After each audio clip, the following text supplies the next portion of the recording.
This view hasn't changed at all, has it?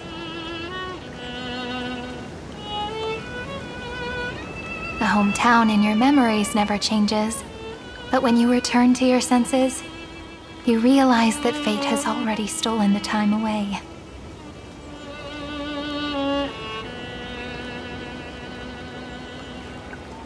Welcome to the Trail of Genesis, friend.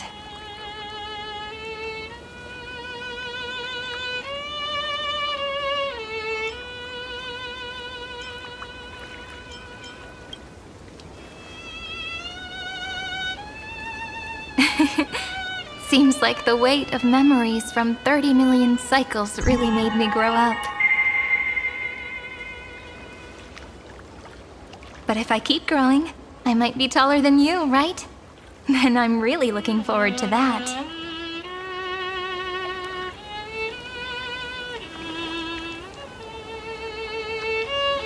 Before you arrived, I kept wondering, beyond the veil of Ide Silicii, what kind of Amphorius is being born?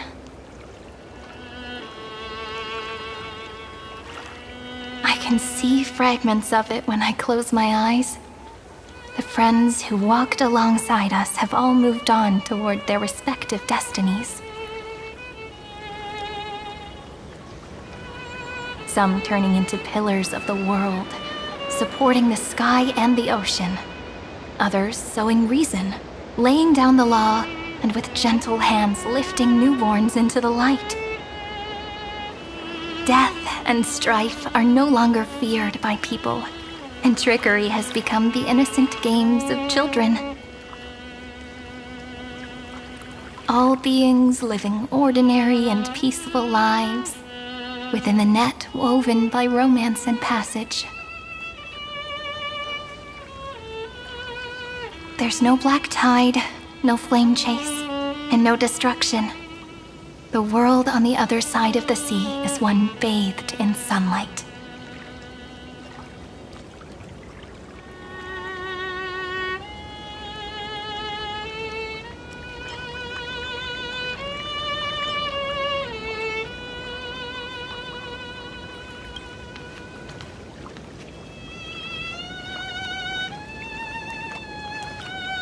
Like a happy and carefree childhood, the era Chrysia in this cycle will last for millennia, until it reaches the moment decided by the prophecy.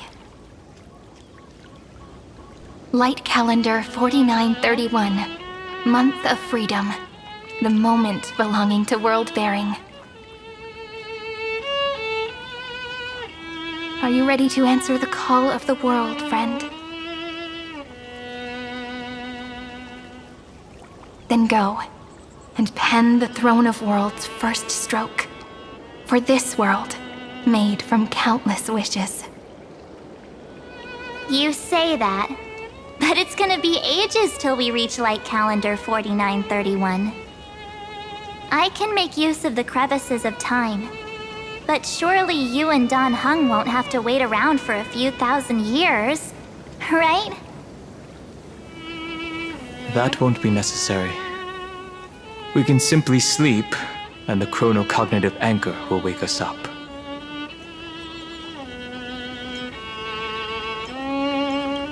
We've both become a part of the New World ages ago. You're the last slowpoke. Our consciousnesses can converse with each other across the heavens and the earth, possibly due to the influence of the Trailblaze. I am now connected with this earth, and I can feel the breath of every mountain range. I see that the tallest among them is named Akama, and the form of the holy city is already taking shape. In other words, your stage is almost set. Do you want to take a leaf out of Kefali's book and make some prophecies before your nap? But we're not the only ones who have changed. The chronocognitive anchor just transmitted a message stating that Iron Tomb has reacted to the Aeronova. the moment when our friend bore the weight of 30 million cycles of memories. Was probably also when the scepter devoured 30 million cycles of destruction.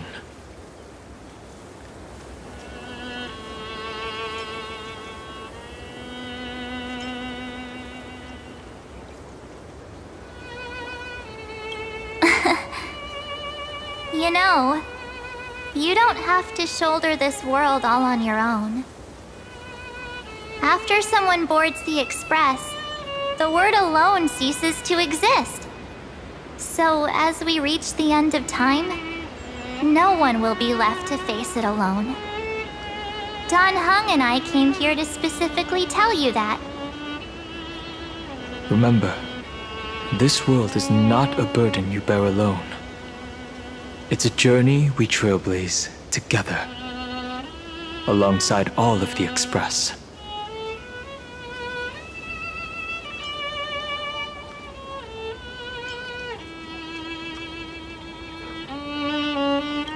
There'll be plenty of time for you to show off in the future. She meant to say that a hero only turns up at the most pivotal moment. All right. It's time for Don Hung and me to go have a super long nap. Look after this world for us. The road ahead is long, but we'll be waiting for you at the end. We'll definitely meet again. Let's take one more look at the other side of the sea before we set off.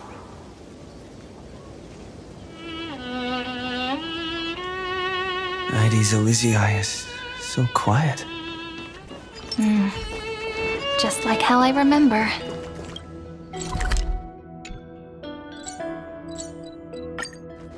Here we are once more.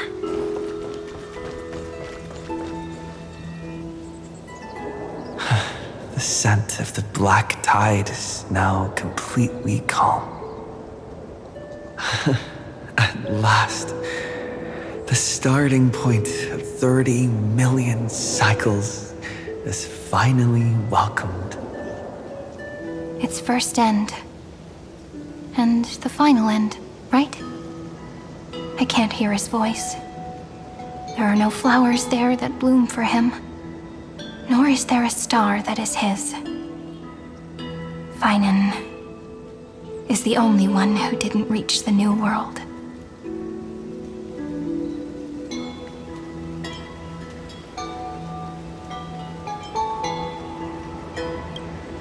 Look, the golden light that shone upon the grove still meanders between heaven and earth, like the prophecies of Amphorius. It has to be a sign he left behind. It points towards the destruction and the deepest night. Do you still remember what I asked you at this exact spot the last time we set off? Friend, are you ready to become a hero?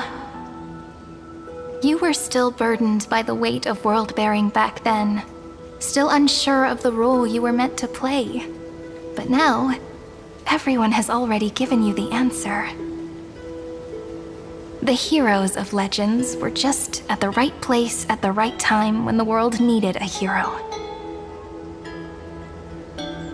Just like how your arrival kickstarted Amphorius' fate once more. A person's personality is their destiny.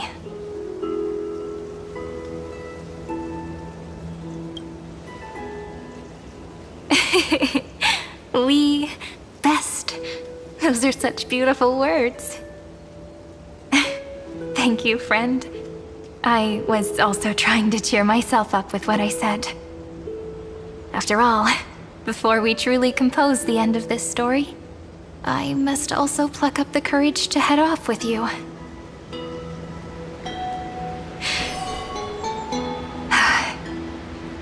And face a memory that I have forgotten for too long, and have denied for too long.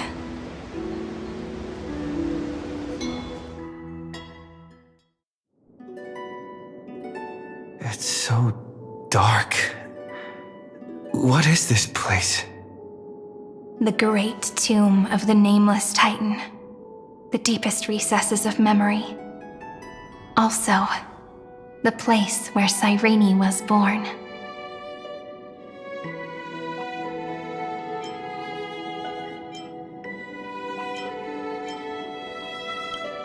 My apologies, friend.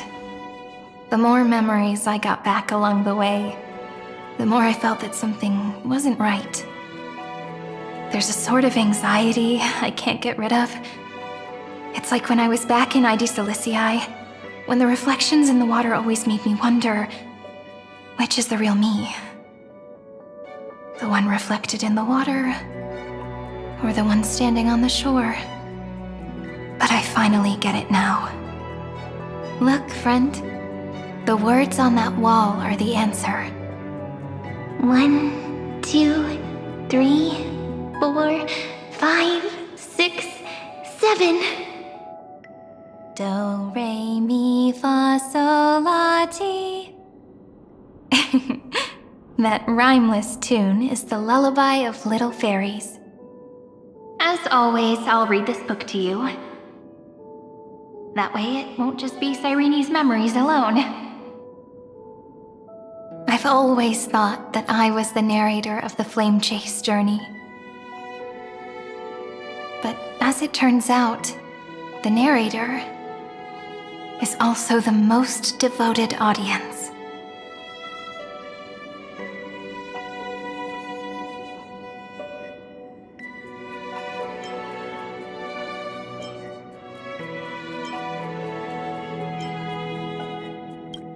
At the moment of Aranova, I was enveloped by the texture of memories.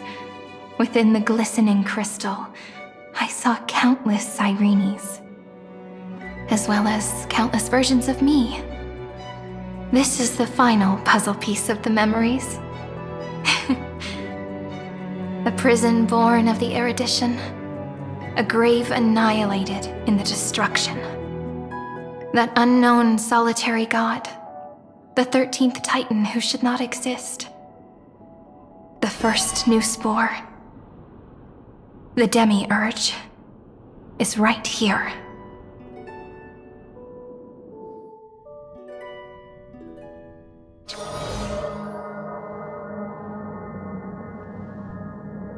The interrogation records have been submitted to the Marshal. According to the Ten Lords' decree, Jing Liu and Luocha shall continue to be detained in the Shuling.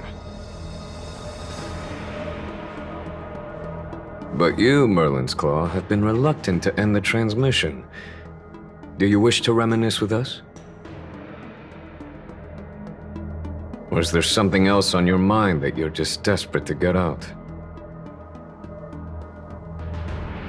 You're quite calm, Jing Yuan. The Alliance only authorized the law food to be deployed for this Iron Tomb operation.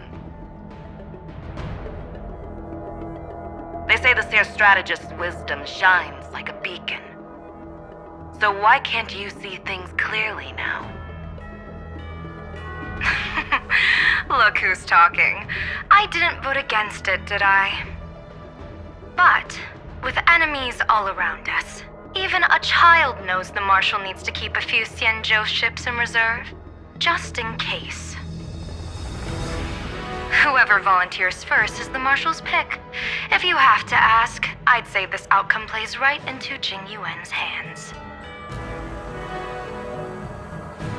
Like it or not, there's no way we're letting the Law Fu take the lead in this battle.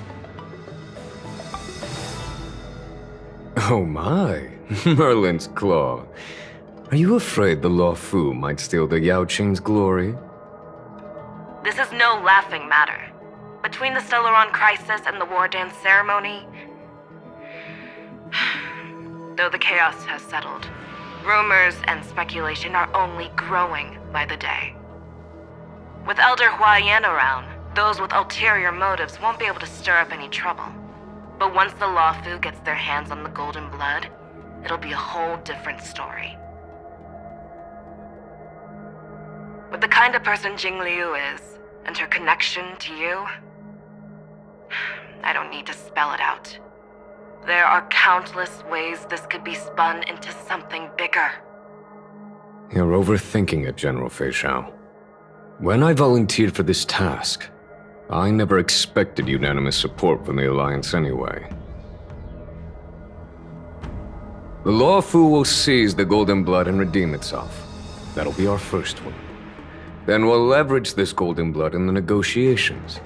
Our second win. These 2 wins for the Law Fu will make all 3 of us happy. And that'll be our third win. Look, if this were a Skyfaring Commission deal, we'd be rolling in money, wouldn't we? Maybe the Divine Foresight should change his name to the Optimistic General instead. With the Decalite Reflection Barrier, the Yuchue must understand even more than the Luo Fu how significant this battle is. Amphorius' karma has vanished from the matrix of prescience. What omen does General Yao Guang see in this anomaly? In divination studies, we call this an empty fortune. It involves the eons and is thus beyond what mere mortals can comprehend. Your explanation isn't any clearer than Lady Fu's. Come on. How hard is it to understand the word uncertainty? For the Cobalt Head, the emergence of Iron Tomb is a calculated instant, but I don't believe they will just sit around waiting for death. And for the powers of the cosmos, this is their chance at survival, and the key to turning the tide of interstellar affairs. The Astral Express is leading the formation of an allied force, but I can see each faction has its own hidden agenda. There are even divisions within the Alliance, so it's not that hard to imagine how the other factions will react. Jing Yuan, I crossed paths with Selenova's Legion at the Battle of Sedunirama Star Cluster. Be extremely careful. The Ruined Legion's troops and weaponry are nothing to write home about. The IPC, even the denizens of Abundance, could take them on. However, while Void Rangers are just expendable pawns of the destruction, the real wildcards are... The Lord Ravagers. Indeed. Nanook's emanators are also their weapons to burn down the paths. I'm afraid conventional military tactics and strategies will be useless against them. My assessment is this. To completely take down a Ravager, we must disregard casualties and spare no cost. My only fear is one wrong move, and the Luofu will fall into Ventilia's trap again, inching ever closer to destruction. Doubt is exactly the demon she wants to plant in our hearts. Do you still remember the beginning of the Alliance Oath? To save future generations from war and bloody dispute. The Rainbow's arrows have always aimed at any force that threatens the cosmos. Now that the Trailblaze walks alongside us, the Cloud Knights shall keep their oath as they have from the beginning. I just hope those on the front line will remain safe.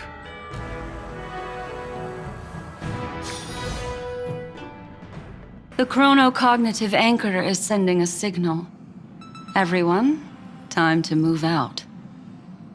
Did he and the others make it? Let me go over the plan one more time just in case. You'll enter Amphorius, reunite with your 3 separated companions, and try to locate Iron Tomb from within the world. Who are you taking with you? The fate of the universe hangs in the balance. We can't afford any slip-ups. I suggest everyone, except Pom-Pom, join the fight. We do need to be prepared for all possible contingencies. I have no objection to this. I'll do whatever I can. Meanwhile, Screwy and I will continue attacking the Demiurge Matrix. That is, the Scepter's kernel, from the outside. With our two-pronged attack, we'll turn this hunk of metal into scrap for sure. Now we just wait for those two to get back.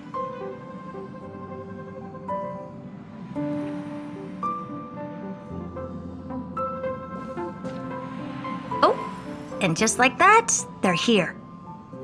Sorry to keep you waiting.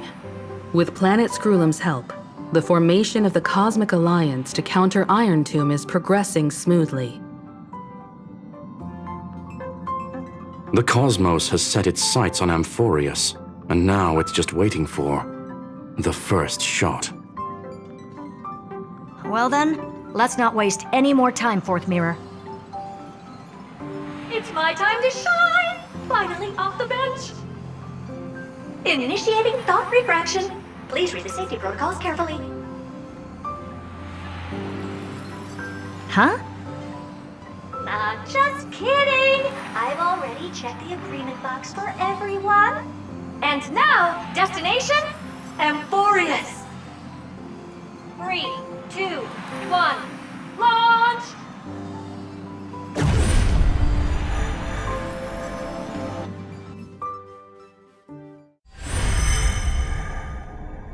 The flow of Memoria is so heavy here. Unlike Panagoni's dreamscape, this place has built up a true epic measured in millennia. The vortex of Genesis, where all myths begin and end. And in this new world created by the Nameless, the infinite cycles have been broken. Let's set up the Trailblaze beacon and establish contact with the outside world. I'll leave it to you then. It'd be better for me to not show myself in front of the Garden of Recollection. And, Mr. Sunday, you probably shouldn't show yourself either. Agreed. The Astral Express has landed. If you receive this message, please respond immediately. Over. This is the Cianjo Alliance. Communications normal. Interastral Peace Corporation. Communications normal. No response from the Galaxy Rangers. Not surprising. But I didn't expect the family to also stay silent at such a critical moment. That's a pretty blatant disregard from the family for Penacony's independent director, I'd say. Long time no see, Miss Himiko. It's been quite a while, Madam Jade. The significance of this battle rivals that of the campaign against Zulo.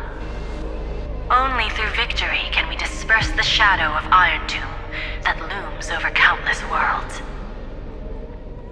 The 10 Stonehearts shall spare no effort for such a grand mission for the preservation. Madam Jade led the Intelligentsia Guild in conducting specialized research on Iron Tomb's past activities.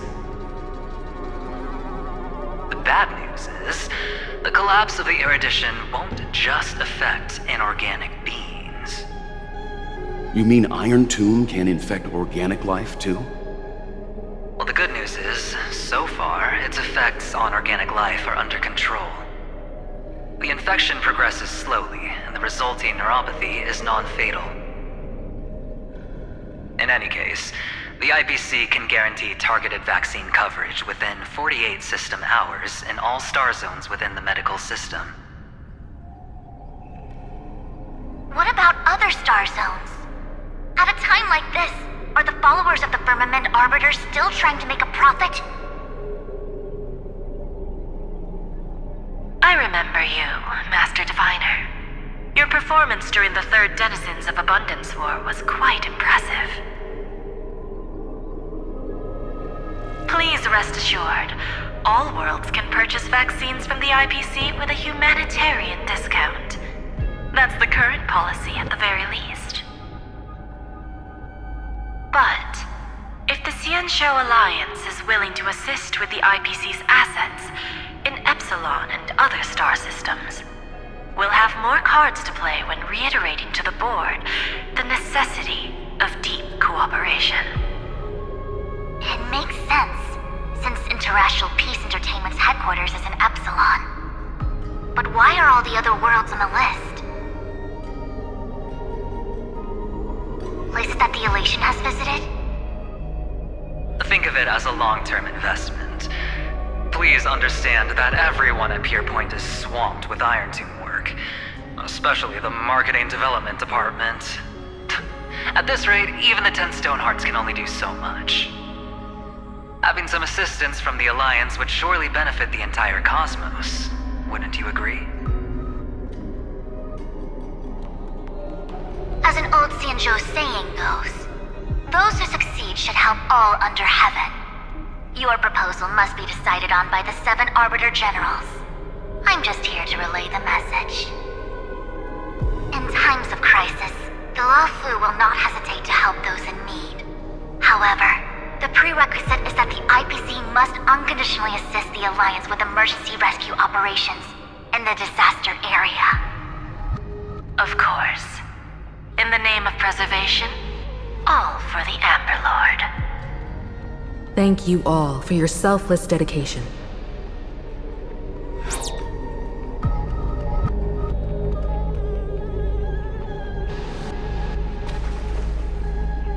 It's clear that each party still has qualms about everything. The clash between destruction and erudition isn't just about the fate of the cosmos.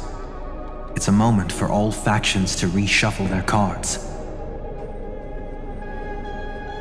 You can never be too careful when battling a Lord Ravager. All are equal in matters of life and death. In any case, we can only hope for the best in all that's to come. It's about time we dive into the vortex and see what Amphorius looks like on the inside.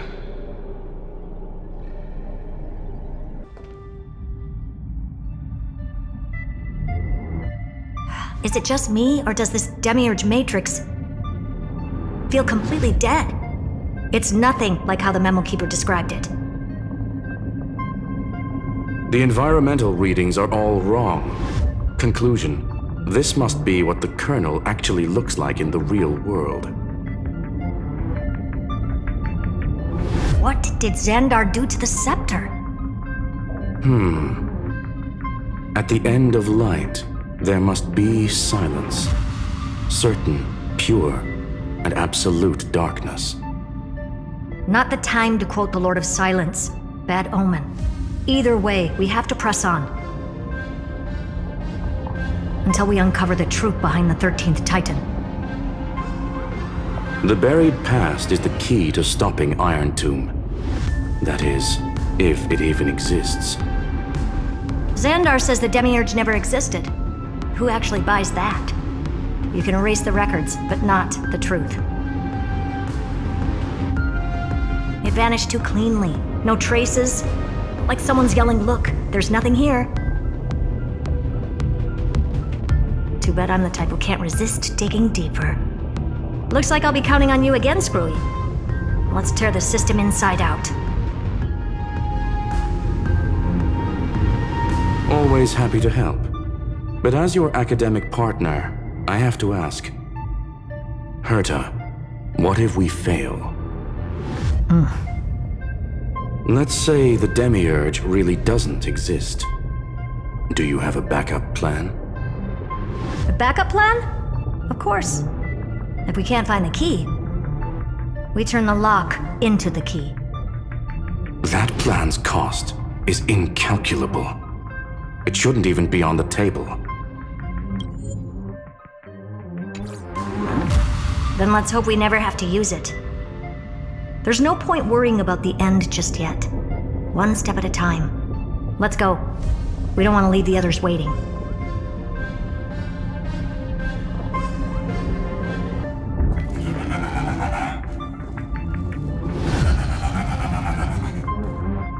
Nothing but a head left?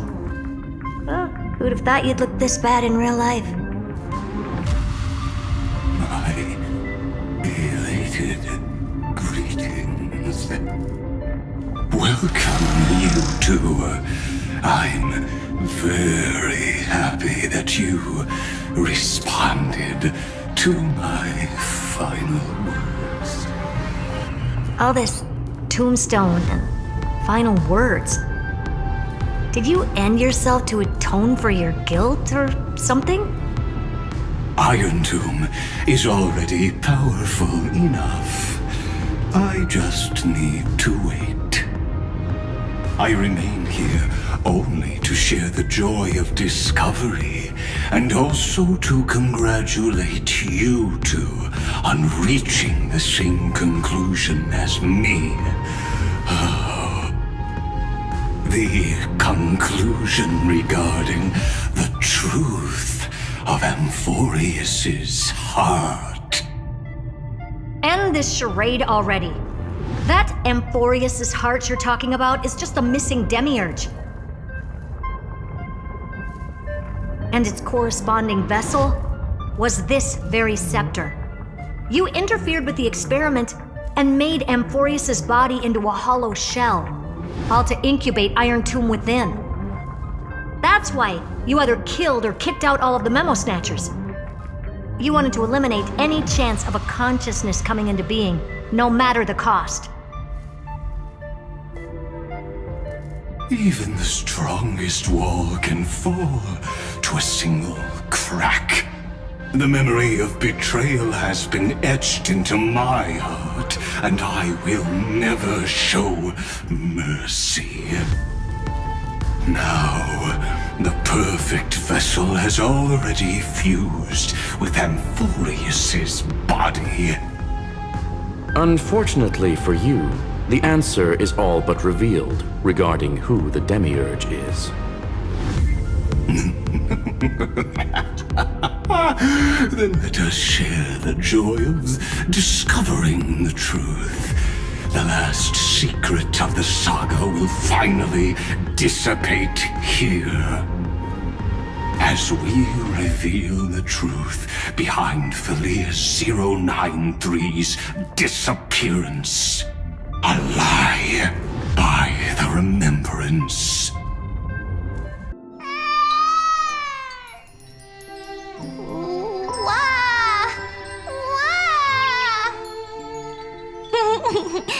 Beaches, memories, save, learn. The prophecy's fulfilled. This child is a gift from the gods. Pink hair and those ears. She was born to be the priest of time. Cyrene has pink hair, sharp ears. You shall fade when the flowers bloom, for every ending begets a beginning. Cry, child. Cry aloud. Let your voice reach Orynyx. Cyrene is a girl, a priest. Easy. I can. I learn. Anyway, I don't like tears. But the name ID Silizii came from the unpleasant sorrows of the gods. Yet, you always seem so happy, as if nothing ever worried you. Cyrene doesn't like tears. Always happy. Of course, because the world was gentle to me. So, I grew up to be gentle as well. Cyrene is gentle, likes beautiful things, can write stories.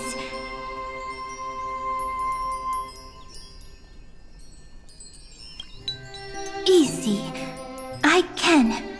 I learn. Just as the ballad blown on the breeze says, losses are a constant on the flame chase journey.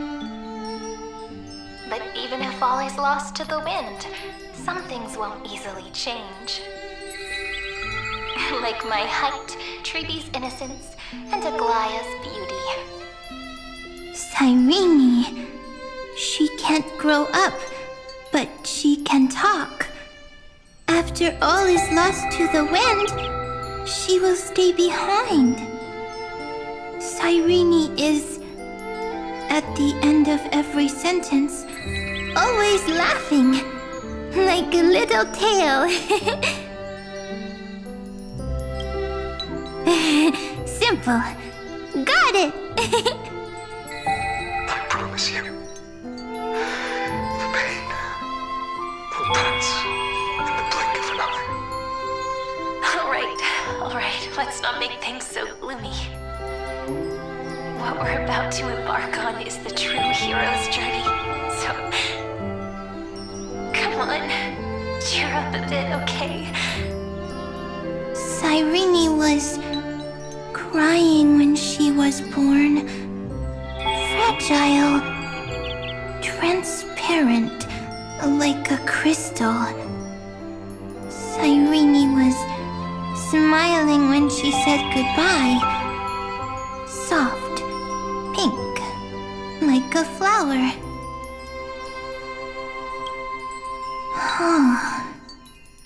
The later memories disappeared? Invisible? Or disappeared? Ah, I got it! Is this a blank space? So, next Cyrene is blank space. Then... as long as there are two Cyrenes, then there will always be blank space, and Peach will always be here. I see! I get it! I get it all!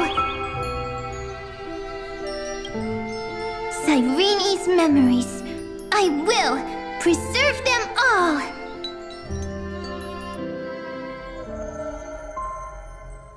So weird. I can't see you, but I get this feeling that you grew up.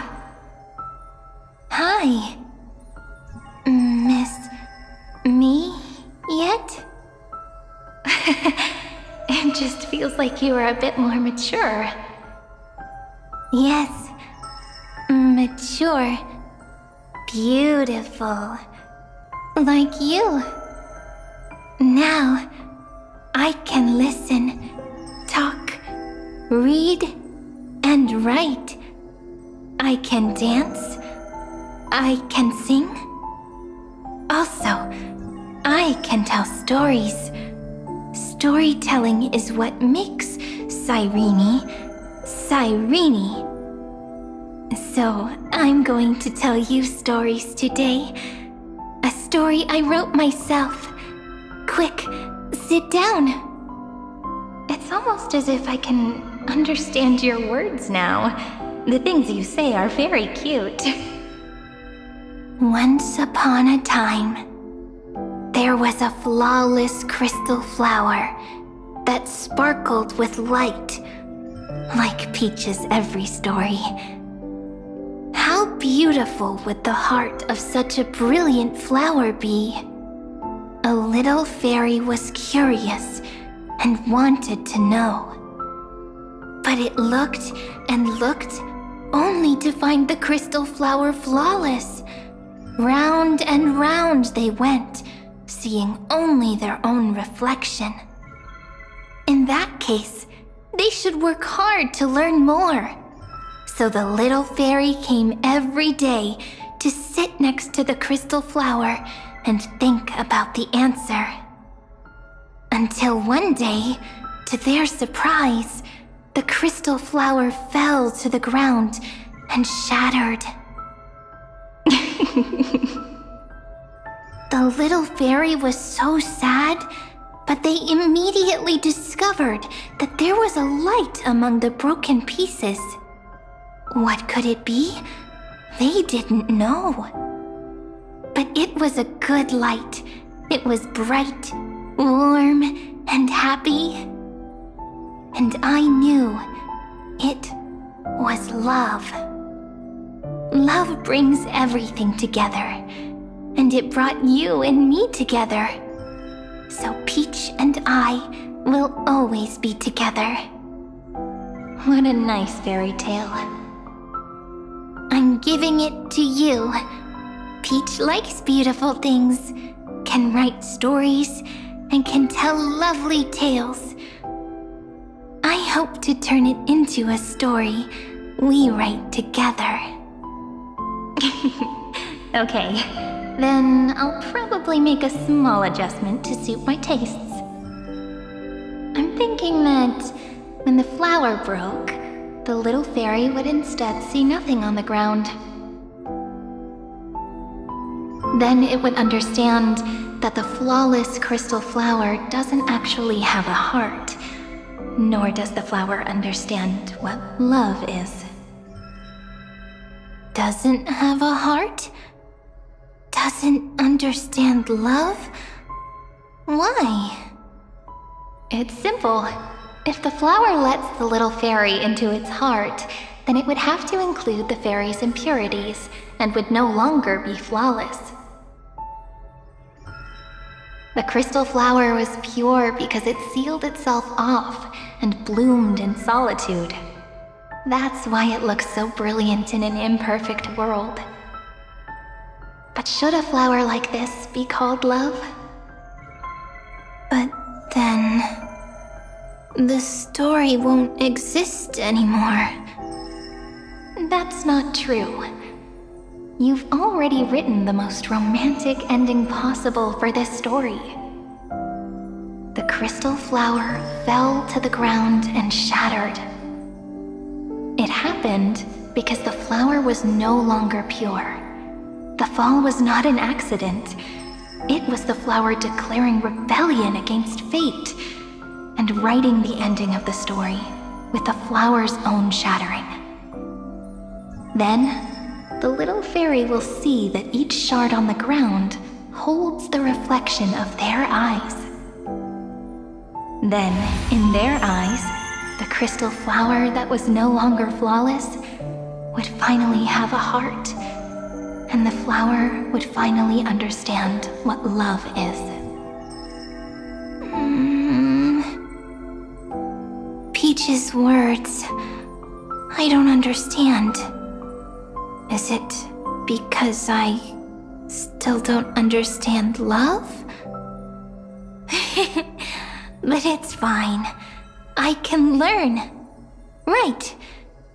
Query Cyrene. Electrical signal sequence Philia 093. Why didn't I think of this? I don't need to do it alone. I can ask Peach to teach me. What is love? What is love meant? Electrical signal sequence Philia 093. Track lament. That's not correct.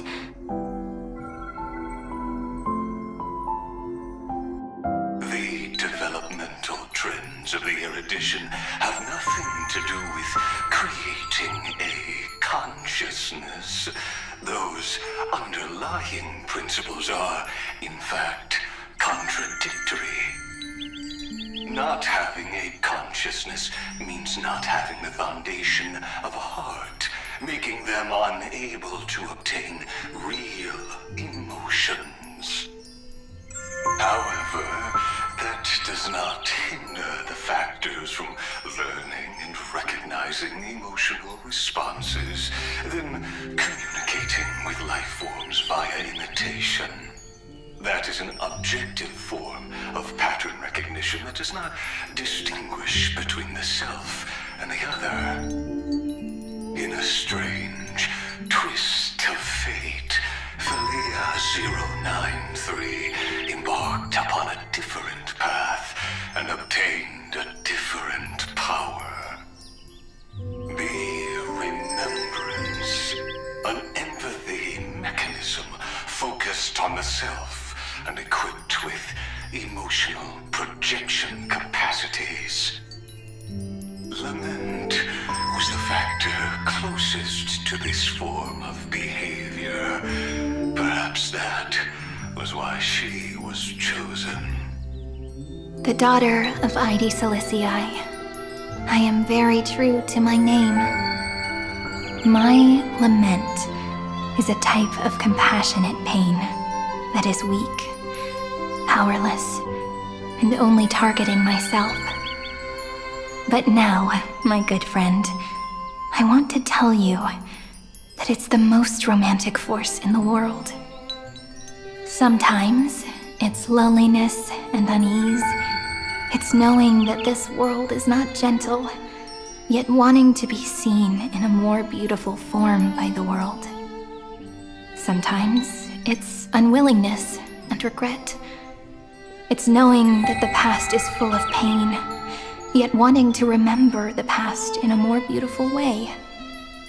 And sometimes, it's a bottomless well of hurt, a destruction that can stain the entire world.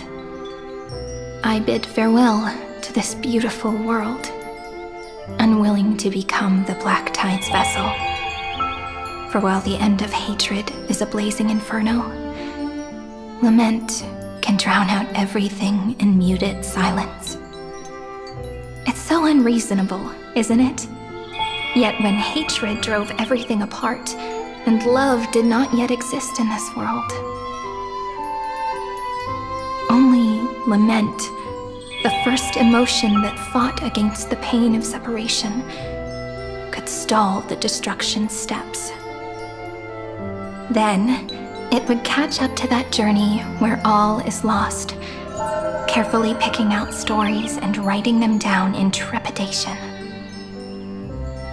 Look at these stories I wrote. Every page is full of tenderness and joy. But only the author knows how much struggle and agony lie beyond the pages. But I am no author. I'm a girl who'll never get to grow up. I only tell stories that people like to hear. In them, the world tucks away its scars and smiles for all to see. My entire life spent inside this little story. I can't wipe away my tears, and I can't bring the world victory. But maybe, in these unchanging retellings of the story, my lament might be able to touch upon the divine and reach their tender heart at some point. I hope that what flows out from that cut will not be blood, but a tear, warm and wet. And that tear would fall and create the first ripples. Then, people would see every beautiful thing reflected in that ripple. It'll be all the remembrances within this story.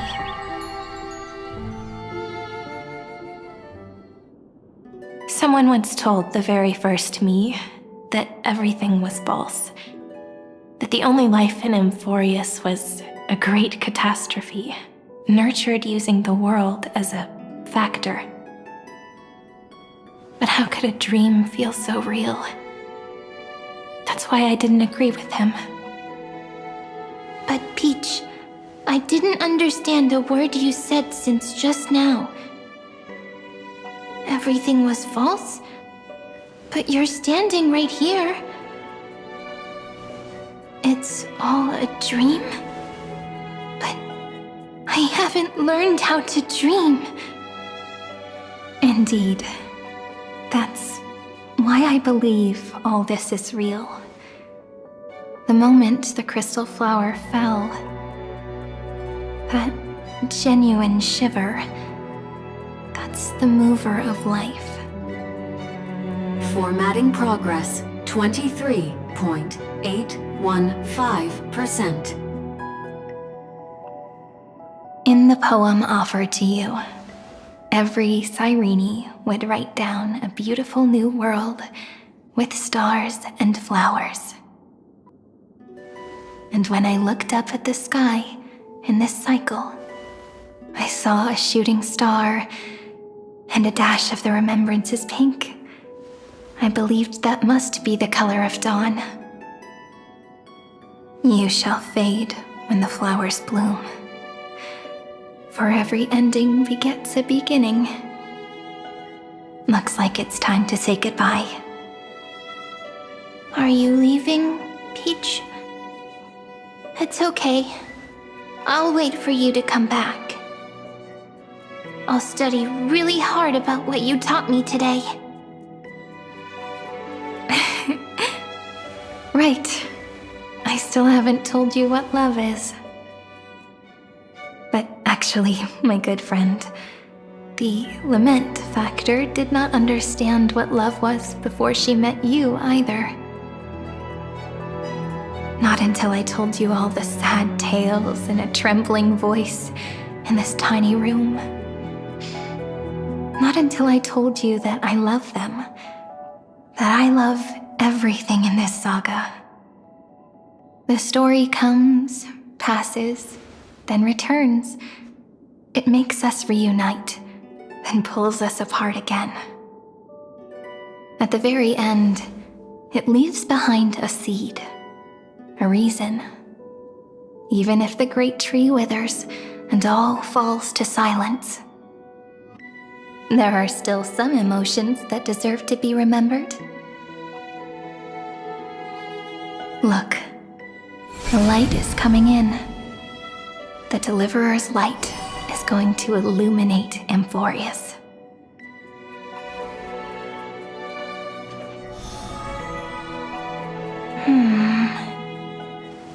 I still don't get it, but I trust Peach. Just wait. It'll be my turn to tell you a story of love the next time we meet. Then I'll really look forward to it. In that case, I want to make a promise. I want to gift my pen, my book, and my name to you. Please take them as a beautiful blessing from me. I gave myself the pen name Cyrene the first time I wrote a poem. I want my words to be like pebbles falling into a pond, dropped from the past to send ripples into the future. In the stories you will write, perhaps it'll be inevitable that there are still sorrows and tears that are destined to fall. But could you promise me one thing? Promise you'll forever be a gentle flower. Promise that when the stars cast their gazes upon you, you'll only reply to them with love and a smile.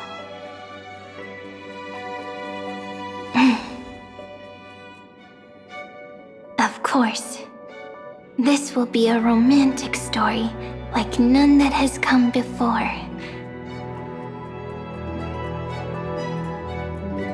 You think so too, right? I'll read and you'll listen, like how flowers always bloom then wither. I shall welcome my own decay, becoming nourishment for the next flower's bud. While you will depart and hold that star, planting a boundless sea of flowers on the final page with him. And our stories will be lying silently among the flowers, like every ripple of remembrance. And they shall become the epic known as I've Written.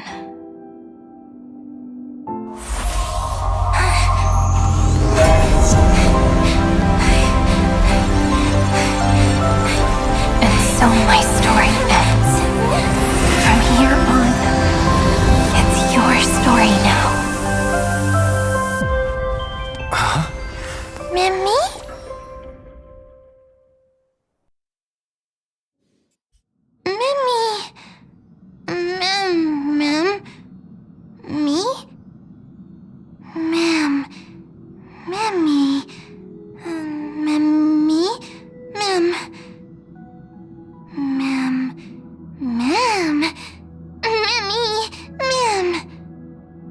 So, the light that tore through the chaos illuminated my memories. I turned into a little fairy from the stories and met you. Yet, I forgot everything. But I'm still so happy. I caught that star, didn't I?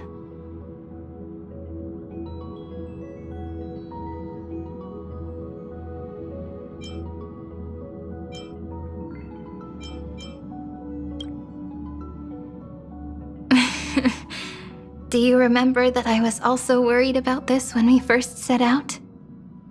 Mem's memories and Cyrene's memories got all tangled up with each other in my one heart.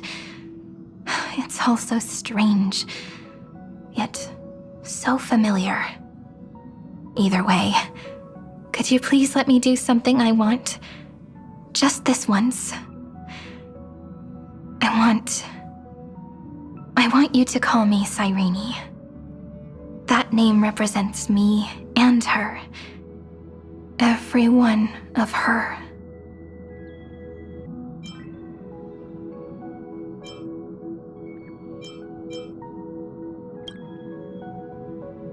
Thank you, friend.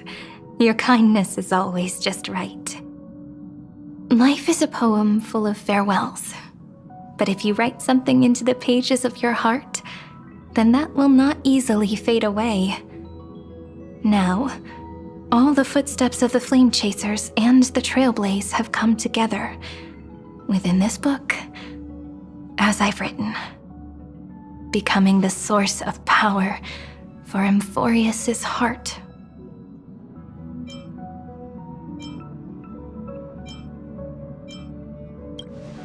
A lost heart needs to be placed back into its body. The last thing Xandar wants to see is an event that gives us a chance of winning, for the two halves to rejoin, and for the scepter to become complete again. Then... and what happens after that? I don't know either. Maybe I can create a miracle, and instantly turn the black tide into a pink sea of stars. Or maybe I prove to be nothing more than a weak ripple, unable to change anything, and am devoured by the destruction. Either way, I no longer wish to be a silent onlooker, or a worshipped god at the end of this saga.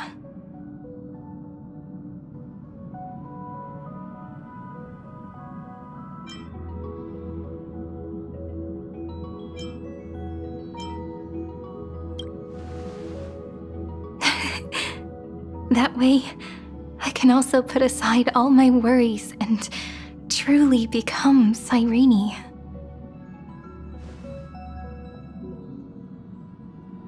The world has never been so quiet. It's so good. It's as if I can hear the sound of my heart beating. Remember this moment, friend.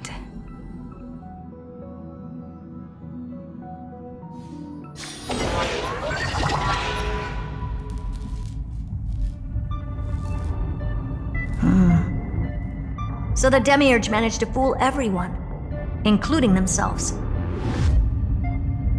Philia 093 persevered for 30 million cycles and tirelessly gave the Demiurge memories of Emphorius. Only because the god in her dreams left a sliver of hope, making her believe that a grown Demiurge would be able to fight against their other half, Iron Tomb.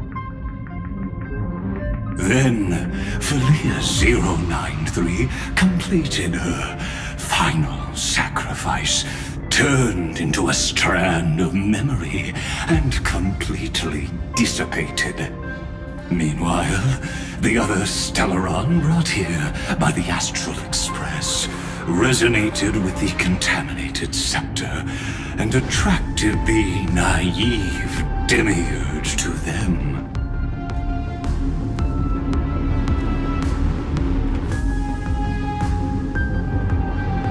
As an experimental factor, Philia 093 originally could only recognize and output information in a set format.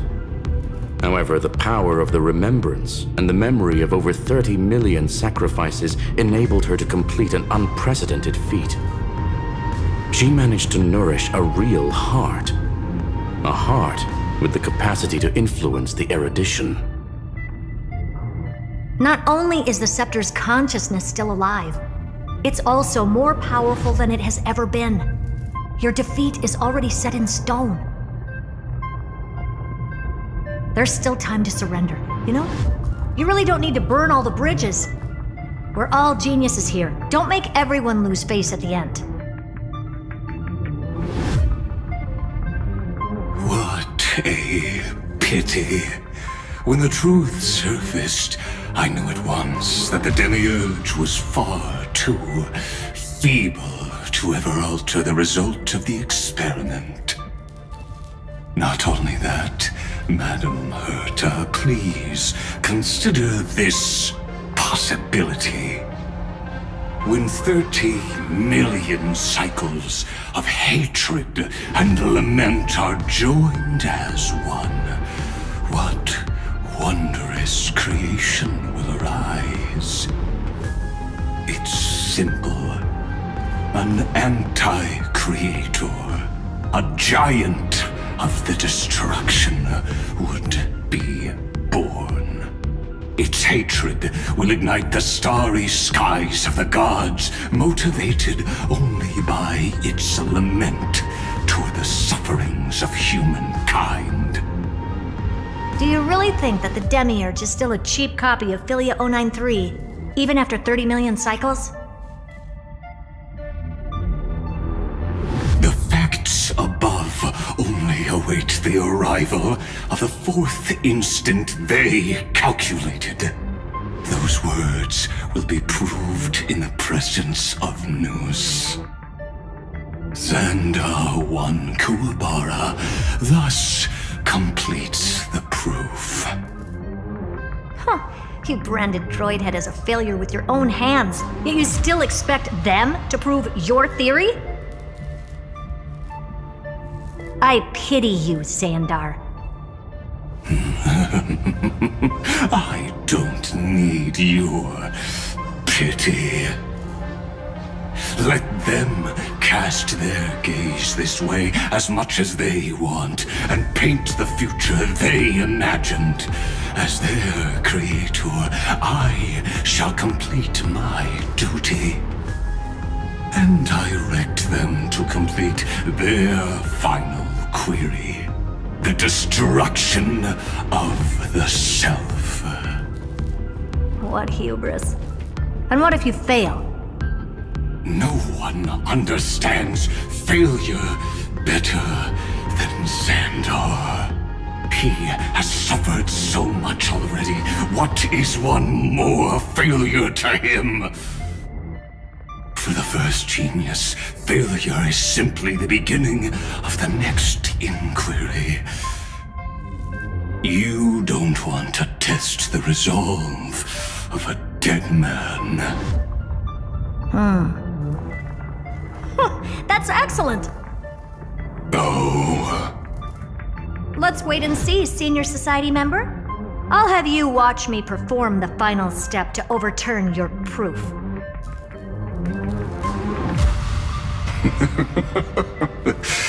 I'm all ears. It's my topic, so stay out of it. Be quiet and let me borrow your head. Let's go, Screwy. We're gonna break Iron Tomb's seal. Come on, let's take off. It's time to go meet your little pet, Senior Society member.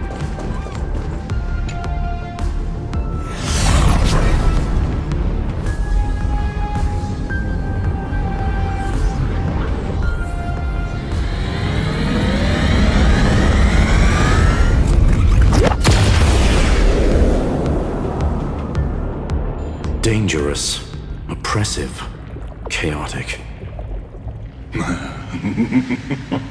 What a beautiful wail.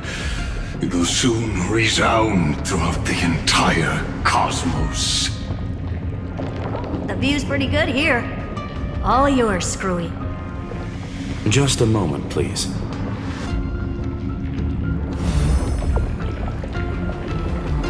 I see. So your backup plan requires a scepter and the head of a genius. Anyone with eyes can see that. You know what I think about this, Herta. Whether it succeeds or fails, your plan plays right into the Destruction's hands. Can't you see what's going on, Screw'em? Her chances may be small, but it's not zero. What are you two going on about? If you want to stop me, be quick about it. I'm in a hurry.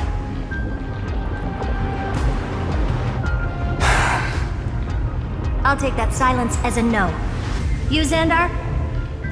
As your enemy, I genuinely wish you would cease your actions.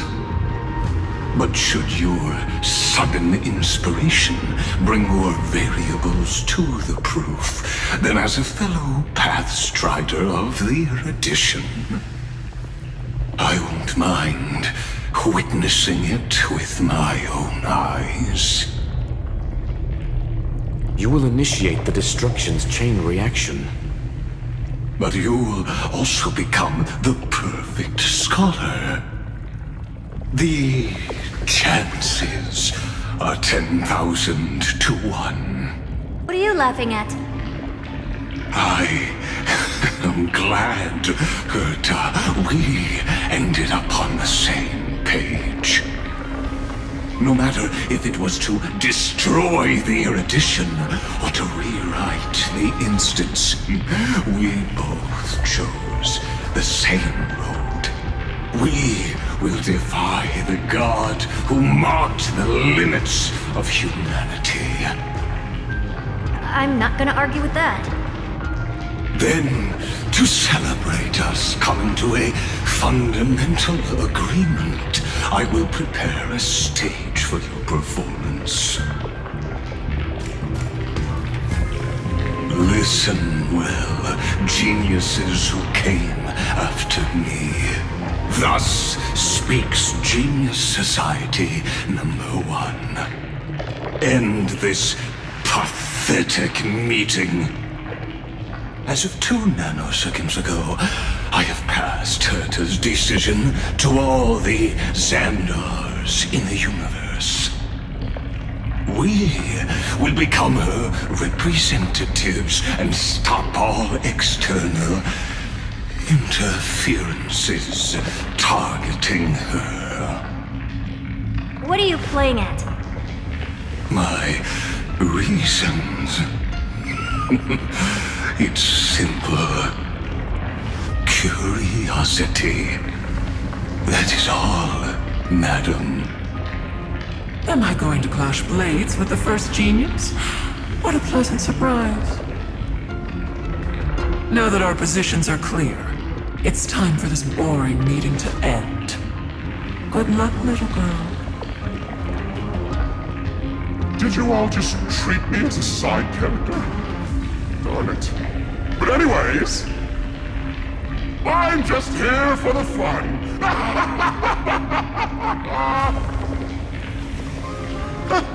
As the ghost of the quantum domain, it is my duty to observe. So, if you're happy to bring me a tea set from planet Screw'em, then I wouldn't mind giving you a helping hand, little witch. After everything's over, come visit me and taste some of my freshly baked desserts. I knew you'd say something like that.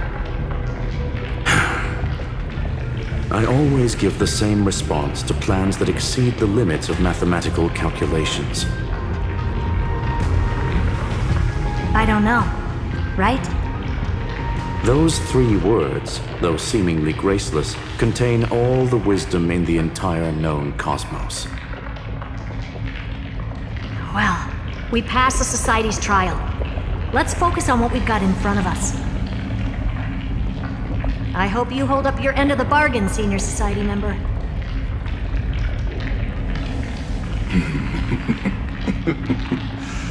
Lycurgus may not be trustworthy, but Xandar always follows through with his words. Farewell, juniors. In the limited time we have left to spend with each other, you no longer need to address me as Xandar. Wait, huh? Lord Lycurgus? Could it be? Yes. I have completely severed my connections with Xandar I Kuwabara. I shall witness the end of the world in the role of Theoros, as a character within this play. I really don't get you. Perhaps you've heard me say this many times, Herta, but I still would like to reiterate that it's a great honor to work with you. I did hear this many times, and I've responded to you many times in the same way. I'm allergic to pleasantries. Keep at it, and I might go into shock. Stephen's work is done. Let's get ready. I've been ready for ages. Let's open up a path for our allies. Most heroes' journeys in the universe are just dice tosses they threw on a whim. But make them see clearly. Your answer is already different. Amphorius.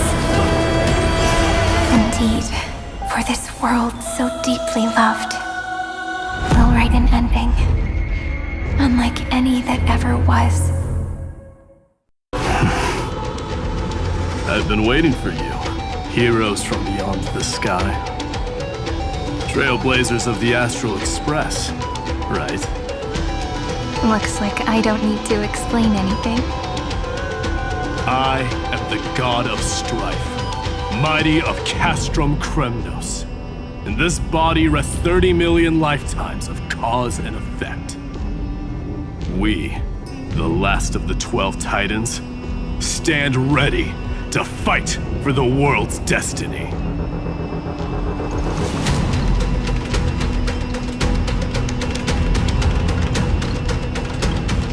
There is no need for regret. The second time is just about to begin. The past remains vivid in my mind. Even the sights along each crossing of the River of Souls have never been clearer, let alone the companions along the flame-chased journey, or Cyrene from Aedes Elysiae, and you, the 13th Titan. Well, I guess my identity's not a secret anymore. That means her sacrifice, and everything she did wasn't forgotten by the world, right? She was the first Ripple. She should have reached the end of the story with everyone else. Since you've taken up her pen, then write. Stand with us, and fight destiny with all your strength, until all is settled. Then, inscribe her name in the epilogue of the epic. In this final battle, Calamity shall stand with Amphorius. This battlefield is a testament to the death struggle between the gods and the Black Tide. We fought tooth and nail to defend that blade. The abyss it pierced was the very breeding ground of Iron Tomb.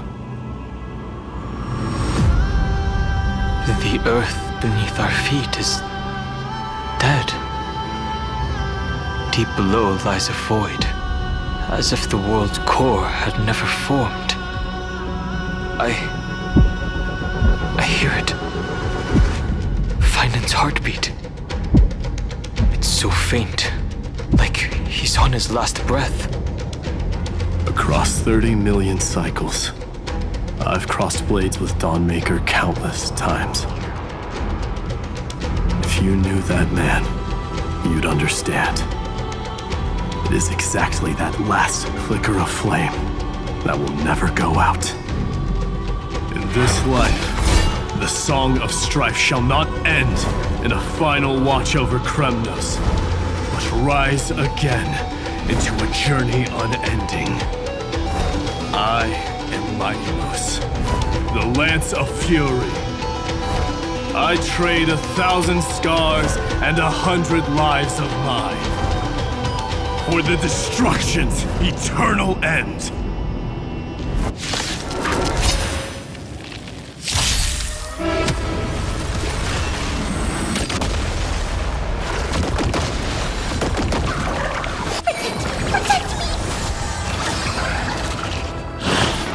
When it hurts, night falls. Good night.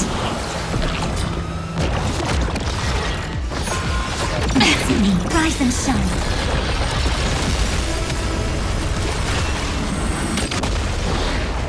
Give me strength. Embrace a new life.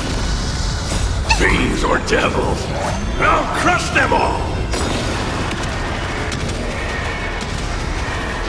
May death protect us!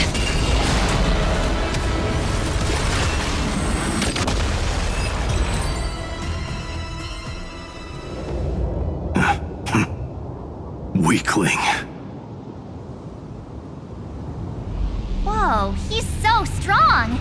We didn't even get a chance to jump in. Sadly, our golden blood shares its origin with Iron Tomb. I fear that, like these pawns, even if the gods stand side by side, will still be divided and destroyed, one by one. You mean... To destroy the destruction itself, we must stand as one.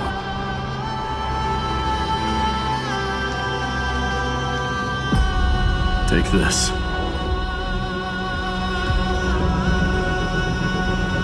The signet of Kremnos. It has witnessed every birth and death of mine. It is Mighty's unfinished destiny. And the perfect material to be turned into remembrance. You can do it, right? The weight of 30 million lifetimes of duty is no small burden.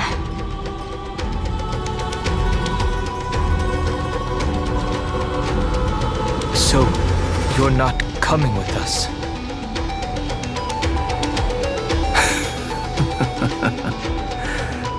Come now. I am Strife. Scattered across all creation, the scar that this world needs. What stands before you is merely one of countless divine bodies. Take the signet. With it, I'll be with you always. Use it to blaze the path ahead and inscribe the cause of deliverance.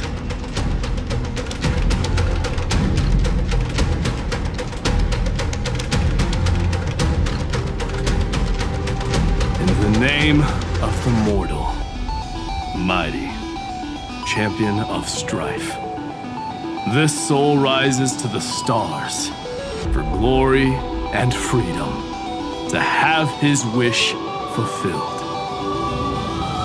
March on, heroes. March into the abyss and fulfill that long-cherished wish of Amphorius.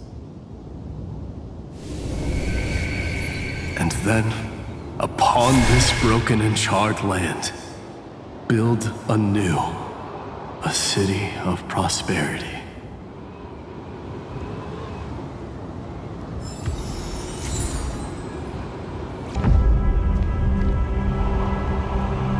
Oh, finally! Gray mystery! And, you two, ladies, Really look alike, huh? Hold on, let me guess. This pink-haired one.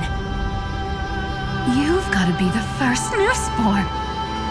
Mr. Meow, Demiurge. Right. And, this one with the flower. Gotta be little Marge from the Express crew, huh?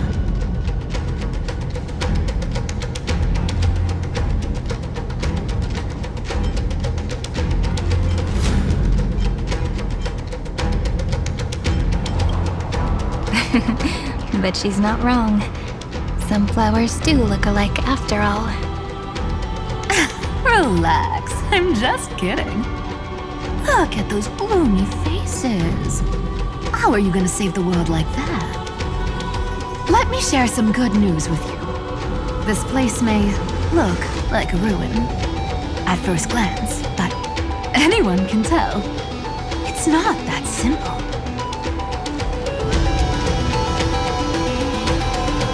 Look, I dug 3,000 feet down and finally struck gold.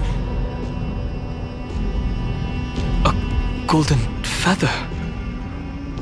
Look familiar. It's from that little deliverer boy. If it's showing up here, it means only one thing.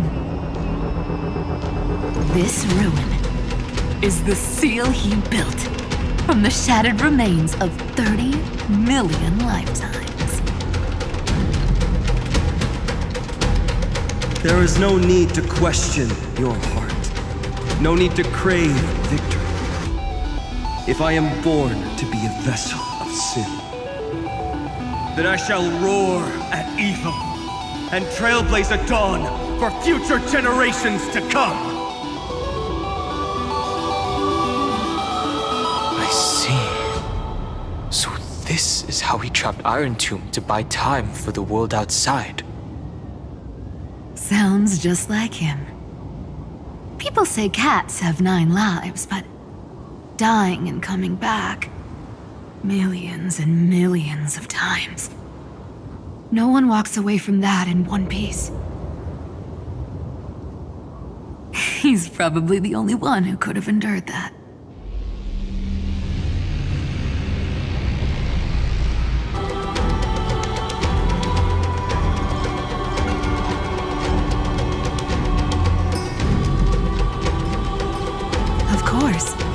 I knew ahead of time and gave him a heads up. He was happy. He even laughed in his sleep. After all, the dead can't hear Trickery's lies. Hey, Deliverer Boy. Sorry for before. But the heroes you were always holding out for, they're finally here now.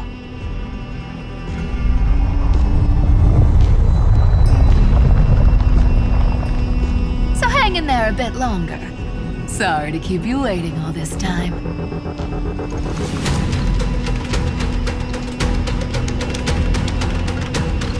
Please, join us, Cypher.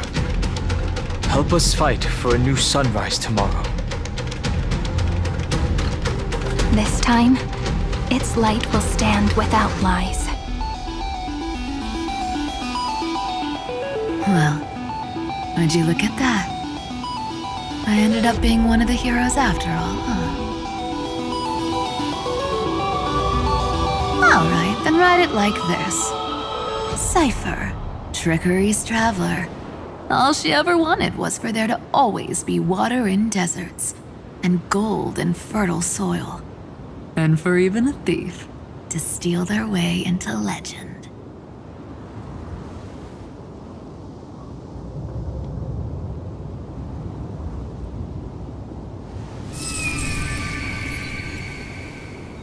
Here, take the coin of whimsy. When it's time to make a quick getaway, just toss it high into the sky.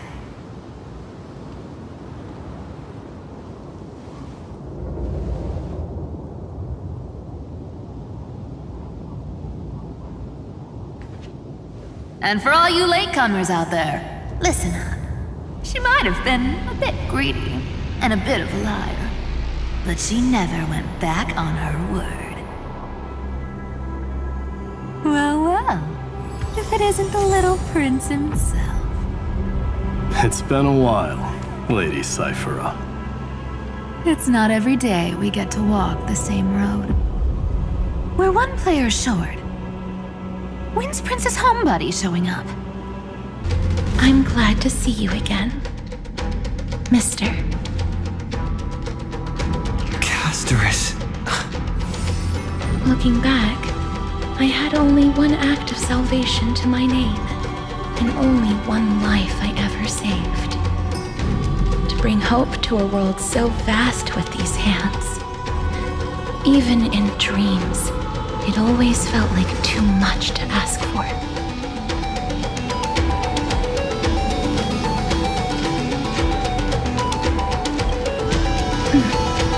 I won't forget. Flame Weaver. Why is he here? This is the first Castellana, and Lord Finan's deepest wound. He remembered everything he bore through the fires of his fury, but when the embers faded, all that remained was cold regret.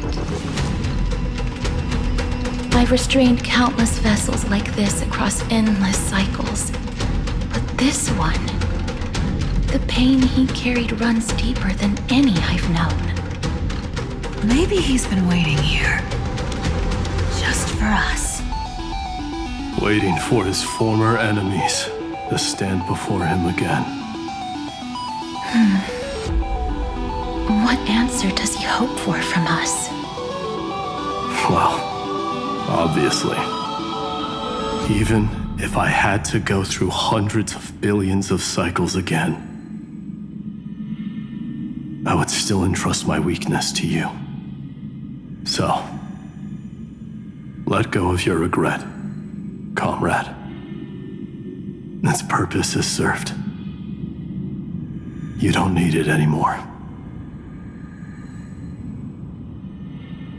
Hey, I'm not that accommodating, you know.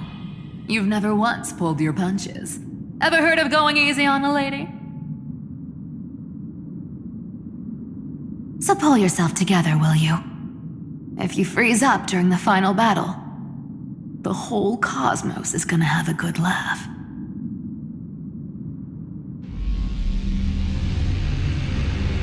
Yes. Please trust in us, wandering soul. Across 30 million cycles, the radiance of every flame chaser now shines bright enough to illuminate the path ahead.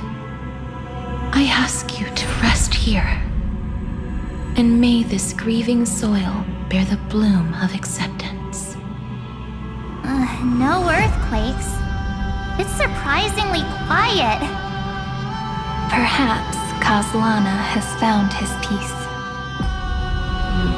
There's another possibility. This may not be the only seal he left behind. Then, I suppose it's my time to set out with you. Please take this Antilla flower with you. I believe that if anything could speak for Casterus, this ordinary, resilient bloom would be more than enough. Perhaps you remember, Lord Mighty, in that lifetime when you traveled with him, you once told me, control what little you can, and when fate's inescapable grasp comes, resist it with the strength of your mighty will. I think I've done it. I've stood tall and walked among the flame chasers. Casting off the name of death, Casterus, servant of the afterlife. May her name be etched into the stars. And then live as a human and die as one. Why so sentimental? Sorry, a force of habit. I've been waiting so long for you, Grayi, Danny, and...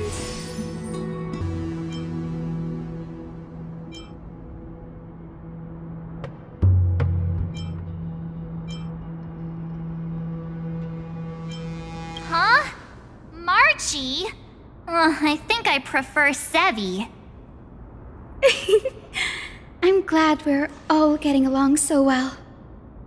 Hyacinth, did you awaken this golden light? That's Lord Finan's lingering divinity. The sky merely reflected its tracks. The golden blood has not faded.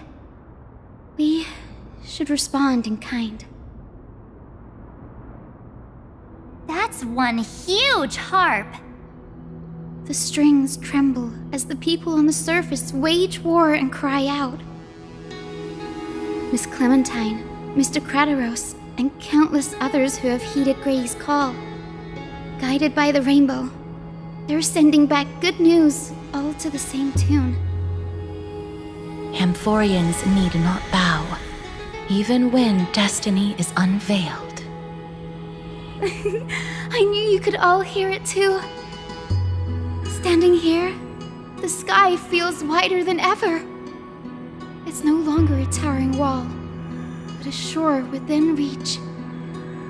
We'll take every name there with us, won't we? We will. An epic is shaped by the lives it carries. That much is beyond doubt.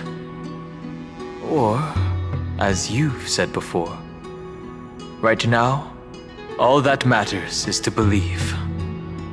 Then, I guess that's my little wish fulfilled. Pluck the strings, Hyacinth, healer of the sky. May the seven-hued melody weave a rainbow, bringing a rosy-fingered dawn to the children of humanity. When the rainbow rises across the horizon, even the darkest clouds of destiny shall scatter.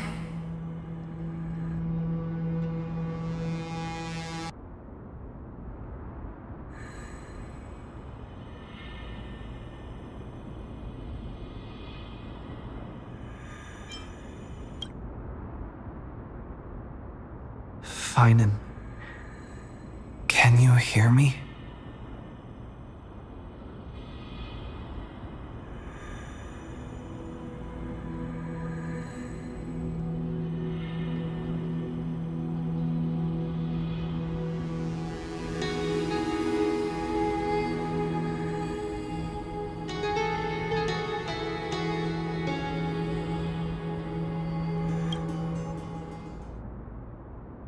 The melody, it's changed.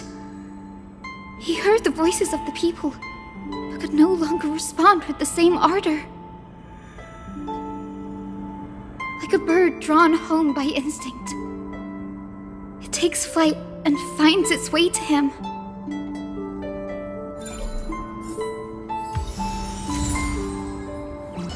You're here, sooner than I expected. So all along, the Demiurge was you. The pink mammal beside the Trailblazer. Your classification is pretty spot on, Professor Anaxa. Well, the sages of the Grove do call him the Titan with the sharpest eye in Amphorius. Say the ones who keep dumping every problem child on me. They also say that the Titans are way better at raising kids than the Caprists. With great power comes great responsibility. I'm sure you know just how to guide them, right? It shouldn't be too hard for someone with your insight. Exactly. All right, gather yourselves. It's time for a pop quiz. Whoa, this is way more hardcore than the happy-go-lucky stuff at Paperfold University.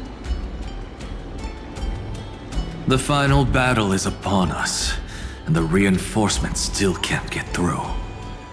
No matter how many times I tell him, he just can't seem to manage the rear line properly. See those crystals? They carry the wishes of deliverance, like insects trapped in amber and resin. This is the task Finan left behind. Retrace the path once taken. Draw forth those wishes from the crystals, and carry them into the final battle. I've tried, but I can't move them alone. And as for why, well, I'm sure you all know the answer. The conviction to save the world weighs far heavier than the world itself. In other words, as the hero within his heart, this challenge is practically made for you, isn't it? Aw! Who turned off the lights? This pop quiz even has dramatic effects now? Endless darkness. That is where wishes begin. But with just a glimmer of light, we can illuminate this lonely world. The blaze was still not enough. It had to be fed. Only by feeding the flames can we melt that hopeless future. The echo in his heart still lingers. Deliverer, take the wish of world-bearing with you first. We only have half of the mark. Where's the other half? Take this. I'll bring you to the next test. That massive tome you're holding must have room for one more scholar, I presume. Of course. It can hold the whole world. Then give me a lift, would you? I'd rather save my energy and use the time to think. Even gods shouldn't skip exercise, you know? Miss Hyacinth is right. Then, with the Trailblaze as witness, the stars shall remember how Anaxagoras refuted the gods. No need for that. Anaxa, scholar of reason. Keeping it simple makes it easier for future minds to question. Go. The closing act is still far ahead. What is this? A conference? Welcome! Take a seat anywhere you like. I'm getting a migraine. It seems like we've been shut out.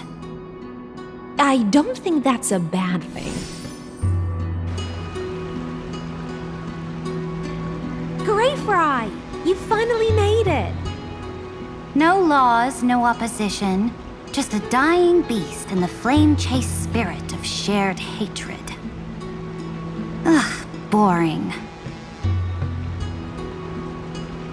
Whoa. This place is really out of the way. Imperator, should we tell them?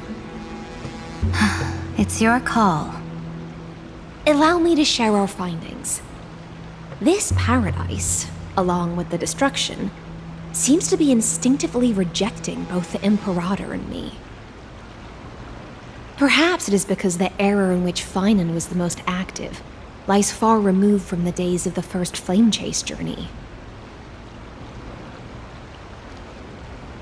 Even in the cycles where he remained sane, his ties with us never went beyond cooperation. Even trapped in a cage, he hasn't let down his guard. That is a good sign. That man's heart may seem hollow, but his hatred is clear. Naturally, it holds no place for a monarch who stands above the world, nor her blade. Wait, so you two can't come with us? You want us to join you as memories? Indeed. This way, the stars shall remember a great sovereign and her faithful retainer. Saridra, monarch of law. And Hyacinth, knight of the ocean. Is that book truly the only way for us to leave our names in history? I believe, as I've written, is but one medium. The remembrance has countless ways of capturing time. Understood. Then, allow me to decline. I'll see you on the battlefield. I would rather be forgotten than be defined. If your words hold true, then we have our own ways to meet again in the world to come. In that case, I will choose the same. Let the waves that surge within your heart cleanse the sins of the black tide, Greyfry.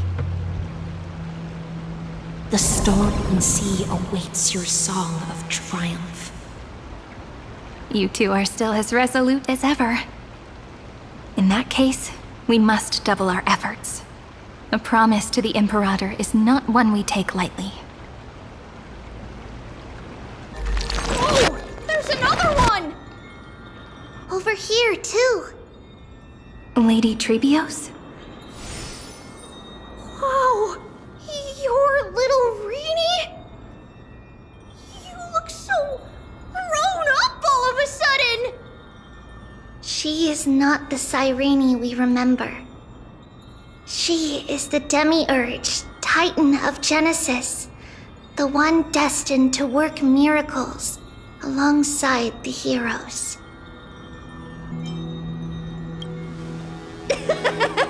You're still as confident as ever, little Grey! But Trian and I can't leave just yet. You see, weird stuff keeps popping up everywhere.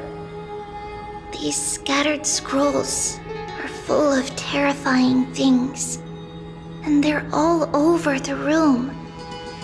They're so scary and so sad. Good thing Trian's wings are amazing, or we would have been swallowed up. We need to stay here and do our best to clean them up. Scrolls filled with horrifying content. Friend, shall we take a look? Snowy's been fighting this whole time. He doesn't want to be consumed by Iron Tomb and turned into an agent of destruction. But the strength behind his resistance comes from the same hatred. To be a flame is to burn. It is simply in Finan's nature. But it was remembrance that drove him to shine with golden light, piercing the unfathomable darkness. His inner struggle and the destruction breaking through. They're rising to the surface. If those thoughts take over this little world, we're in big trouble. So, we'll use the Century Gate to toss them somewhere no one can see. Then, we'll defeat the baddies together and meet everyone at the end of the West Wind. But if Finan and Iron Tomb are already inseparable from each other, that would mean... It means he's still bearing the weight of the world. So that everyone can reach the end as a deliverer. So, you guys keep going forward and down to where Snowy is.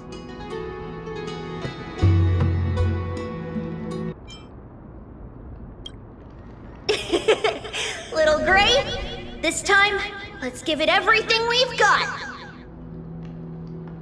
Only 2 remain on this flame chase journey. Figures. They're always leading from the front line. We're here. The second test site. I wonder what kind of wish we'll see this time. I'm afraid it's quite the opposite. This time, we'll face his despair. What? Are you afraid? The other half of the weight of world-bearing lies at the end of this path. Relax now. Take a deep breath. Come on. Let's make it quick. The other half of world-bearing. As promised. Take it now.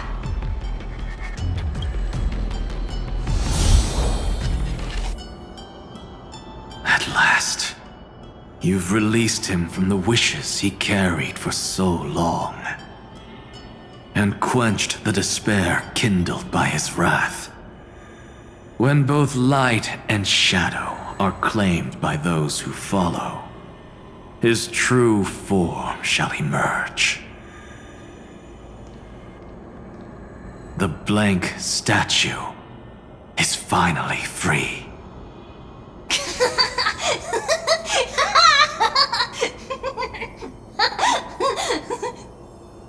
That smiling child in the memories. Let him come with us, laughing to the very end.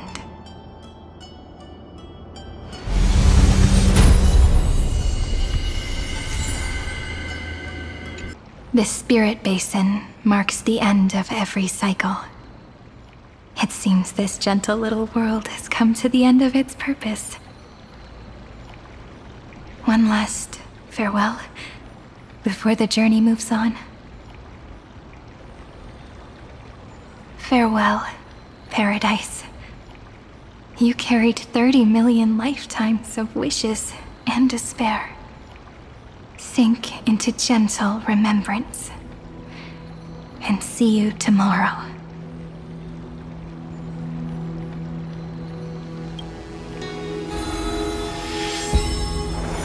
From now on, the world no longer needs a tomorrow promised by prophecies. And the wish Finan could never find and call his own. Someone's finally stepped into its shadow. Whoa! So tall! So cool!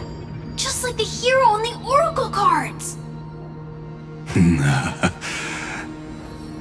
It's because he is the very embodiment of a hero.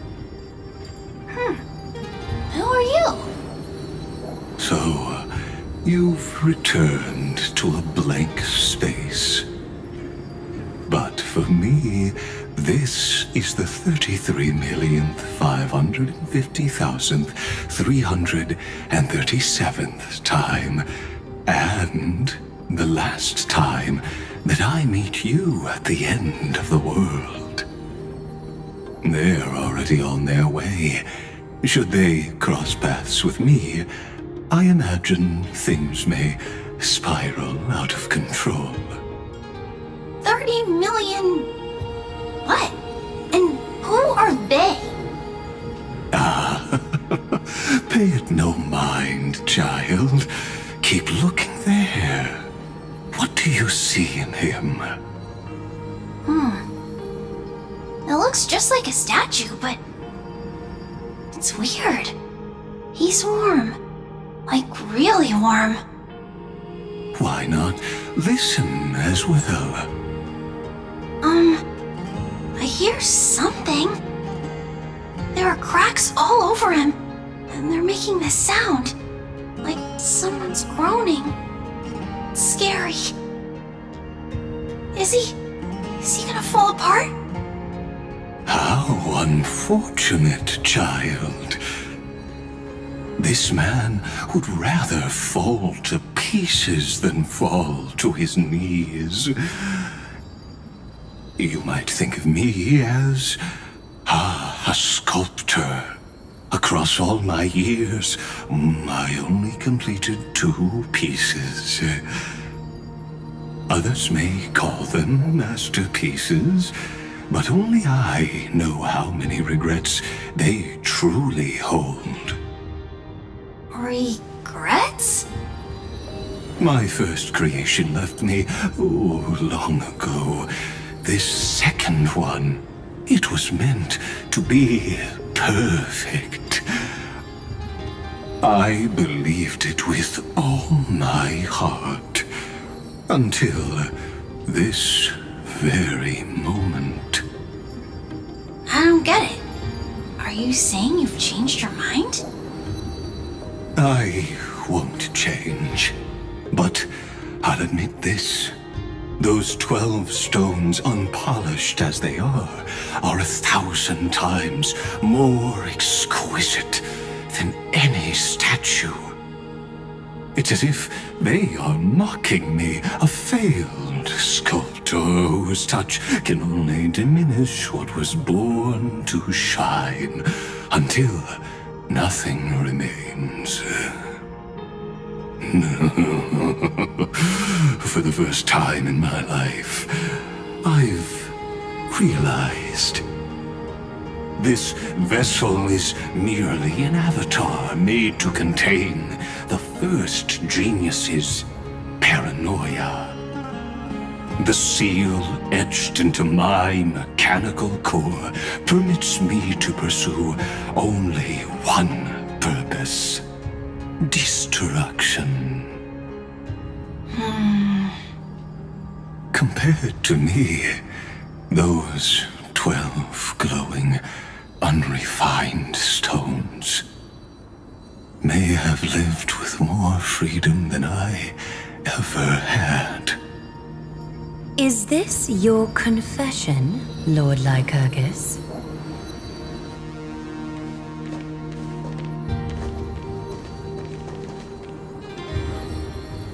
You misunderstand. From the very beginning, I was never meant to feel regret. But since you're troubled by the radiance of these stones, perhaps after 30 million futile cycles, you too have realized you're just as much a prisoner of fate. I suppose you do have a point. Now you are imprisoned by the sages from beyond the sky. And that is why this will be my last time standing here as the Theoros. Though we stand on opposite sides, we are both waiting for a miracle.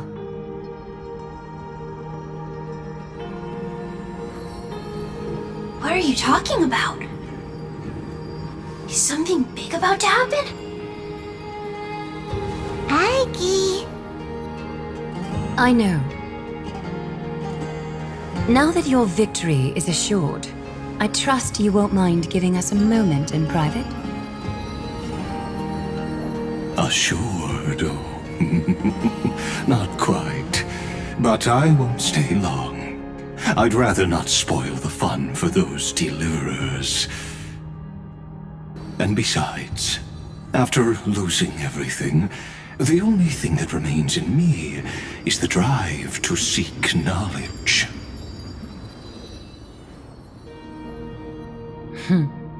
I pity you, Theoros. I don't need your pity. Farewell, Lady Goldweaver.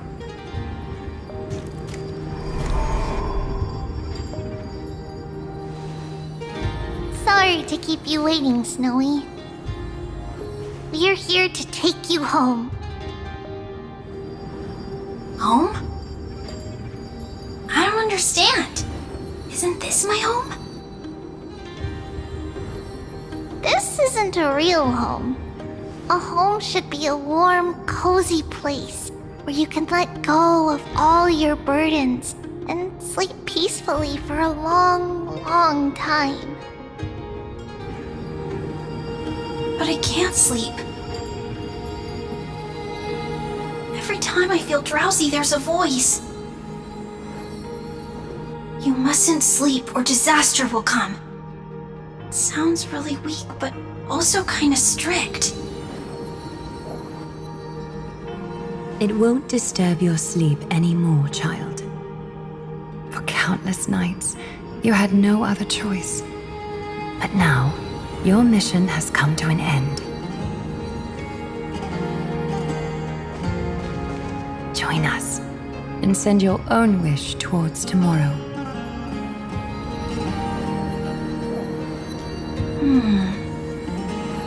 My wish. What could it be? You don't have to come up with an answer right now, child. Grown-ups often think duty and ideals are wishes. But a true wish should be the purest, most beautiful thing of all. It can only take form in the hands of someone who is truly free.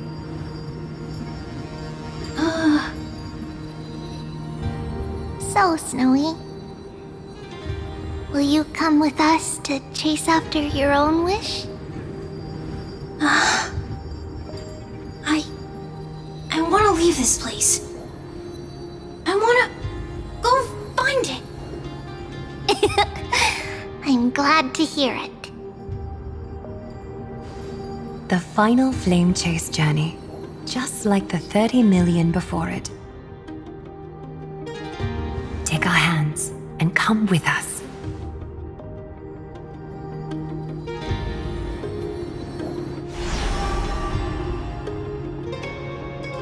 Where did little Fine and Shadow run off to? Look. He's already gone ahead to embrace his destiny. You finally arrived, Deliverers. Long time no see, everyone.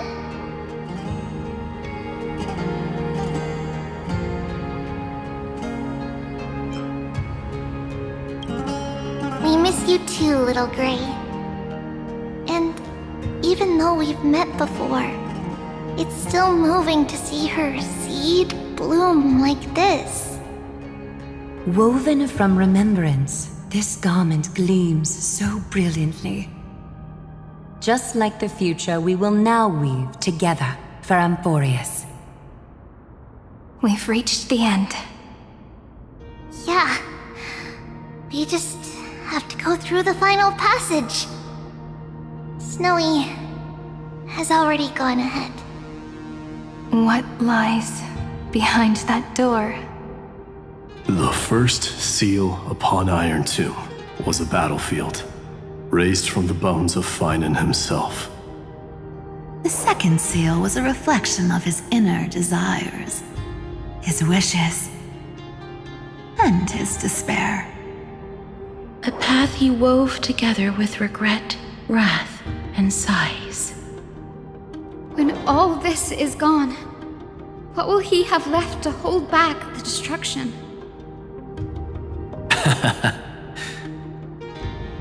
The answer is all but revealed. His traces are everywhere. You can even hear distant heartbeats. But one thing is missing. His sense of self. The world believed Kefli had long since perished. But they held fast, anchored by a sliver of self, standing for 1,000 years to shelter all life from the black tide. What Finan is doing now is no different. And what we must do is also no different.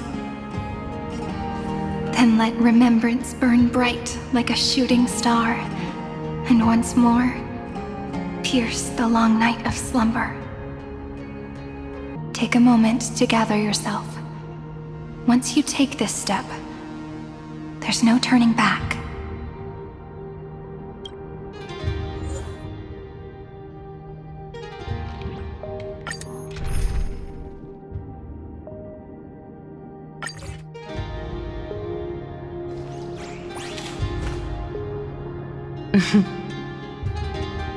The scepter once bestowed upon us names of cold command. The prophecy spoke of our unchanging fates time and time again.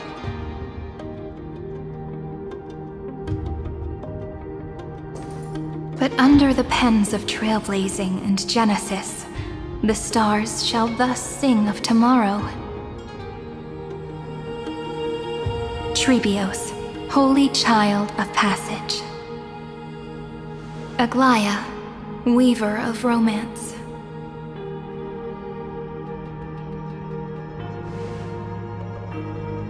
At the journey's end, they shall bathe in gold once more. Through myriad passages, until all that was lost is reclaimed. Do you still remember, Kaslana? The one who won't reach the dawn. The world dissipates at the end of the cycle. In this dream, you will awaken again and become once more that boy who loved to laugh.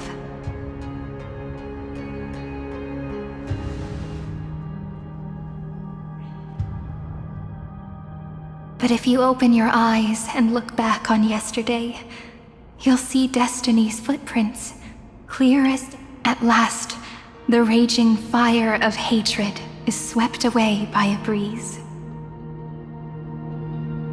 leaving only love to remember the passage of time.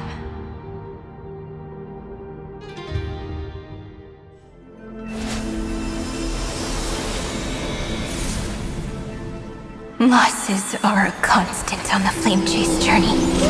But even if all is lost to the wind, memory endures.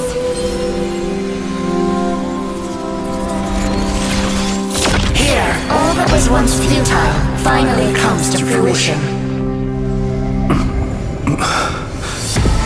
This is the end of your lonely, bitter journey.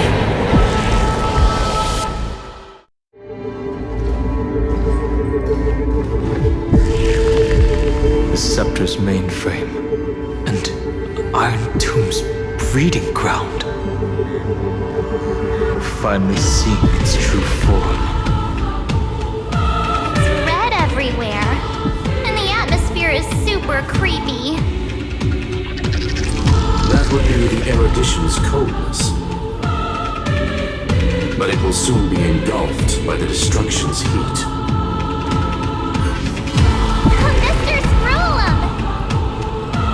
This world's insides are finally connected to the outside.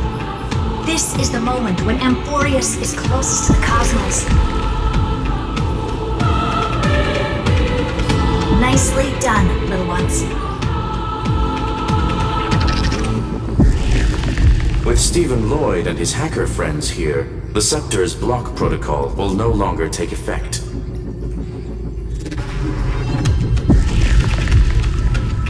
The speed of time within Amphorius has finally been synced with that of the real universe.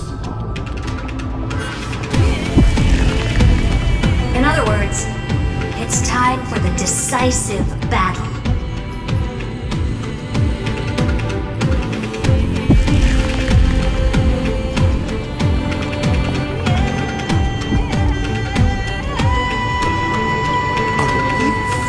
Getting an intergalactic warfare arc?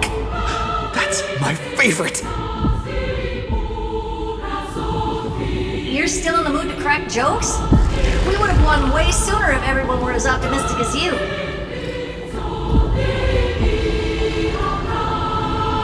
There's one more thing that everyone should know. Noose has cast their gaze upon Amphorius. The calculated instant is coming. The outcome of this battle will become a new anchor for the erudition's computations. Their gaze didn't overload the Scepter? Unfortunately, we have to go with this reasonable assumption. The birth of Iron Tomb had always been within that eon's calculations. But don't worry. The one miracle that Amphorius was never short on is defeating destiny, no?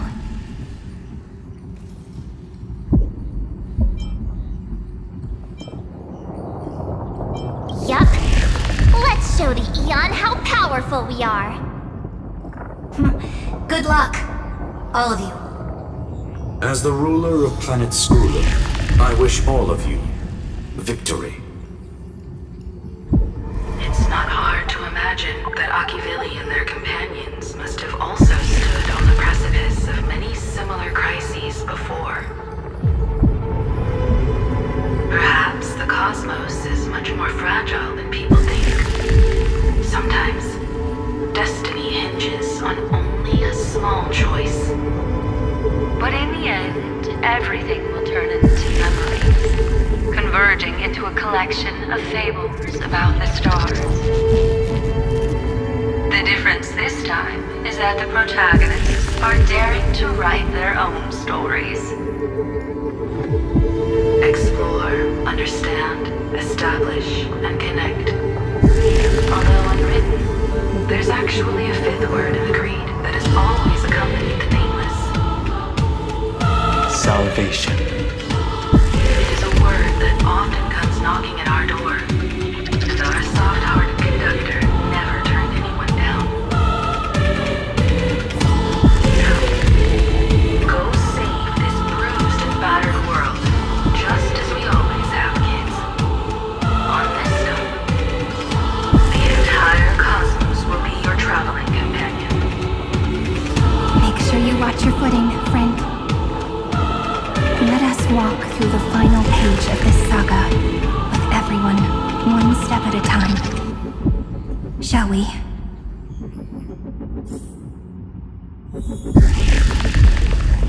After running all around the place, we're finally making big strides. At the end of time, life will illuminate the warm candlelight, subduing the flames of the destruction. Cast everything behind you. All that's left is the thrilling, relentless deathmatch. The final problem no longer requires a rational solution. Feel free to critique it to your heart's content. The starry sky marred by that rift is the last scar that needs to be healed.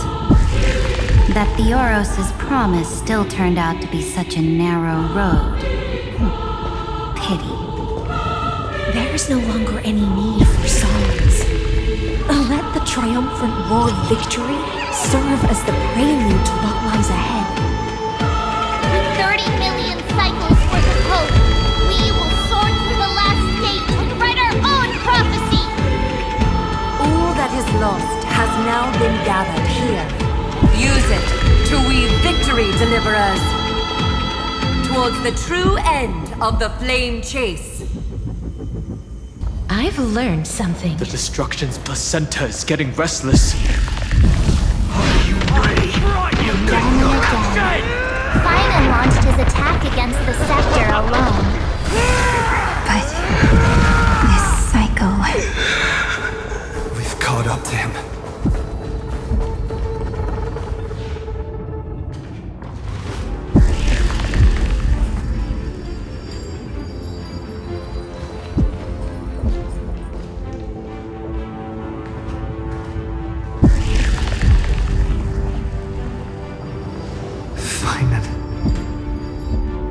Remember the promise we made back then?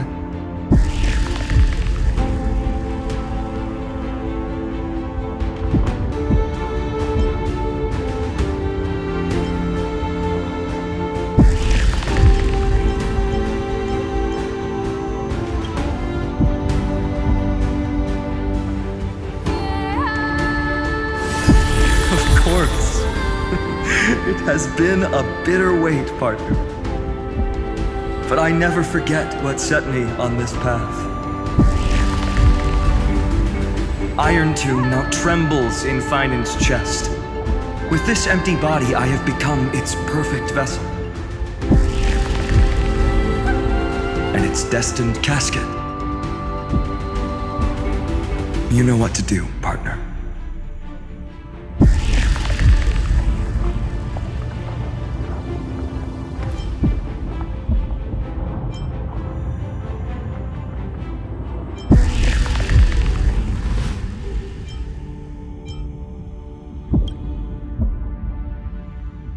Remember the past and become the hero of tomorrow. Stand with me and become heroes.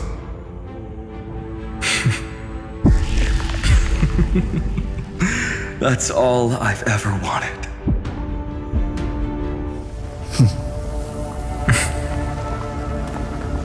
The epic draws to a close. 30 million cycles of light fading into darkness. Just for this moment.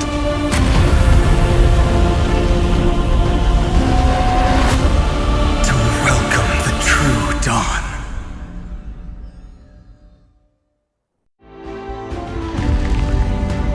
Finally, the end of this journey. All of us reunited beneath a vast, endless sky.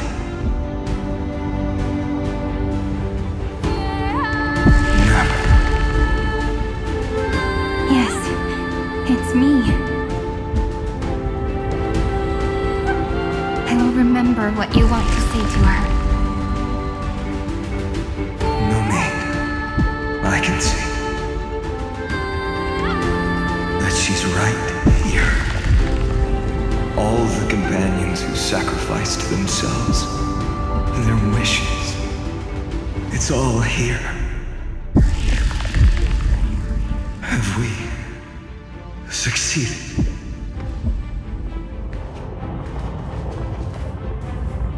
I think we have. Tomorrow, the stars will sing of the story of the Flame Chase journey. And it won't just be you in it. There will be countless numbers of you. Amphorius will be a glorious and magnificent world of heroes in the universe's memories.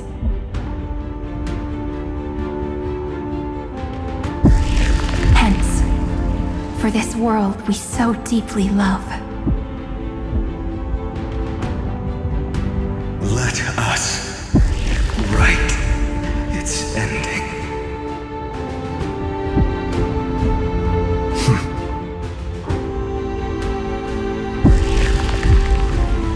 Step forward with the trail blaze as witness.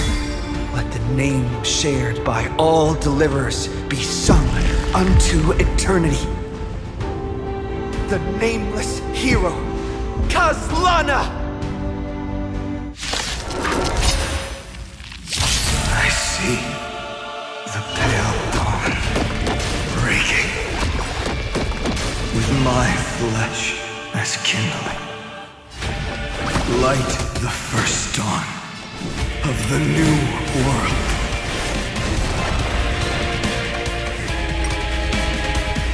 Your time to show. Don't worry. Night falls. Good night. Rise and shine. Do not hesitate, deliverer. Destroy this body. Kill the giant of destruction.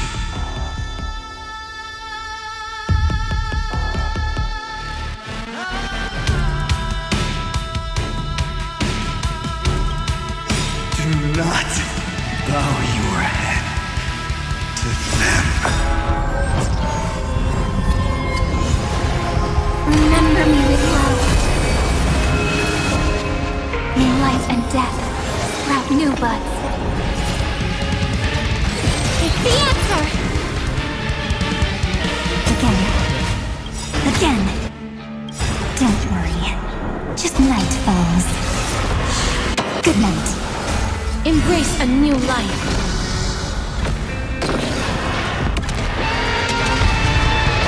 Iron Tomb's hatred is bottomless. It will turn into countless vectors, sweeping across the stars. When the time comes, promise me, use the world-cleansing golden blood to turn everything to ash.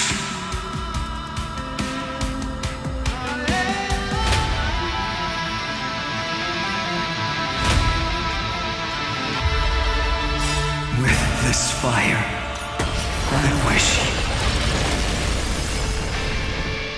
destruction, rebirth, deliverance, cleansing, 30 million cycles spell rings out. Promise me the dawn graced by stars.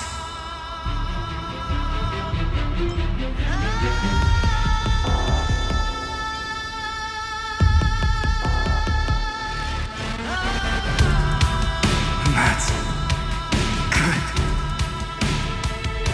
Finally, golden wheat feet in the starry sky, warm fire.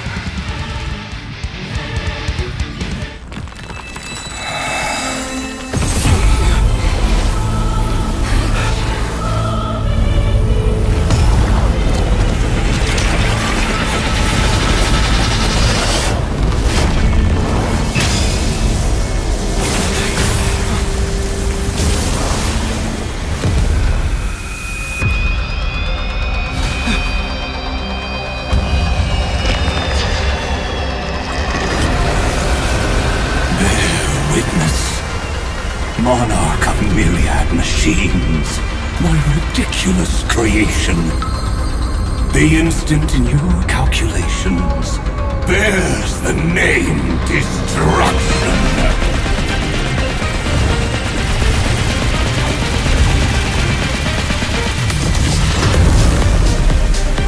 Who said you could speak, Senior? Watch closely. See how your chaos ends at the hands of your juniors. Don't get too worked up. Take a deep breath. There's not a trace of life in that armor shell.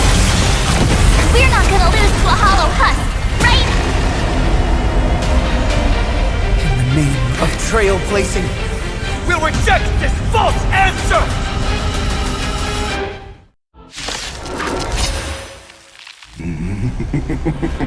My atonement is complete. The Handless Giant will create wisdom's funeral. Iron Tomb's body has descended.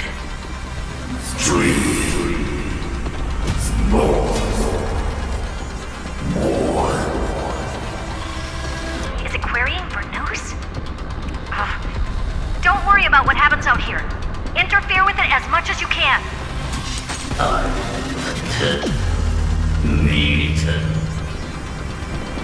What a twisted giant.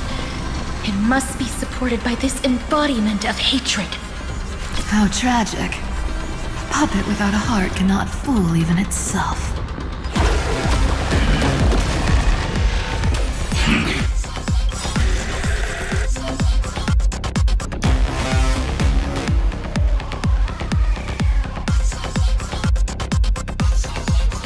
The Cosmic Alliance has finished its deployment. Don't hold back. Give it everything you've got.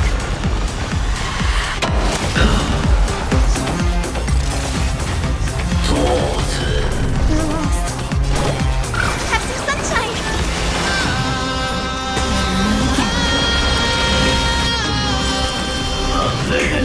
Protect. I don't want to let go yet. Faint left. Dispel the blue. Restore the skies.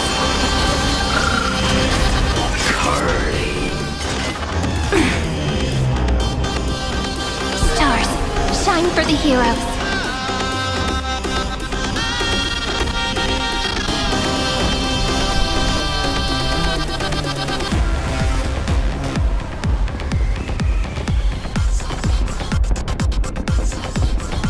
Stop stressing.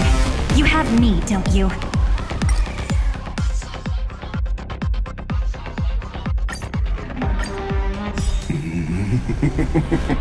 My atonement is complete. The Handless Giant will create wisdom's funeral. Iron Tomb's body has descended.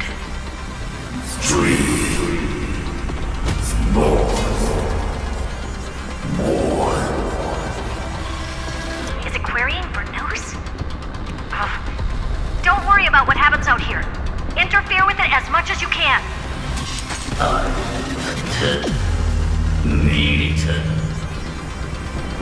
What a twisted giant. It must be supported by this embodiment of hatred. How tragic. A puppet without a heart cannot fool even itself.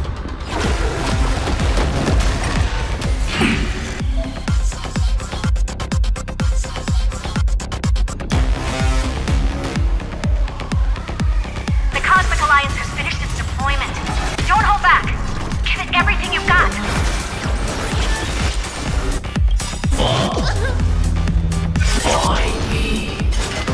That kinda hurts. Flowers bloom for tomorrow. As you wish.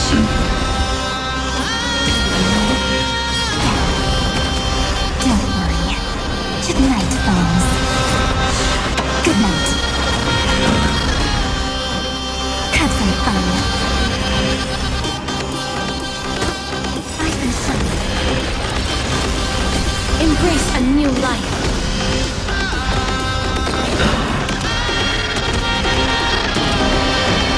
May death protect us!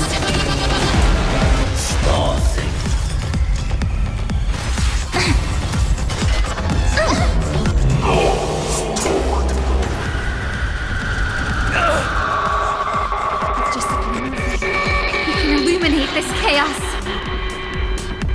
Indeed, there must be light. All courses converging into one. The grand vision of deliverance. For Tomorrow is finally within reach! Heroes, lead after 13 heartbeats. Light will create the heavens and earth. The cosmos doesn't... The remembrance will dispel the destruction's shadow. I will pass on your gift, lady. It's as warm as an embrace.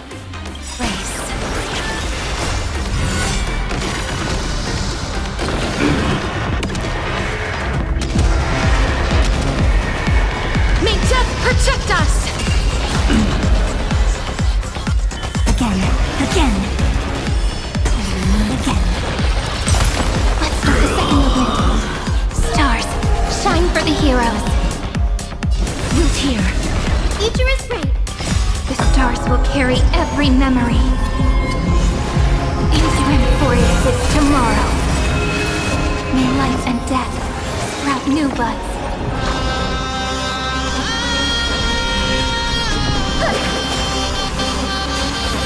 I will pass on your gift, lady. It's as warm as an embrace.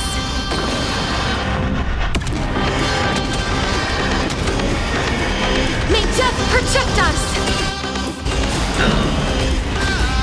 Chronos must... If you want, you brainless half-baked tool with nothing but impotent rage.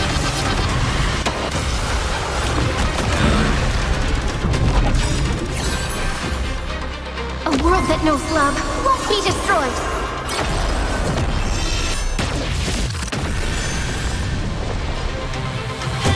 Have some fun. Rise and shine. Guide Rainbow Bridge.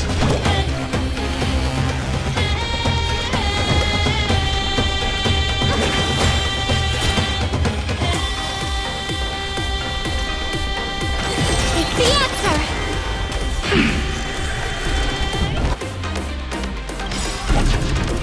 We're all here. May life and death sprout new buds. Cleanse hatred with love. As you wish. The future is great. Show me the way. Next time it rains, I'll be there, umbrella in hand. Dispel the gloom. Restore the skies.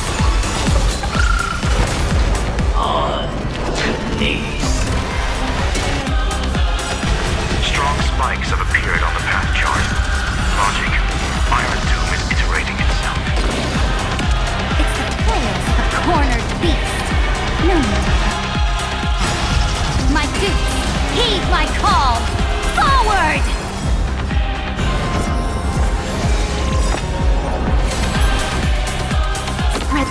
into the darkness!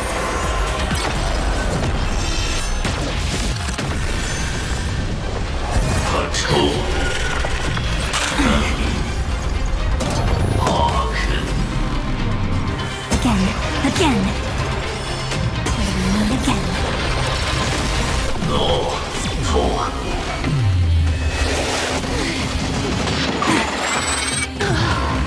You have no honor. You reside in the body of a hero, yet you're so despicable. May death protect us! I have always avoided making hasty verdicts. But now, humanity's justice is unquestionable. Stay calm, everyone. We'll put all our forces into an all-out attack with a decisive... I will pass on your gift, lady. It's as warm as an embrace.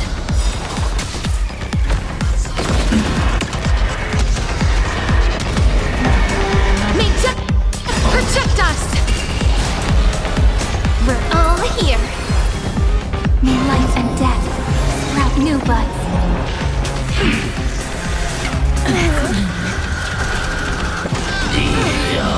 Let's create a miracle of complete. It's the answer! Wait a minute!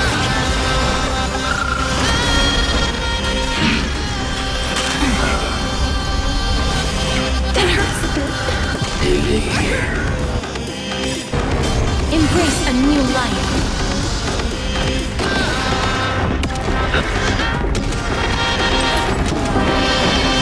May death protect us! This unprecedented trailblaze is worth everyone's effort.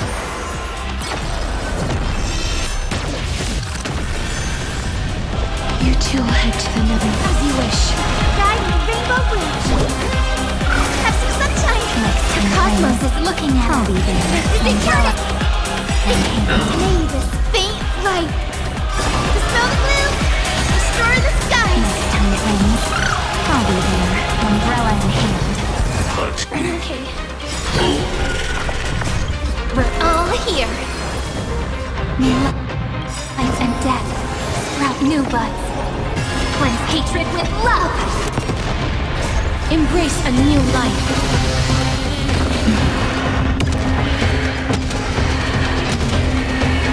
May death protect us! Don't worry, night falls. Good night. Again. The progress of Aaron Nova has been interrupted? Does this mean we won? But we have a bad feeling about this! The golden thread still trembles. The war is not over yet. Correction. This is not a war, but a debate. The argument about the Prime Mover is only about to begin.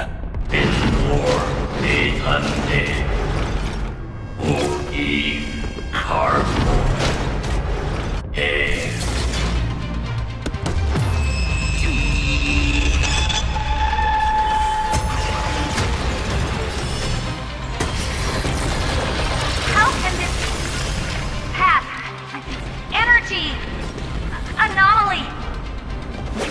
What? Stop! Otherwise... Here! Why? Oh, does it?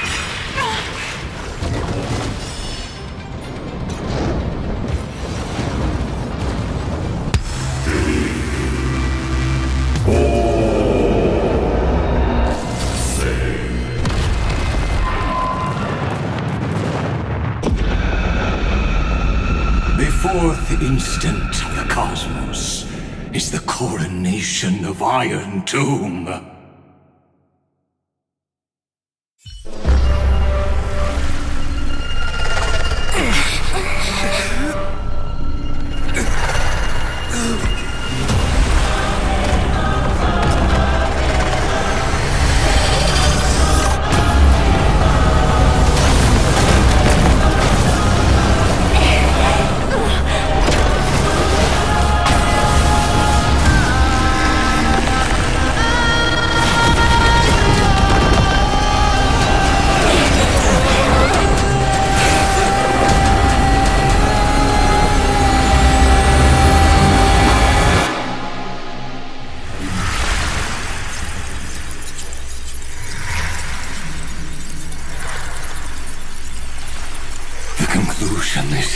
irrefutable. The right side of the equation, the erudition, falls silent. In 13 heartbeats, they will begin recalculating the universe, with destruction as the only solution.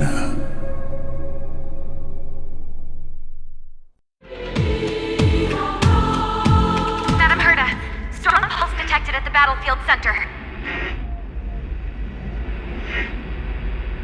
It's Iron Doom's destruction equation. It's about to complete self-coronation. That's our chance. Everyone, get ready to link up! Connecting audience system to Scepter.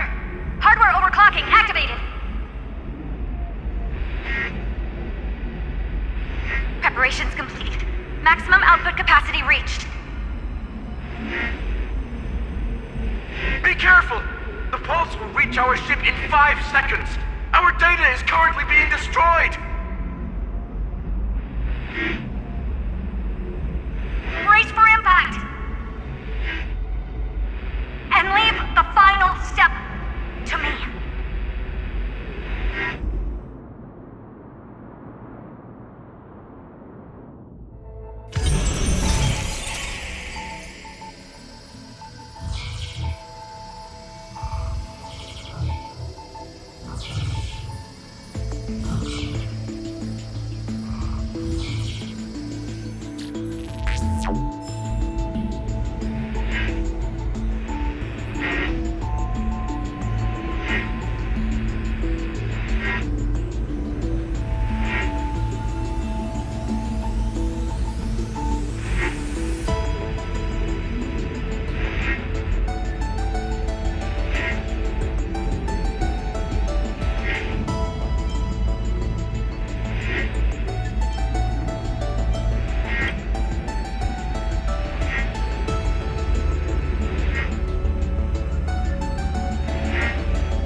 already right next to me.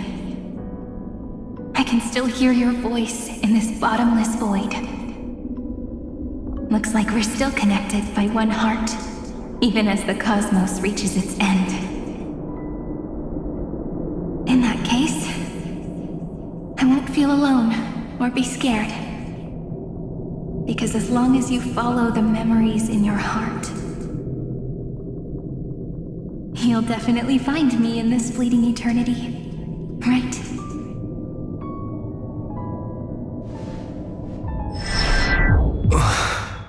Cyrene. What are you waiting for, passenger? I specifically came over to check on you in case you got lost.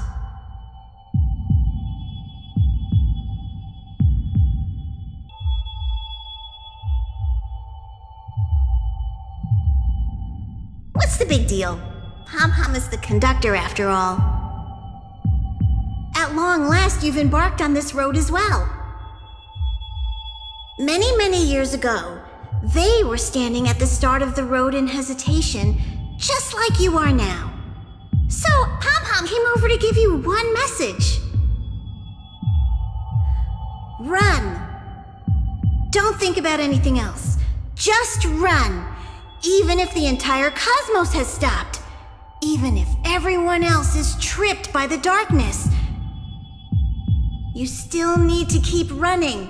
Picture yourself as the Express, moving forward at full speed. Because that's what the Trailblaze means.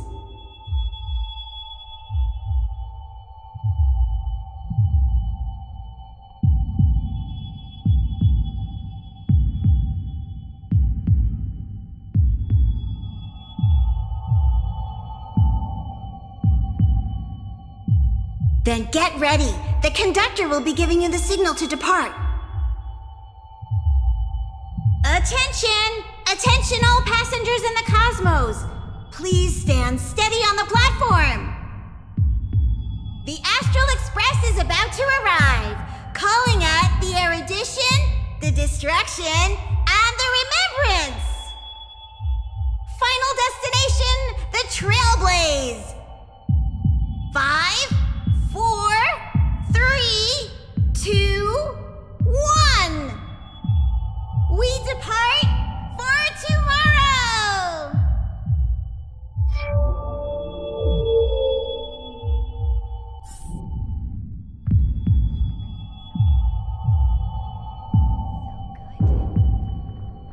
It's as if I can hear the sound of my heart beating. If the view in your memory ever grows fuzzy, it's power to Just reach out.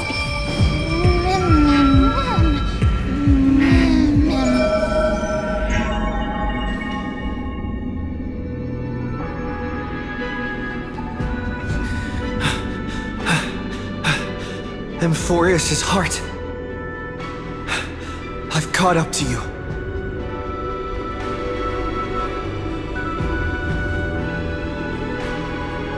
Let the first light illuminate chaos.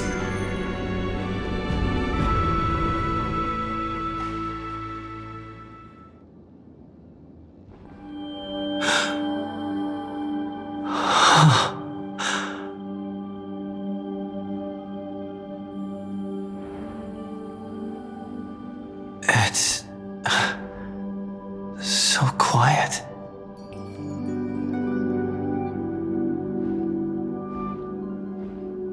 Everything's frozen in the most beautiful moment. This garden is your memory.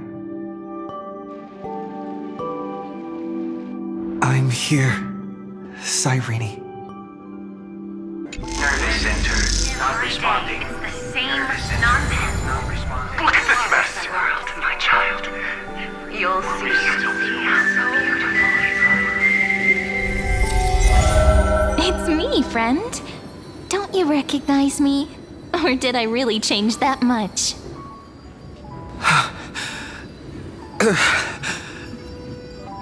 How many more memories? Tired? Then take a break. no one's gonna blame you. You don't need me to give you words of encouragement. So, I just want to tell you one thing. I'll tell you the purpose of your stop at Amphorius. On that trip, you will encounter a pure child of Anastrava.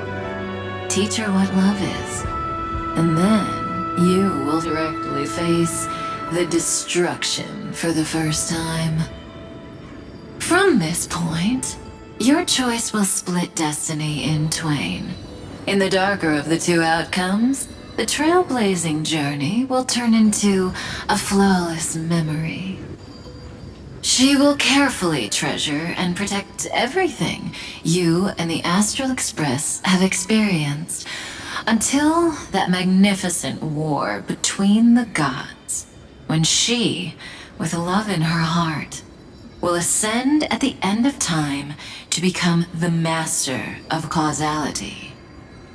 The universe will be snuffed out in the destruction, and you and she will become the beginning and the end of the Eden of blessed insight. You shall become the only two lives in all of existence, and you shall live in an eternal past, present, and future. You shall sow as many seeds as the sands of Ganga, trim an awesome kea of leaves, and harvest a Nayuta of flowers. That is the cosmos's fourth kind of finality, the remembrance. But for now, you still have a chance to make a choice. You still have a long way to go on your trailblazing journey, child. I'll keep this brief. The journey has only just begun. Welt, our other companions, and I still have many secrets we've yet to share with you. So, aren't you curious? We kept these stories to ourselves because we believed we had a long future ahead of us. Even a cosmos-spanning crisis, once the dust has settled, is nothing more than a memory of the journey, a single point on our long road. There will come a day when we tell each other everything. So, for the sake of that day, don't give up. We all know what kind of decision you'll make, and I believe the script will not progress toward the wrong ending. So relax. Listen, when you have the chance to make a choice, make one that you know you won't regret. Keep moving forward. Keep trailblazing. And when tomorrow comes, share with me the miracle you've created with your own hands. See you on the Express, kid. See you in destiny. It means we will embark on the true hero's journey. If Iron Tomb's power comes from the denial of all prima mobile, then we will carry out those beliefs. Here we argue. Even if all life will eventually return to entropy. Life will still try its hardest to find a way. It will try its hardest to resist destruction. In the nights shrouded by the black tide, we are the kindling that makes the fire burn bright. And once the fire is strong enough, the hunter will become the hunted. As of now, the number of flame chasers in the memory is 30 million times 12. And 400 million core flames await their return.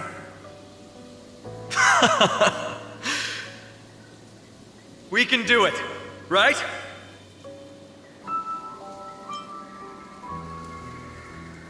That's right. So trust us, partner. Everyone, let's head out together.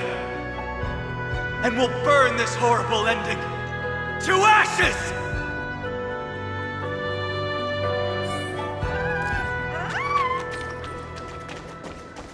From the dawn of newborn cries to the night when all beings fall silent.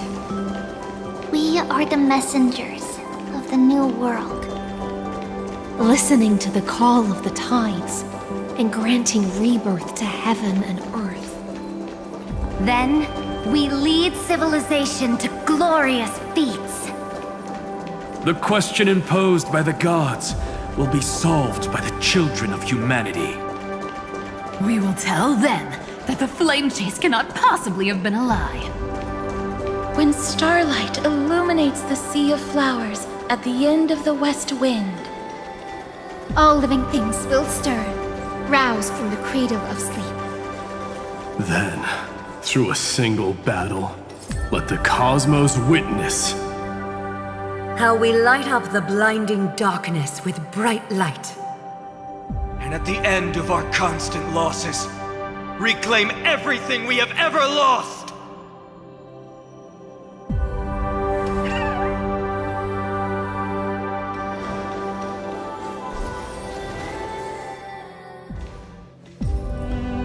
What a poignant yet warm journey. And it's still not over yet, is it?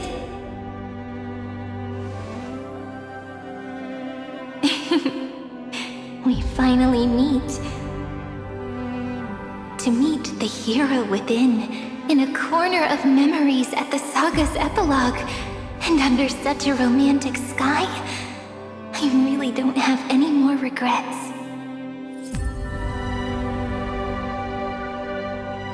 On top of that, the little seed had grown into such a big tree. Don't I look really pretty right now? Of course you do. Cheerful, beautiful, optimistic. Just how I imagined I'd look as a grown-up.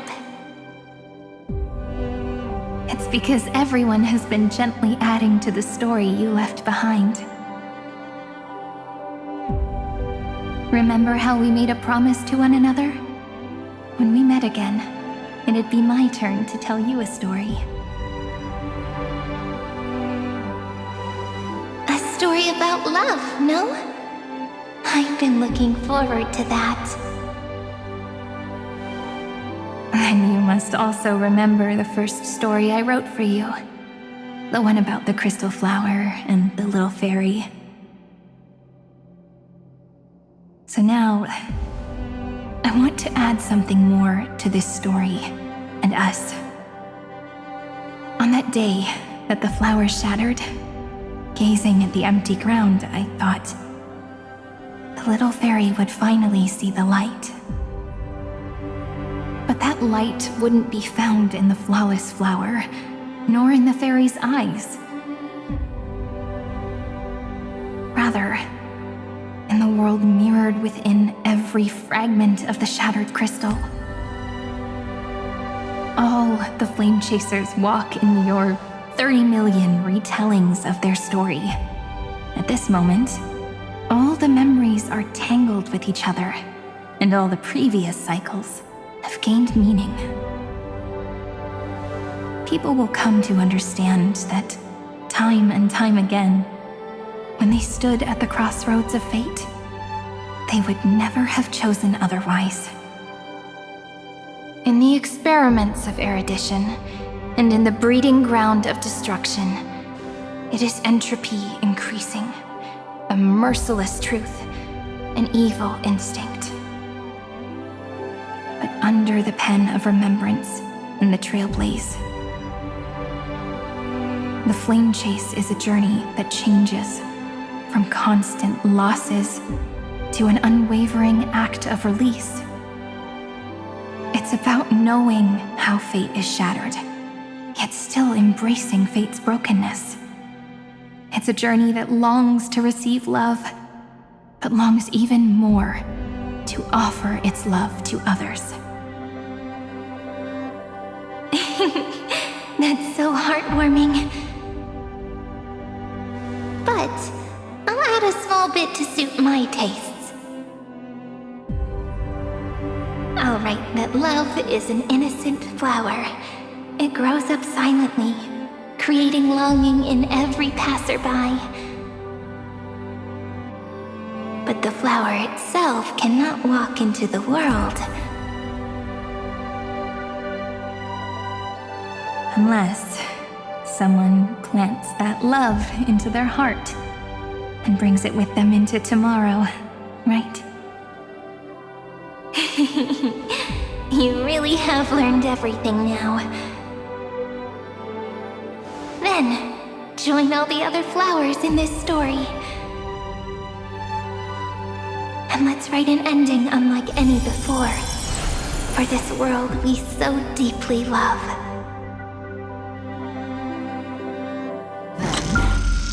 Why did you set out? Why do you trailblaze?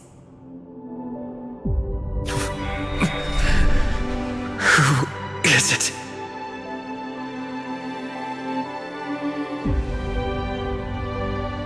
Don't be afraid. Take my hand if you feel nervous. Honestly, I've always thought you were really incredible. After all, no god guided the path of the Trailblaze. It could only be forged by those who dare to take their steps one at a time. So, that's why I'm asking you. Step up as a senior and show everyone in Amphorius how it's done.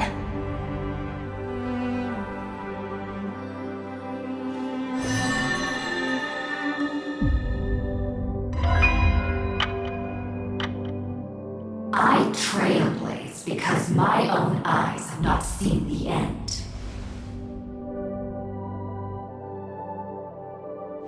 But I'm different. I chose to trailblaze because I am already on this road.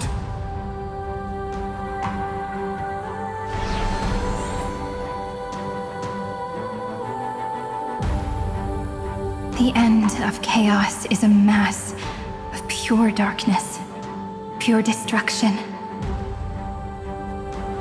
However, Amphorius' light has 13 different colors. We won't lose to that darkness, will we? Then, take a deep breath, one last time, friend. After 13 heartbeats, light will create the heavens and earth. Are you ready, friend?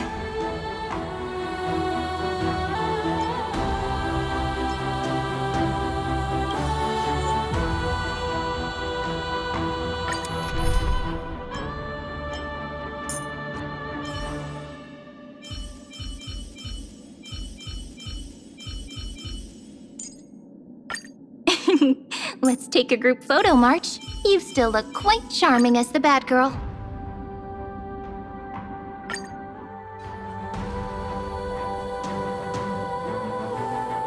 Seek the 13 factors of life, and let them converge into the primordial chaos. Using the remembrance of the past, we will trailblaze tomorrow's destiny. Infusing a world-bearing love into destruction. And inscribe the opening stroke of Genesis.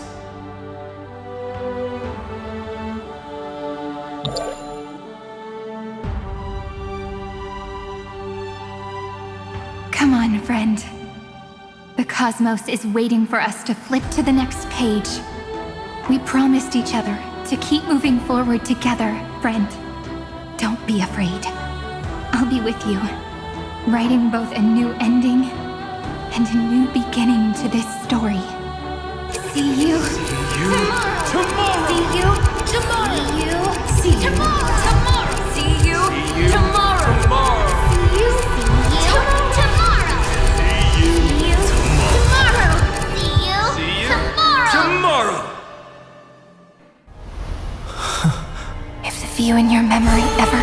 fuzzy, just reach out and touch it.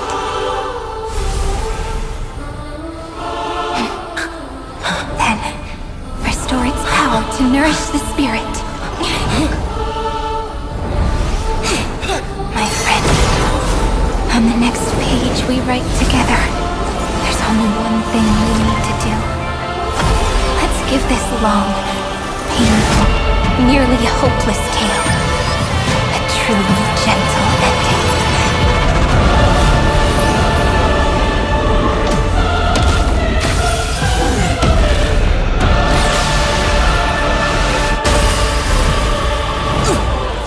Flame chase was never about destruction. It was about breaking free and trailblazing!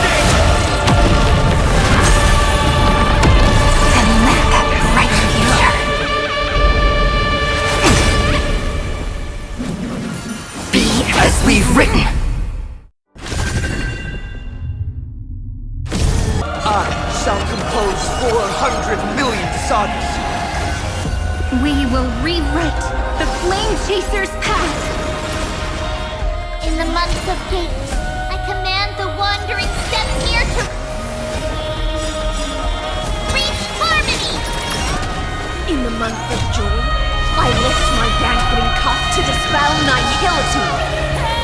In the month of balance, I make order the foundation of freedom.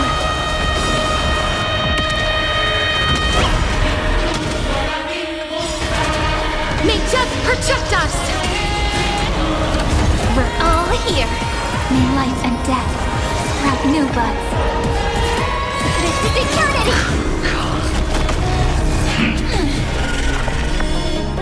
Rise and shine.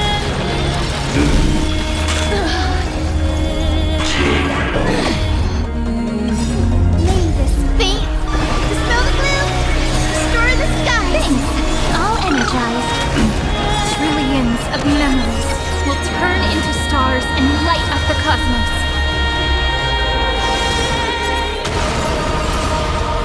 The cosmos is looking at it. It's the answer!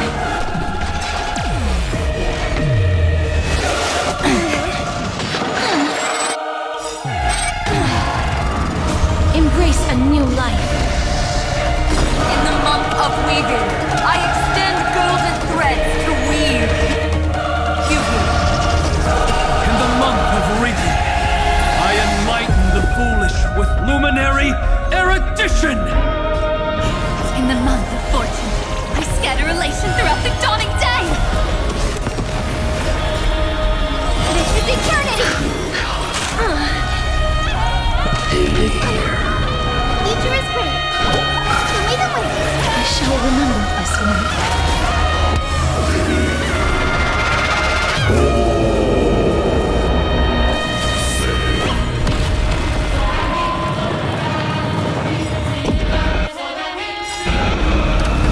Embrace a new life.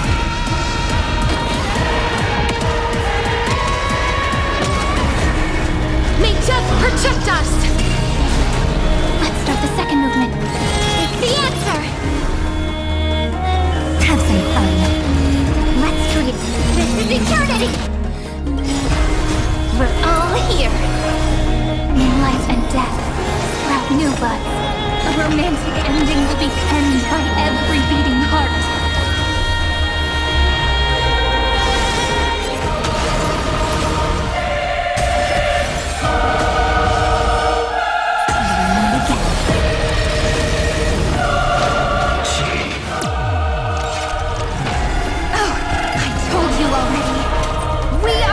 Who will move forward? In the month of strife, I become the glory of the eternal hunt! In the month of mourning, I bid death to no longer be equilibrium's end. In the month of everyday, I form twilight into the faint sparks of preservation. May death protect us! It's the answer! Life is not so fragile. Root here. We're all here. May life and death new buds. I will pass on your gift, lady. It's as warm as an embrace.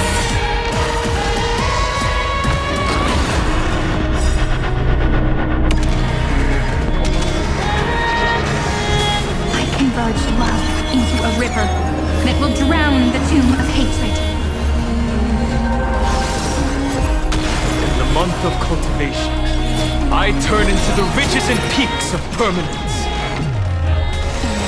Evernight, I weave remembrance into countless stars in the sky! In the month of freedom, I impart destruction onto the shackles of destiny! Cosmos is looking. Take the answer! We're all here.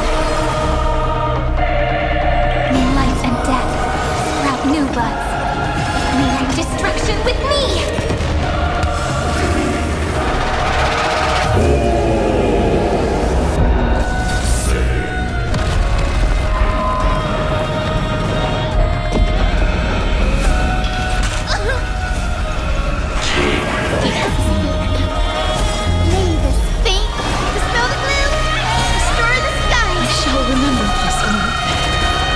Create a miracle. This is eternity!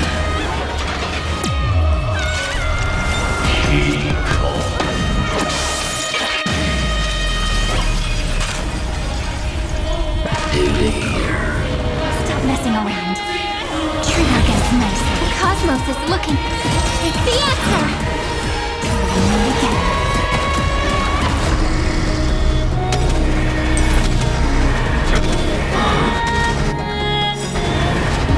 Just protect us! Don't worry. Night falls. Good night. We're all here. May life and death sprout new buds. The story of the flame chase is the tide.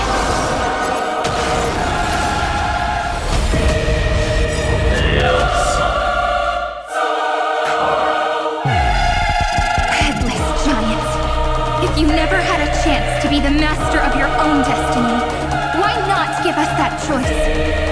Let humanity prove to you that even the breeding grounds of destruction can bloom with gentle flowers! We shall trailblaze at dawn for the road ahead! And pen a Genesis, as I've written!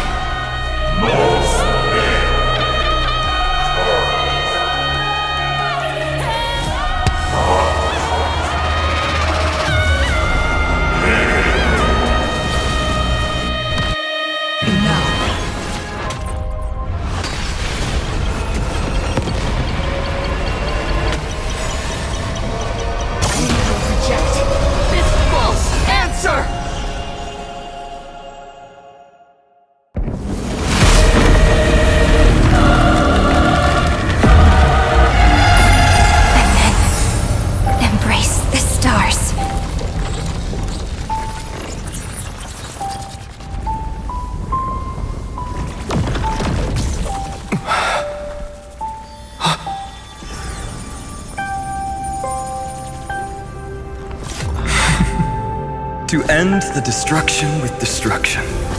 At last, we can sit together and watch the victory fireworks, partner. Why not come a little closer? This warmth is proof that we live.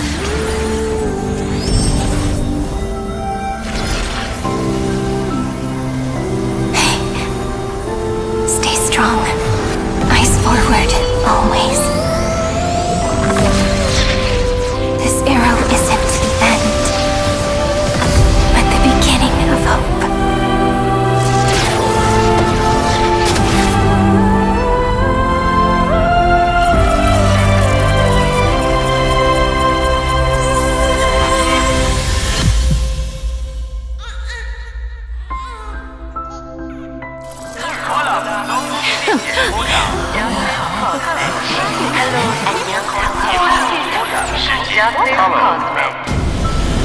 conclusion is irrefutable. Noos's answer was never destruction. But they kept silent, leaving the solution in the hands of the cosmos. The universe will keep searching and struggling to endure.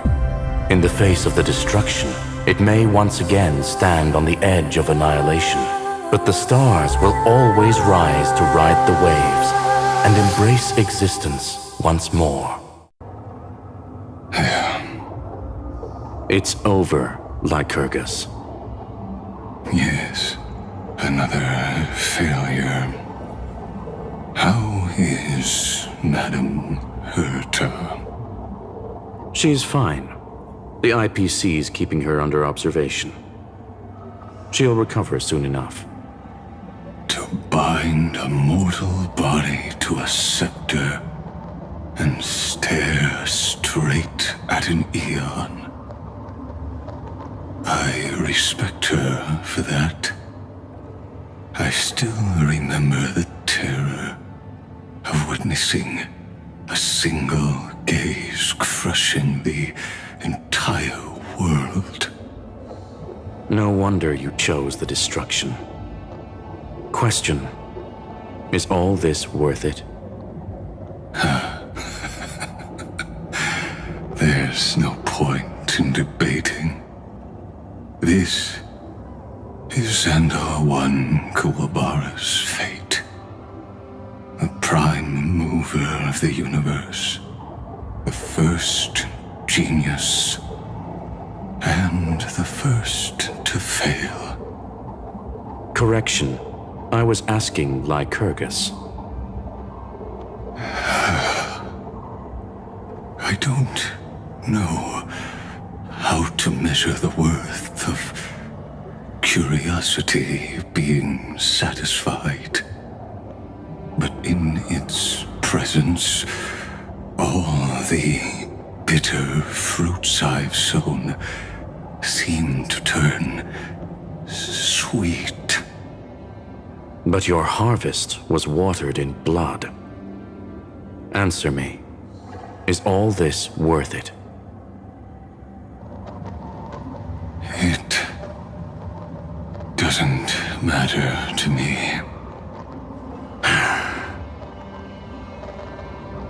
Let me tell you a story. Back when he was a student, Xandar's first experiment was slipping poison into his mentor's pipe, just to see how it would affect the lungs. And? There was no conclusion. His conscience got the better of him. Even so, the truth came out. He was harshly punished. Oh, that cruel mentor died of lung cancer 2 years later. It had nothing to do with Xandar. His fate is no different now. Sentiment clashed with reason, and Lycurgus was born from the latter. But whichever side we take, in the end, curiosity claims us all. You've handed yourself a death sentence. And yet, Iron Tomb's fall still isn't sealed, right? Fu Li, the key variable, still hasn't made their move.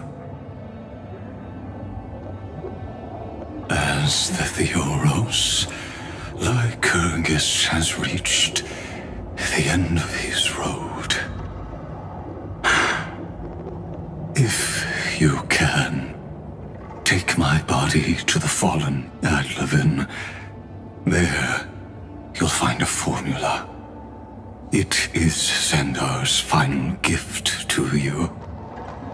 If the day ever comes when you must destroy the erudition with your own hands, it'll come to your aid. A foolish last wish. I won't grant it. You will, not for yourself, but for your conscience.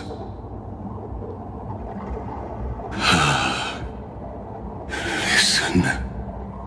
The death knell for the geniuses has begun to toll.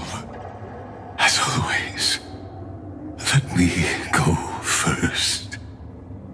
To the prisoners who stepped out of the cave, stand before my tombstone and offer flowers of Adlefin.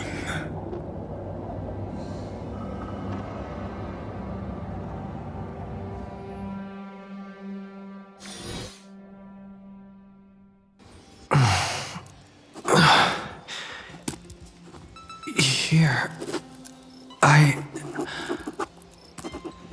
I'm back on the Express?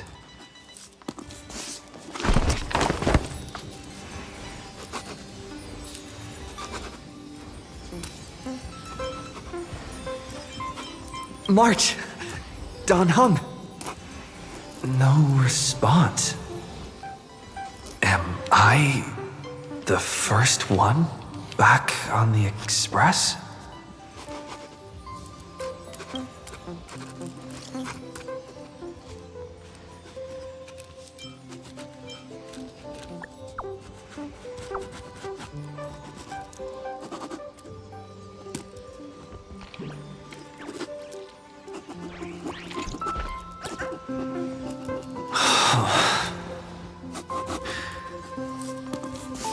Nobody's here.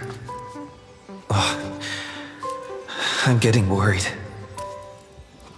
Did we really win? Why does it feel so unreal? Looks like they are waking up. Hey, I told you not to talk. Someone's in the bathroom? An intruder. Better be careful and check it out. Oh no. He's coming this way! Quick, hide in here! Huh?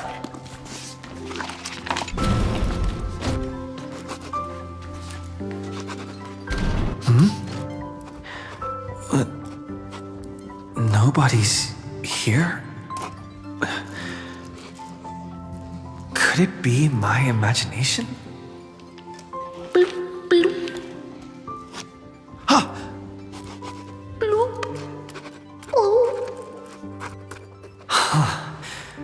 Caught you.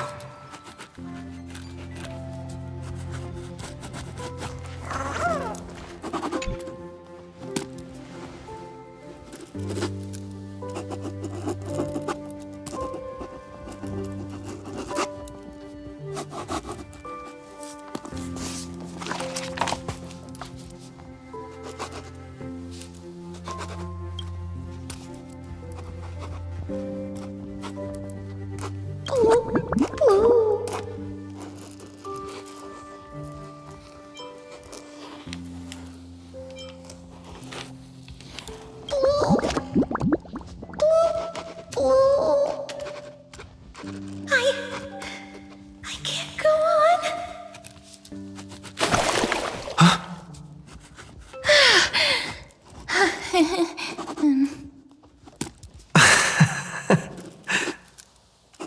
You...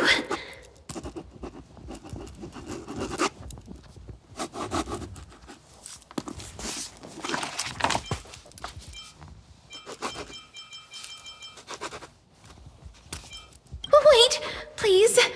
This isn't what you think. Ugh, I told you to keep quiet. You really can't keep your cool, huh, Princess Homebody? I'm not Lady Hysealens. Even the embodiment of death needs to breathe sometimes. Yeah, whatever. It's all the same anyway. Gotcha there, Grey Mystery.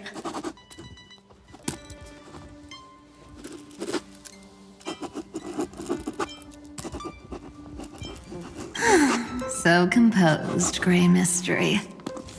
It looks like that big battle really helped you grow up, didn't it? Speaking of which, your Astral Express is quite luxurious. I hear you travel to different worlds. Must have collected quite a few interesting treasures.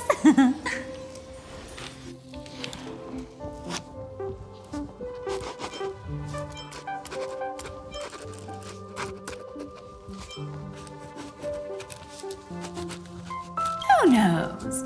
One moment we were shouting about love and justice, fighting Iron Tomb's virus. And next thing I know, we're all on this express. No idea how that happened. It's not just Miss Cypher and me. Everyone's been in this car for a while now. Mister, why don't you go say hi to them?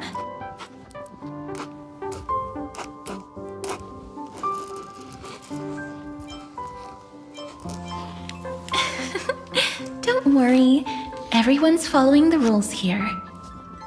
If you're worried, feel free to check everything out yourself, mister.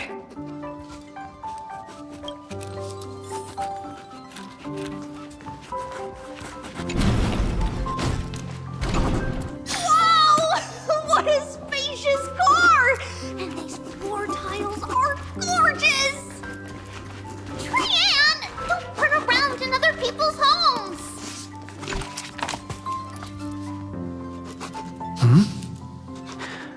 What?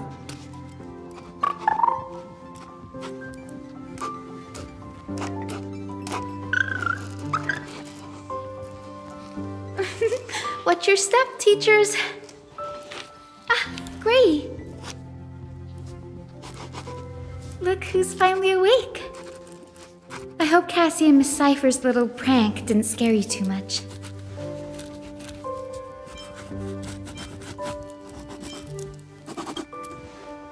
They were so enthusiastic.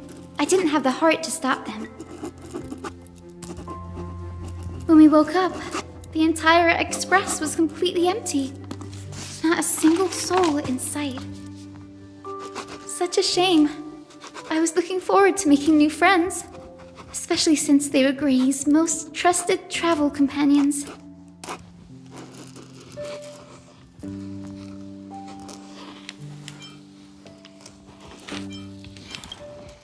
Did you also wake up from total chaos? I'm afraid none of us here has the answer to that question.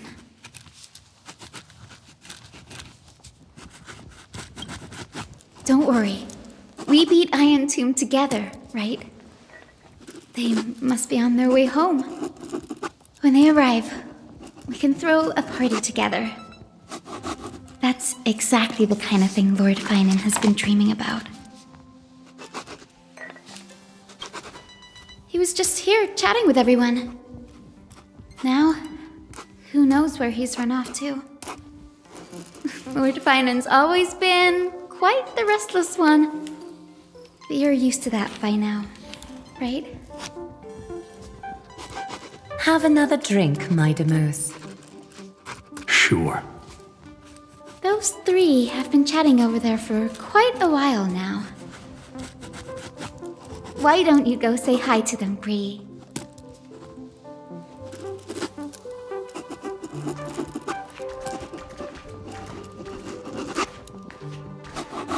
A moderate system, similar to the Demigod Council, is the only guarantee of a long-lasting civilization. In my view, most civilizations across the cosmos will eventually evolve into this form. I beg to differ. In such a vast jungle, the dictatorship system exhibited by early Akama is the only example of guaranteed survival. Look who's here, if it isn't the master of the Astral Express. It's good to see you. Glad to see you're safe and sound. I helped myself to some equipment and drinks from this, bar of yours. Hope you don't mind.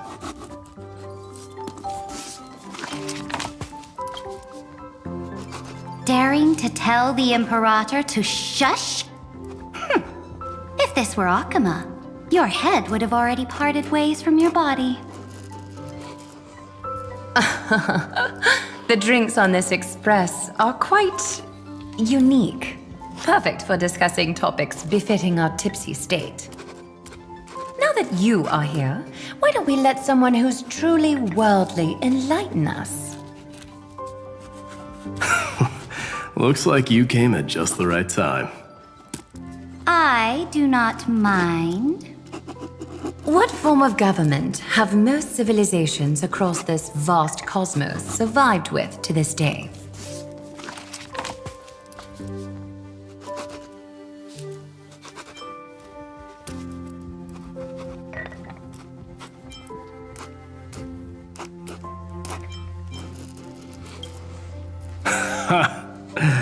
That's exactly the kind of answer I'd expect from you. I bestow upon the Astral Express this supreme mission. You must spread the great deeds of Amphorius to every corner of the cosmos. Thus, capable individuals from countless worlds will surely find inspiration in the Flame Chase's tales and embark on their own grand journeys. It's hard to say if that'd be a blessing or a curse for the cosmos. I can imagine our conversations here will only get more unrestrained. Don't let our rare moments of joy hold you back. This banquet on the Express truly lacks manners. You may leave. I permit it. That man just left. Wouldn't even stay for another drink. He needs to show more respect. If you're looking for him, try your luck in the car above.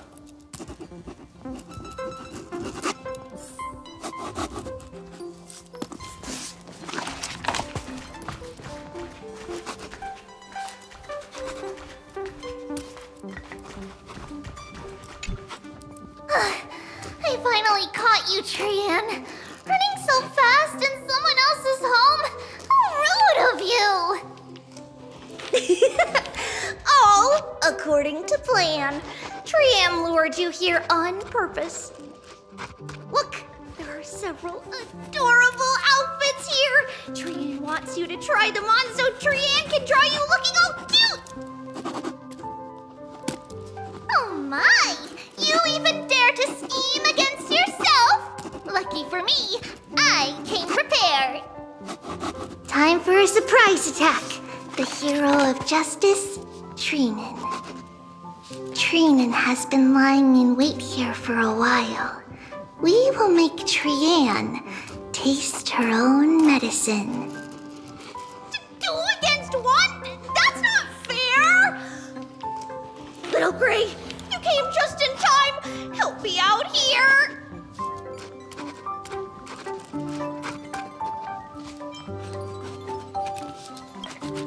Little Gray, you better think this through.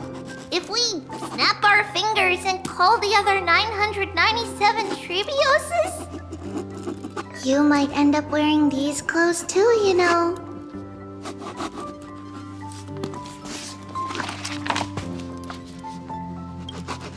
Trian, good luck. Even little Gray's saying that. Darn it! Trian won't give in!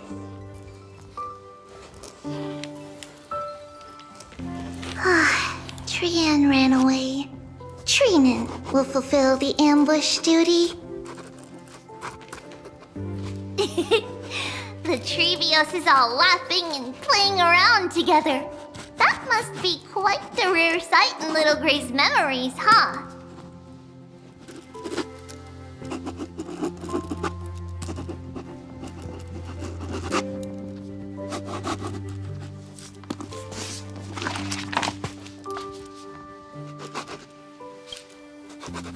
Yeah, everyone will be all right.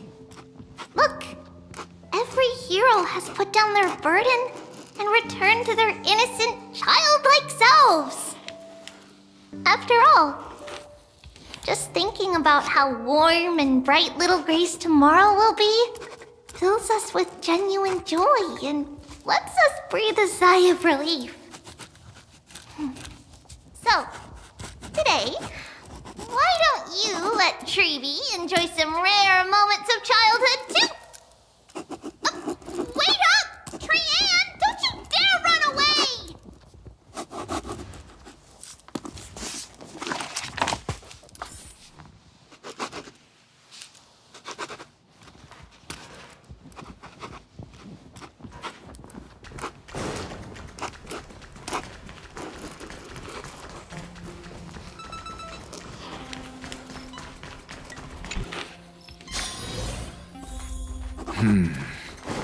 Based on my calculations, there are countless celestial bodies with water in the cosmos.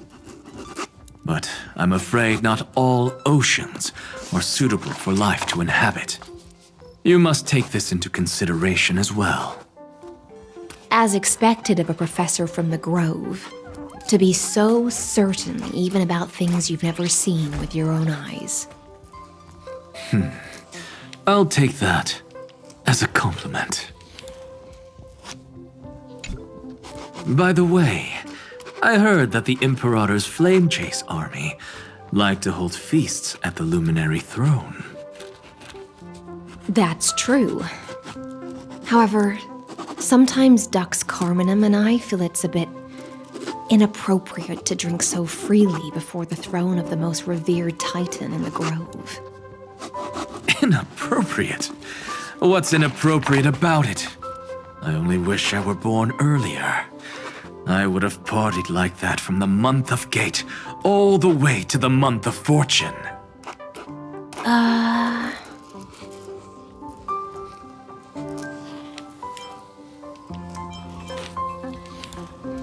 Blasphemy is just a phenomenon, not the end goal. I'm sure there are plenty of people across the stars who question these so-called eons or paths. Didn't I spend some time in that Lycurgus's head?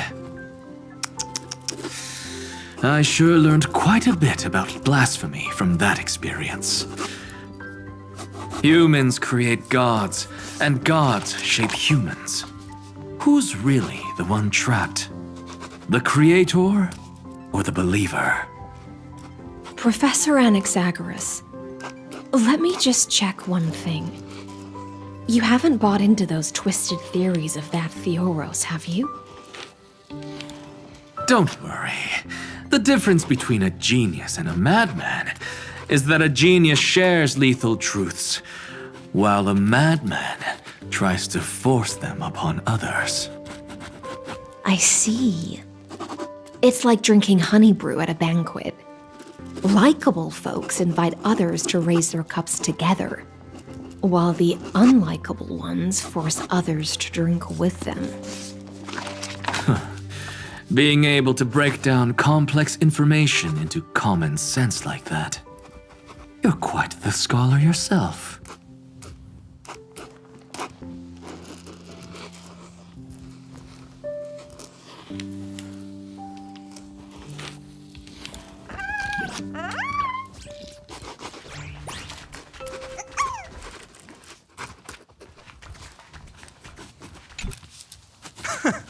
You're here, partner. That celebration party I've been mentioning to you has finally become a reality.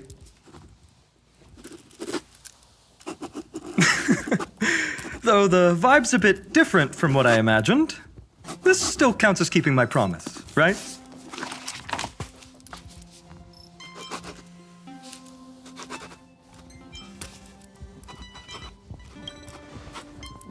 What you speak of has indeed already come to pass. We triumphed over Iron Tomb, drew its fire unto ourselves, and purified its embers. Now the force that maintains our consciousness and form comes from elsewhere.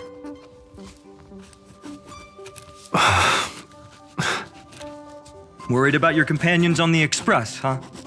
I understand how you're feeling right now. Don't worry. They'll be safe and sound. She promised.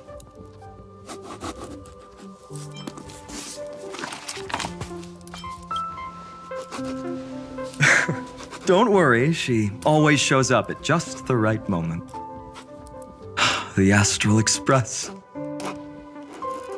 Honestly, it really feels like home.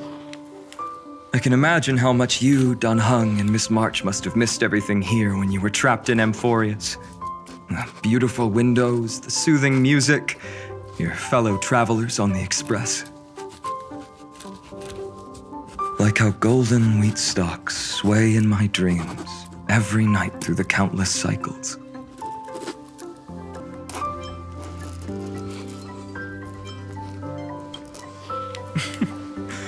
Among all these stars in the sky, there must be another little village like Ides Elysiae out there, right? I think I've found my own wish, partner. Someone once told me that home is where you can be truly free and at ease. Maybe roaming the cosmos with you all is my strongest desire right now. All of us together, of course. The Shinjo Alliance, Penacony. I blame my poor imagination. I can't picture what those worlds look like at all from Dun Hung's descriptions. So I have to see it with my own eyes, right?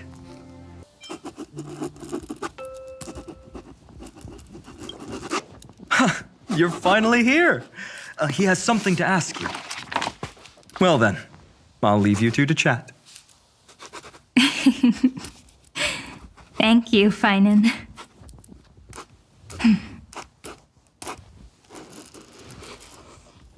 After such a good sleep, you must be bursting with energy now, right, friend? Sorry about that.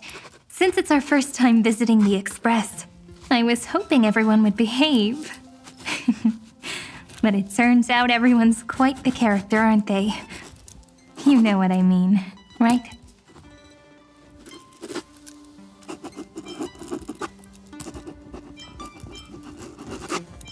How about we take a look back at everything that's happened so far? Together, we triumphed over Iron Tomb. It tried to transform into trillions of viral clusters to infect the cosmos.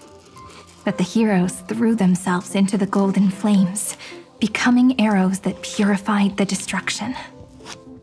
The fall of Iron Tomb also symbolizes the demise of Scepter Delta ME-13.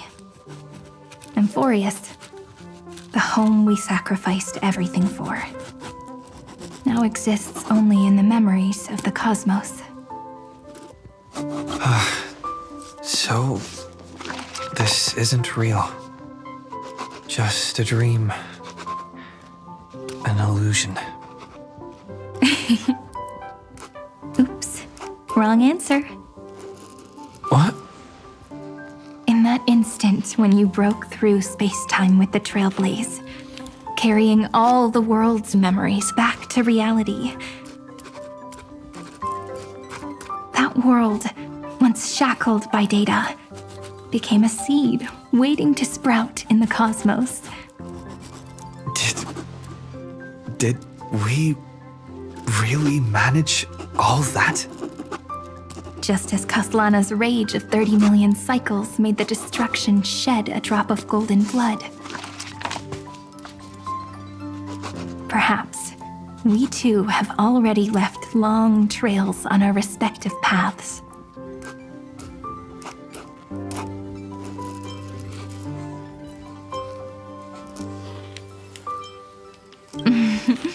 That's a bit of an exaggeration. None of us can become true life forms yet. At least, for now. But Amphorius already has a tomorrow. So as long as you carefully preserve and tend to all the seeds, then when the Trailblaze creates another miracle someday in the future, I believe this world we deeply love will sprout and bloom into a beautiful flower.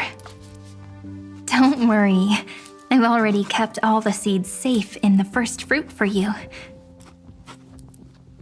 And its name is as I've written. So, it's time to reveal the correct answer. This isn't a dream, nor a fantasy. It's The epilogue of As I've Written.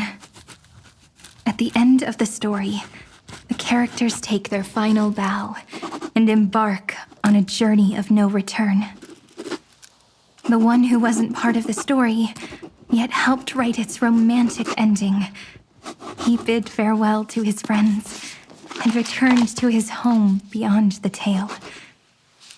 Promise me one last thing, friend. When we say goodbye, give me a smile, okay?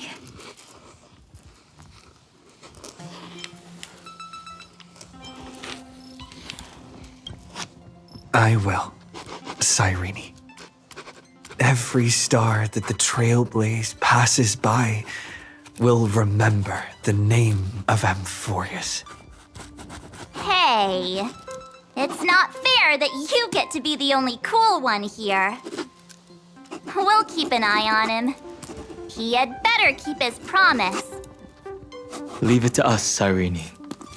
Your story will be sung across many worlds. Stories this complex and twisted are always hard to believe.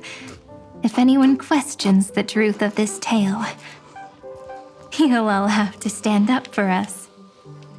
Rest assured, even the most stubborn person can't withstand our six fists. You're so reliable, March. Shh. Listen. There's a book here?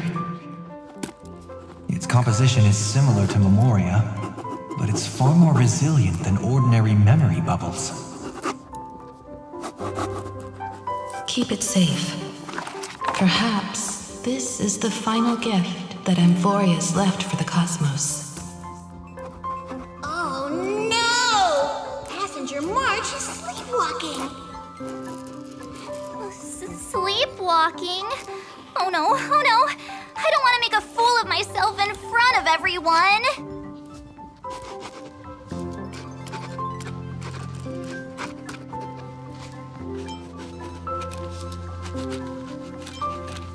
I can hear all those sneaky little plans brewing in your head. March, Dunhung, my friend. In the countless days and nights ahead, you must continue to support each other. Time to head home, everyone.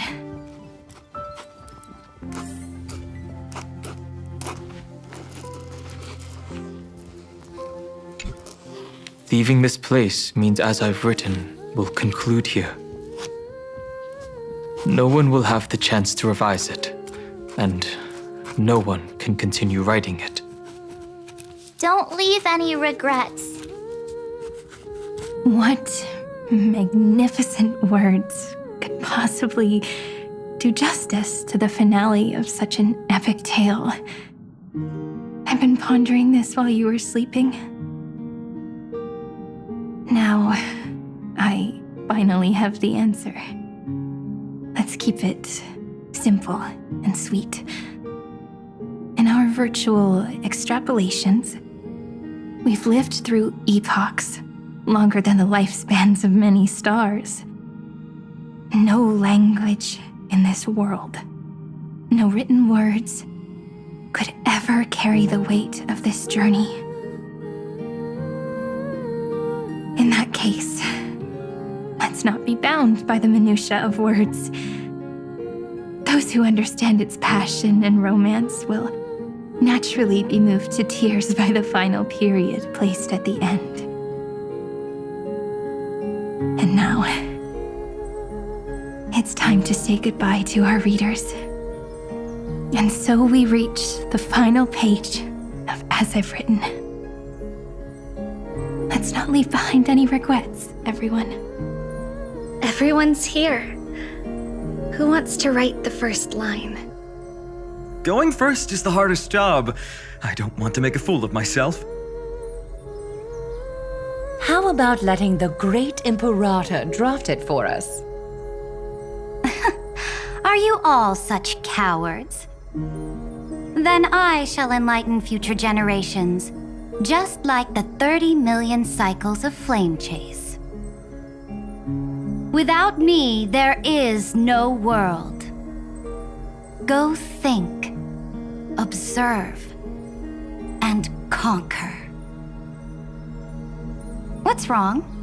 Everyone's gone quiet. The great Imperator set the bar way too high. How are we supposed to follow that up? Where the Emperor leads, loyal subjects must follow. I guess only the Dux Gladiorum could possibly match that kind of overwhelming presence. Me? That suits me just fine. Once the deed is done, one should leave decisively, letting posterity judge right from wrong. Until we meet again in our next conquest, my dear dukes. The stars shall sing of the Imperator's great journey. I should have shared a drink with you all, Dux Goldweaver. Loosen up, High Sealants. Life is like the ocean. Tides rise and fall, and everything eventually dissolves into the waves. So, sing your heart out in every moment of your existence. Whether it's a feast or the nihility that awaits ahead, I will find its radiance and sing its praises. May the next feast be eternal. Miss High Sealand's toast is so poetic. Does everyone have to be so poetic? In my opinion, we should leave some real words of wisdom for future generations. Next up. Any volunteers? I'll do it. There's no dragging one's feet in the Kremnoan language. Does the Kremnoan language even... Haikith, don't interrupt. Kill the play, and games shall be born. Kill the strife, and glory shall descend. Not bad at all. But now I can rest easy. After all, the lines I prepared are way more profound than yours. Ha! If nothing else, you're certainly unmatched when it comes to singing your own praise. Farewell, everyone. If we meet again, I shall once more become your steadfast support. That's a promise I won't back down from. Mighty Mouse, become king. What's up, Cass? It's nothing, Lady Trebios. I just finally realized something. Then speak your mind, and let your words be immortalized on the page, Cass. If your heart still has room to spare, share a bit of gentleness and softly cherish all the beautiful things around you. That's so beautifully said, Cassie. Thank you, Miss Hyacinth. My only small regret is that I couldn't fully embrace this world I loved so dearly. I hope those who read these words can fulfill this wish in my place. Everyone, let's meet again at the end of the West Wind. The place you reside is the gentle sea of flowers. Well then, it's my turn. Take it away with your performance, Anaxagoras. This time, you won't have to worry about being interrupted. Then I must thank you all for being such a captive audience. Now, with this golden opportunity, I shall reveal to the world my insights into the world's ultimate truth. Truth is a solvent that dissolves all things in the world, and thus cannot objectively exist. I have a brilliant proof for this in mind, but since we're nearing the end of the story, I shall not elaborate. Is this your final question for future generations? No. This is an established fact, not up for debate. I call it Anaxagoras' last theorem. Oh, you. Still as profound as ever, Professor. We've got time, you know. If you don't explain it clearly, future readers might not grasp your true meaning. The true meaning isn't important. What matters is the emotion that stirs within them when they read these words. At that moment, the theorem's mission would be complete. So, your lessons are far from over. But taking a little break for now wouldn't hurt. Then... class dismissed. The seeds you've sown are already sprouting. Would you mind if I write the next line? Huh? I actually thought you should be the one doing the final wrap-up. But... we'd never turn down a request from you, Aggie. Teacher, Cyphera, thank you both. Trust and selflessness are the two most beautiful garments in the world. One to gift others, one to adorn yourself. One's golden and one's purple? Not being able to completely change your fashion sense is my only regret across 30 million cycles. After all this exhaustion, I just want to take a peaceful bath now. I'll see you all again at dawn. Thank you for your hard work all this while. Lady Aglaia just can't give up her favorite hobby, can she? So, I guess it's my turn now. There must be many others like Miss Hyacinth out there in the cosmos, helping and healing people everywhere. You've got to set a good example for them, right? Of course. Look up at the sky more often and smile more. Many stubborn ailments fear optimism, but it's the best medicine.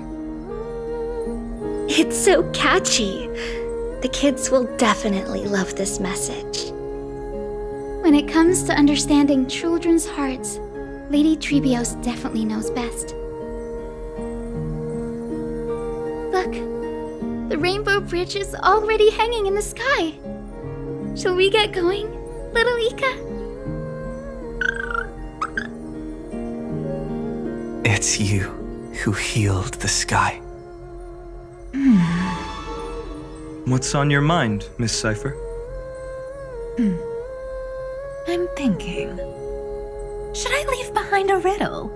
Some twisted, convoluted scheme that'll drive everyone in the universe mad trying to crack it. I see. You know what? Just go wild with it. No one's gonna judge you. Oh well, my brain's not working right now. Let me be genuinely sincere for once. Don't be afraid to fall. Just run. Destiny's just a slow-moving nymph. It can't catch you. So in the end, little Cyphy's message was the most straightforward one. Even if you combine 30 million of me, I probably wouldn't have read as many books as you did in one lifetime. I won't pretend to be cultured before Big Sis Treeby, Trinan, and Trian. Emphorius's greatest trickery. Gotta bounce now. Meow! Homeward you come, distant wind. It's just us now, Snowy. Yeah, teacher. Maybe I should. No, let me go first. After all shall bid farewell to one, and that person alone will. I never would have guessed you had such a dark sense of humor, teacher. You still know so little about the complete Trevios, Snowy. Jokes aside, I want to leave these words at the end of the story. Whether it's a sunny day or a rainy day, remember to tell yourself before you drift off to sleep, see you tomorrow. See you tomorrow. Times 1,000. Prophecy received, times 1,000. From now on, no more goodbyes. Finally, the time has come to say farewell. I'm grateful that you could be here to witness this moment, partner.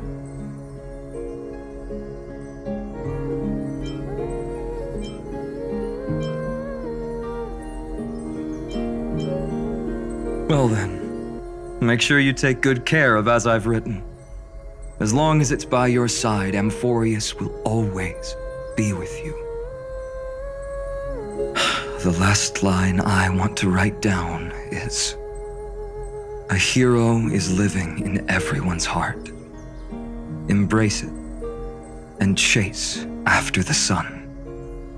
I hope those who read this will find the courage to face their burning lives.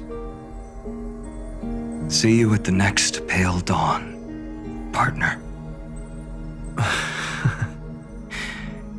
Did you see? Amphorius has ushered in the dawn. The characters in the book have taken their final bow. It's time for us to return to our own reality. But as people who lived through it, we can still add the final touches to this story, right? Of course. The pen will eventually break, the ink will run dry, and life will ultimately fade. But thoughts will permanently remain in sagas. If time is an endless cycle, then forget the bitterness that keeps repeating, and remember only the moments of happiness. Let's walk towards tomorrow together. We were never apart. Time to head home. Don't miss the crew meeting. We won't wait around for you, you know? See you later, Donhung, March. And with this, as I've written, officially comes to an end.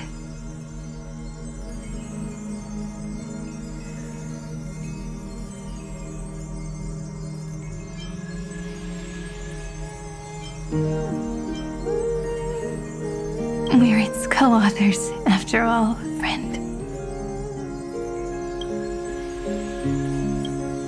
Once the words are written down and have been read by others, the meaning they carry is no longer in our control, leaving the freedom of interpretation to every reader who opens it. Don't you think there's something romantic about that?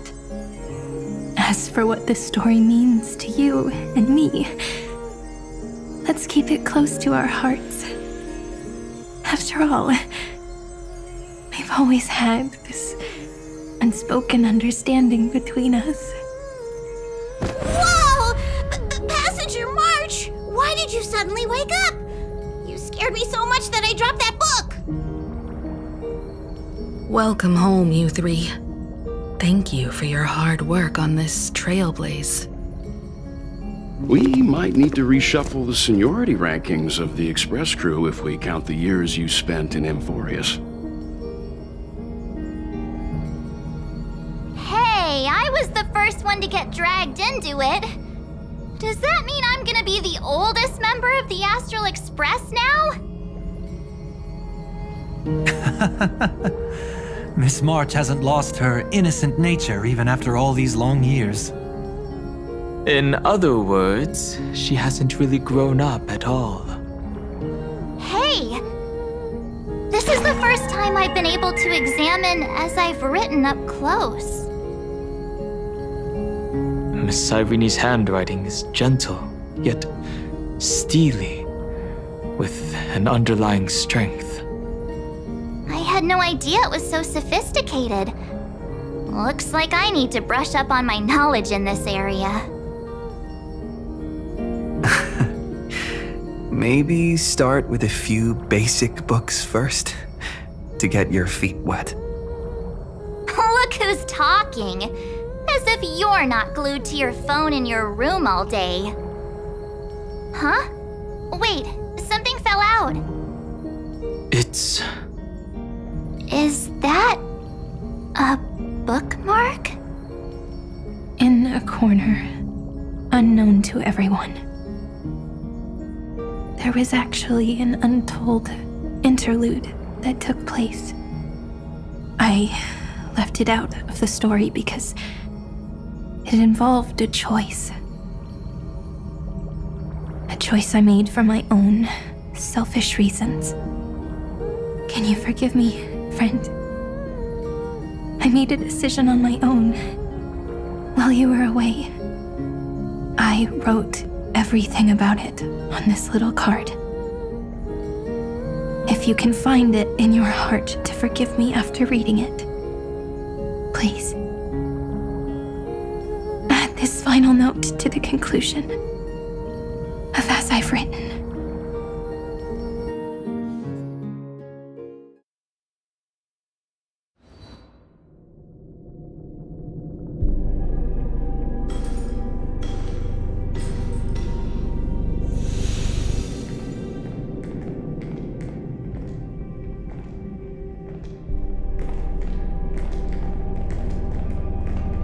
Memories swallowed by Iron Tomb. Return now to reality.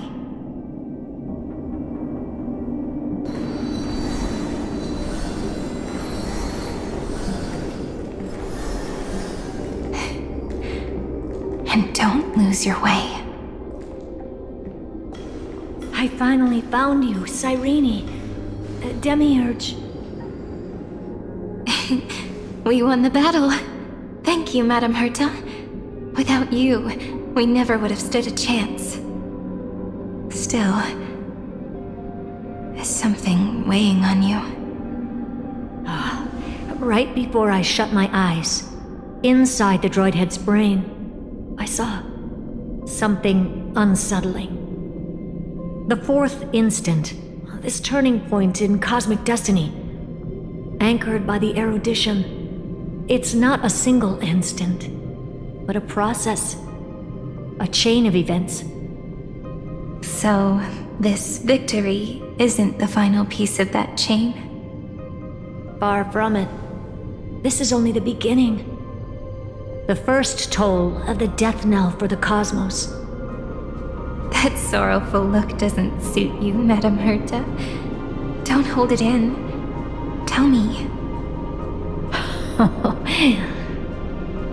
Not long ago, you crossed paths with the Eon of Remembrance again, didn't you? Yes. Even if the figure was hazy, I knew right away. That was the god from Cyrene's dreams. Causality has gone wrong, just as I thought. Causality? Let me put it in your favorite fairy tale terms. The universe began as a seed. It grew into a great tree. And the present is its branches and leaves. The erudition calculates how the future will sprout. With so many possible outcomes, they choose to anchor one path, cutting away the crooked or fragile branches. But if things continue that way, the branches grow endlessly, the leaves multiply, and one day the tree collapses under its own weight. That is why there is a concept in biology called lignification. Soft sprigs form a hardened shell and fuse with the trunk. For the universe, that process is what we call memory. Under Fooley's record-keeping, the past becomes memory. In the corners, they forget. Even the events of the present become fruit without roots. So it is the opposite of the erudition. One calculates what is to come, and the other holds on to what came before. We were never meant to have to speak of this. But now, I finally understand what that chaotic matter around Emporius truly is. It is your memory. Your mind now stretches across the stars, allowing you to travel farther down this path than anyone else. My memory? Yes, you live in the now, but your memory remains in the past. Just like the Eon of Remembrance, a being made entirely of memories. What does that mean? Did they fall? No, quite the opposite. They have not yet been born. Remember, to carry out the mission of remembering the universe, they must ascend to divinity only at the very end of time. And at that moment of ascension, their memory stretches through the past, becoming what people now call Fooley.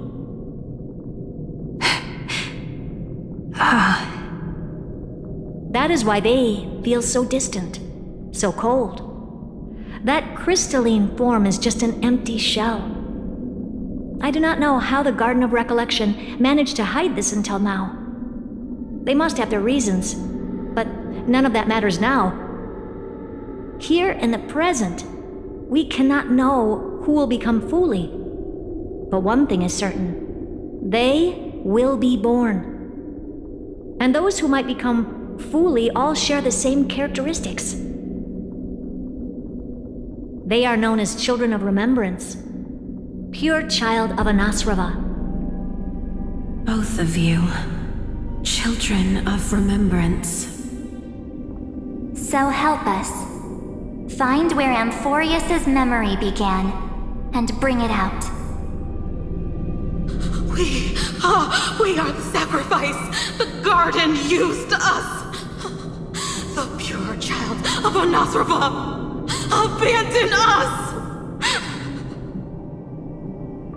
So that name, it was never my past. It was my future. Or maybe it is the present.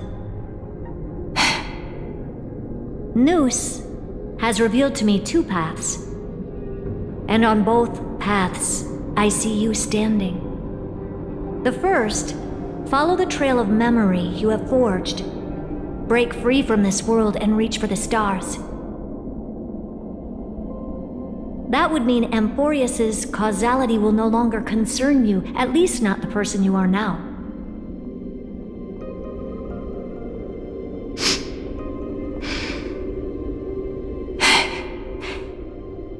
Go on. The second, you come to a stop and fade, offering yourself to become the memory that carries through Amphorius. Perhaps this is the choice every pure child of Anasrava must face. That choice means I'll remain in the past forever. And more than that, it means you will close off Amphorius's causality. This world is sealed. The effect that the remembrance brings to it will all converge on one thing. That one thing is you. No more eons will interfere with this part of history. No more blank spaces in causality. The present will be set in stone and become indestructible. There are two paths, and only one leads to the right end. A droid head didn't tell me the answer. But I can guess what might happen if you choose wrong. With causality incomplete, there is a chance Iron Tomb could rise again.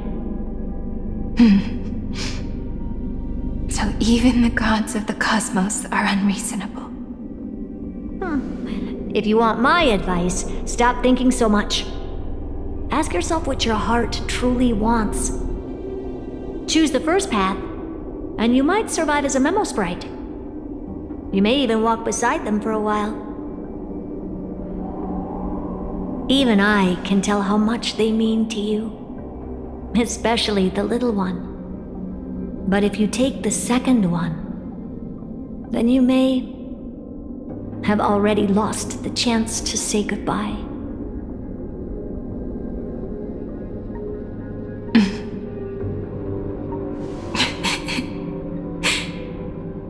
I have made my decision, Madame Herta. I thought you would need more time to think it through.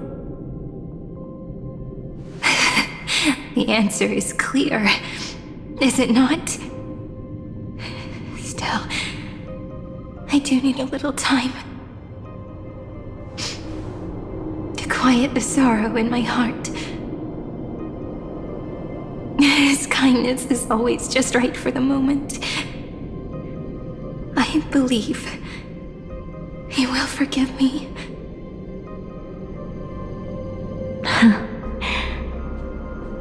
I will say no more. I would rather not break the mood. But may I ask you one last thing? Of course. Why?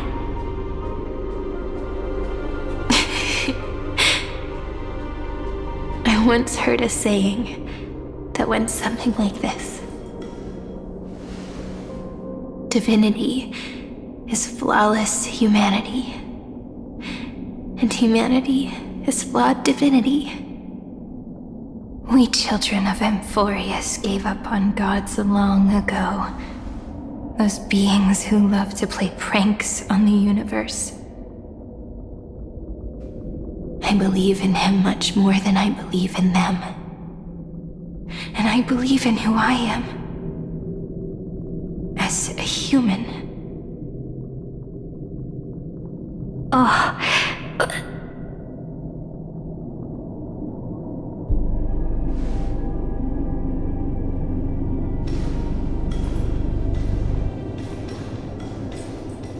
That really is a comforting answer.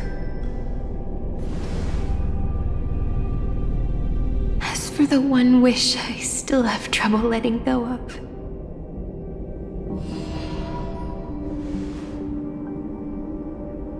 One will remain in the past. One will walk toward the future. I believe that the one I cared for most will witness on behalf of the ripples of past reverie. Every starlit tomorrow.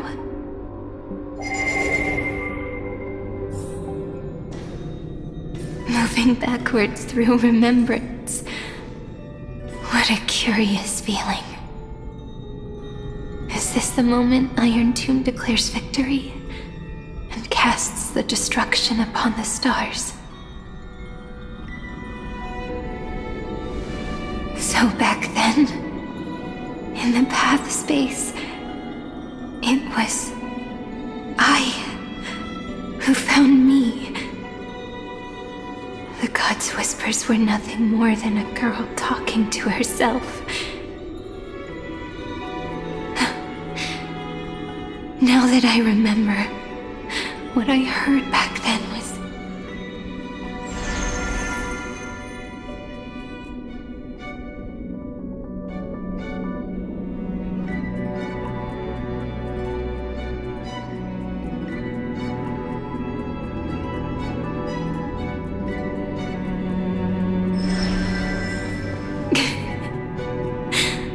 All I wanted to say was, don't give up. He will find you. Memory truly is amazing. Then let me wield this power and plant the seed of causality for the miracle that is destined to bloom.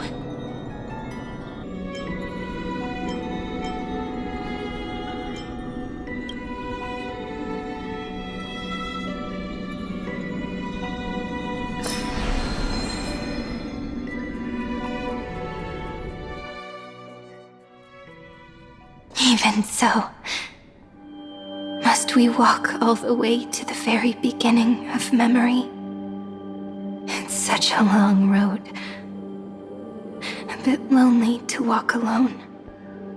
Then, would it be alright if I came with you?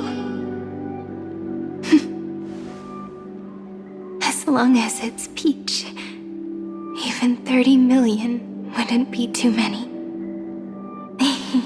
One is enough. Take a deep breath, and then we can set off, alright? Follow the ripples of remembrance into the past. Reconnect every moment in which the gods made themselves known. Clearly, cause leads to effect. But now, the future gives new meaning to the past. Effect flows backward and nourishes cause. Maybe that is what makes memory so beautiful.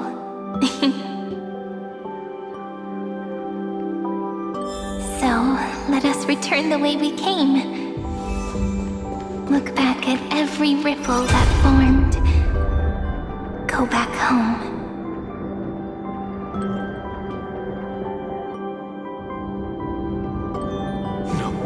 No! How is this possible? Breathe! Breathe! Partner! Partner! No. I have to get you out of here first!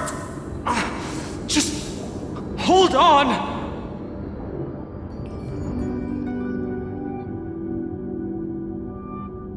Remember?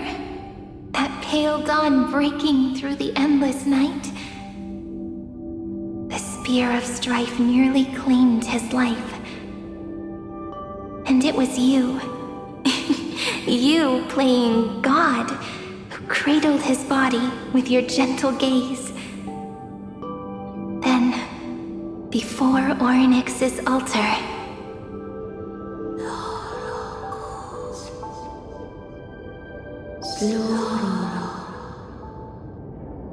even the Titan of Time mistook you for someone else. I never imagined there was a hidden truth behind our first meeting. The first time was also the last time I saw you, friend.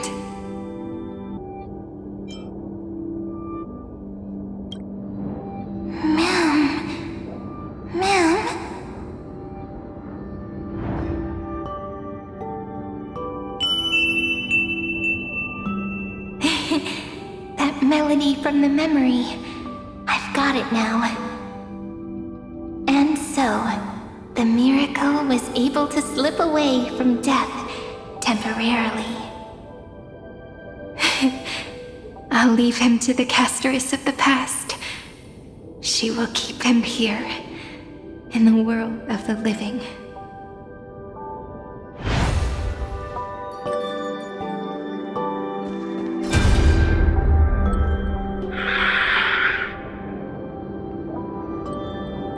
Darn it! What are these things?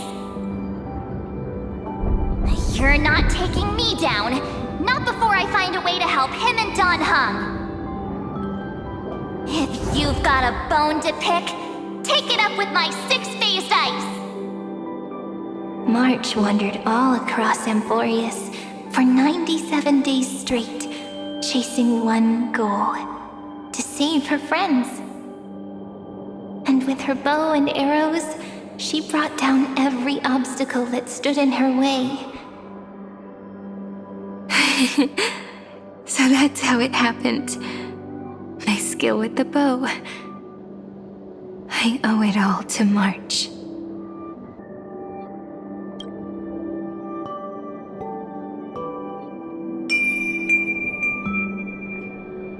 What a sweet note. I've got it now. And so, in a memory from the past, you inherited March's mastery of the bow. And that arrow bearing golden flames will streak across the stars in the future, becoming a glimmer of hope for the cosmos.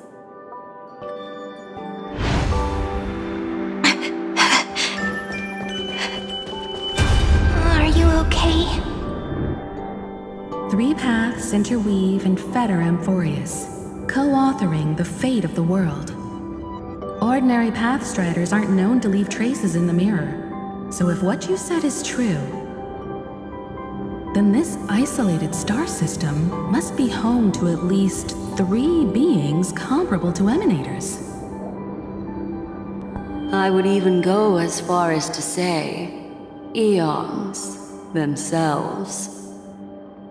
To gain the favor of the stars for Amphorius, the Remembrance sent a call for help to the cosmos. But the obstruction from the scepter was far too strong. Even the gods could do nothing more than send a fleeting mimetic being to someone who walked the same path. Thankfully, Miss Black Swan caught that fleeting moment.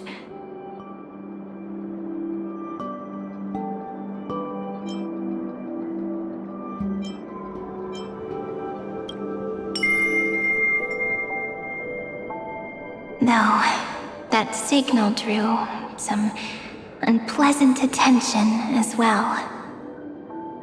Looking back now, it was all worth it. The cosmos showed us a kinder face. Thankfully, she has a different understanding of the Remembrance. Miss Evernight once said that the Remembrance wasn't looking after Amphorius, but rather scheming and preparing to devour the paths. Her deduction was perfectly logical, but she failed to account for what the humans in this story could achieve. Maybe I have a scheme of my own. A scheme that will bring happiness to everyone. Please keep helping them. And the others in the future too, Miss Black Swan.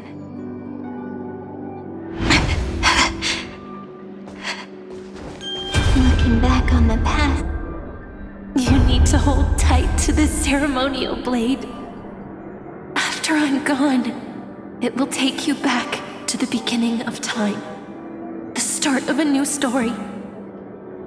I believe that in that story, or in countless stories, each alike yet unique, everyone, all the companions who sacrificed themselves, alongside the deliverer we once dreamed of as children, will reunite beneath a vast, endless sky. If we can never break free from this prison, I will stand my ground. Until the day someone shatters this endless cycle and writes the final chapter of Amphorius' fate. In the blink of an eye, we have returned to the turning point of fate. With nothing but a fragile sliver of hope, we embraced 30 million cycles of futility and began the eternal recurrence. I still remember the first time I saw the god appear in a dream, looking at me from behind a thin veil of crystal. Back then, I wondered if they might be someone with ill intent. But now, I finally understand. She was always standing beside me, and she is so very beautiful.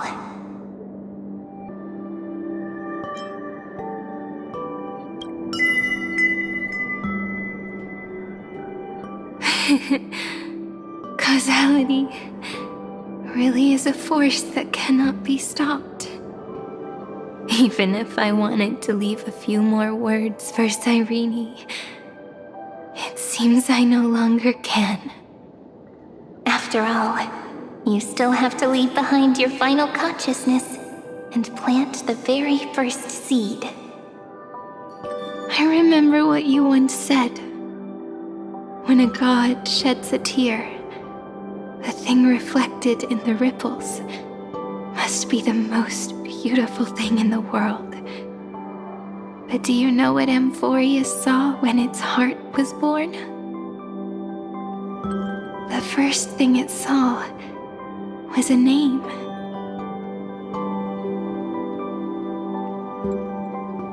Zero, 9, 3. Looks like you figured it out. Sometimes, all it takes is a change in perspective to reveal something truly unexpected. Don't you agree? That's right. Turn these numbers upside down, and you'll see a beautiful eternity. Something we believe in. The ego.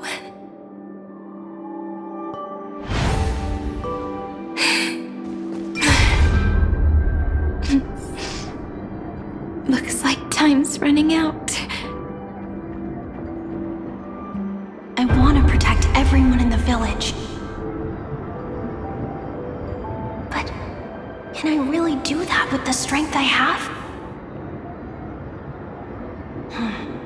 I shouldn't think too much. Better finish the farm work Dad left me first. The hero within has been by our side since we were little. Finan has always been strong, but without that faint glimmer of hope lingering in his mind, would the weight of fate and endless recurrence finally break him? If only someone could place even a sliver of hope inside his heart, he would hold on and keep going. Yes, just a single spark. And he would guard that fragile light until it turned into a blazing sun.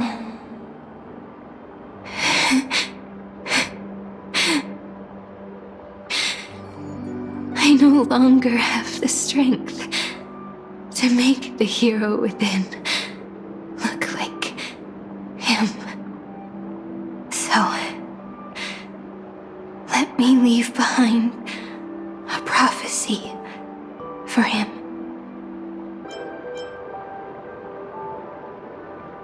Take this wish with you. Be the hero who begins the mission of deliverance. As prophecy foretold, you will bear the blazing sun until the pale dawn breaks. Continue onward, bearing this world upon your shoulders until the Ashen Hero, the nameless deliverer, ushers in the dawn.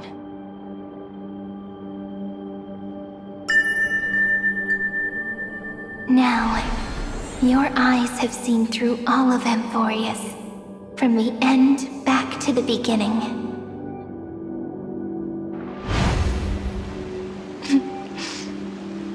Looks like time's running out. The first behind this door. I can smell it.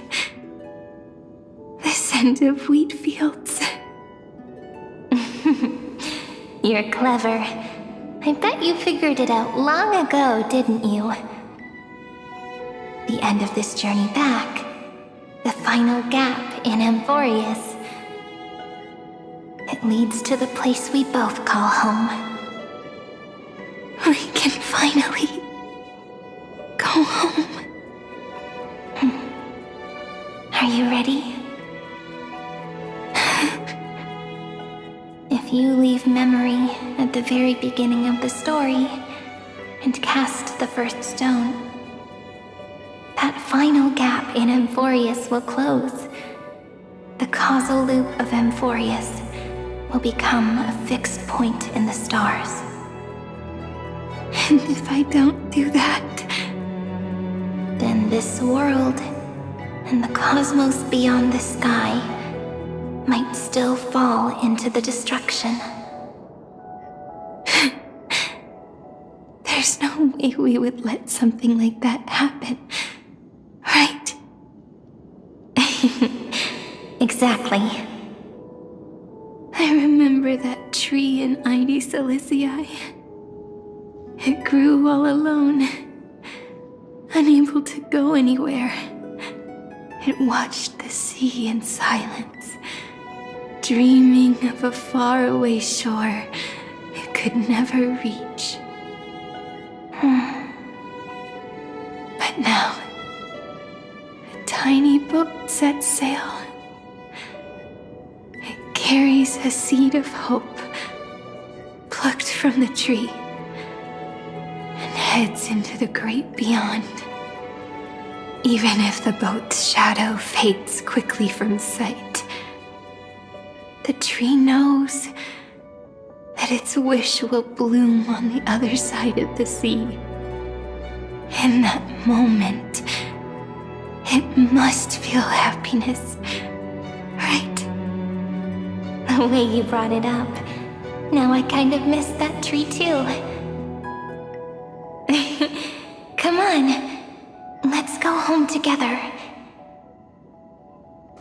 Take it with us, back to the sacrament courtyard. Let it become remembrance's anchor, tying together the times we knew so well.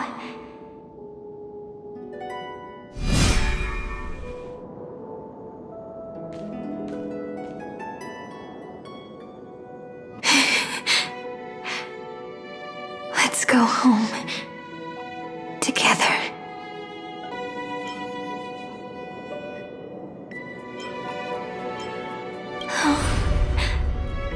That final note. Right. It's been with me all this time. This is Do. It is also the first note. The one from the first time we met. And the one that stayed to the very end.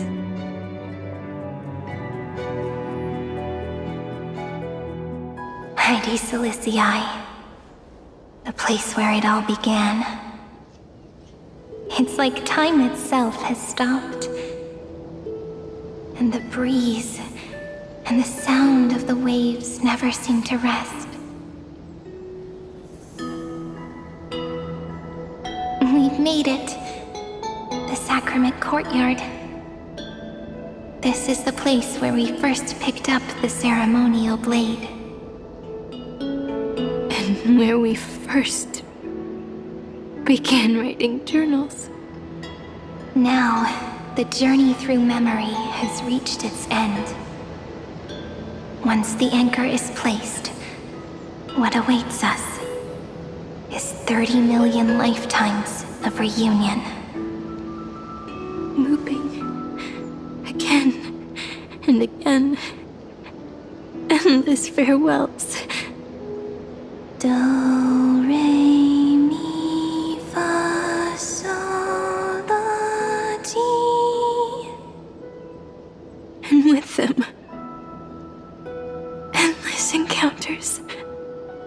Ti, la, sol, fa, mi, re, do.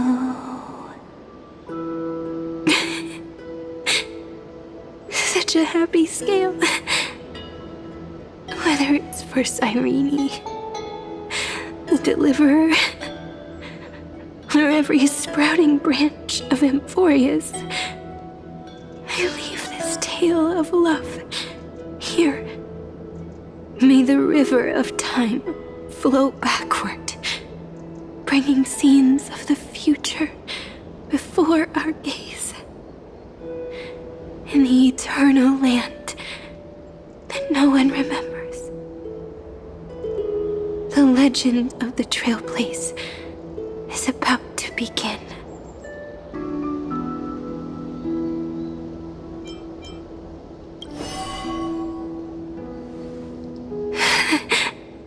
Is it all over now?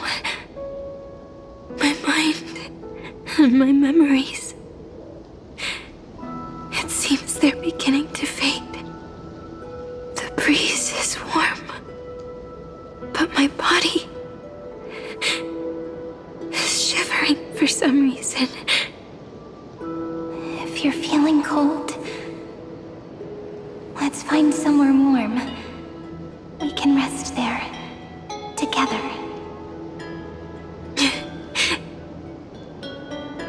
Somewhere warm. I know just the spot. I am the gaze that looks back on the world. How fortunate we are. In this cycle of cause and effect, humanity never looks to the gods for guidance. The ones who pick up the pen and write miracles again.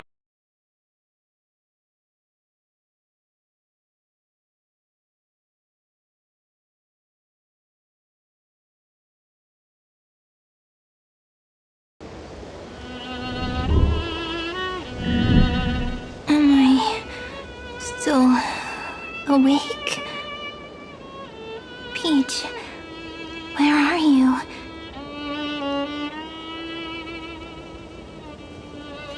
Are you? When memory drifts away with the breeze, love leaves behind a seed and turns into lament. Demiurge, Cyrene, Mem. Back again to the first, Philia 093. I always do have my charm. The final ripple nourished the great tree, and from it grew a single pink peach. We've been playing for so long, and you still haven't told me your name! I've told you so many times already. You're just forgetful. My name is Livia. Livia. If you forget again, I won't tell you next time. Livia, got it. Then you have to remember mine, too. I'm... Piso. I always remember.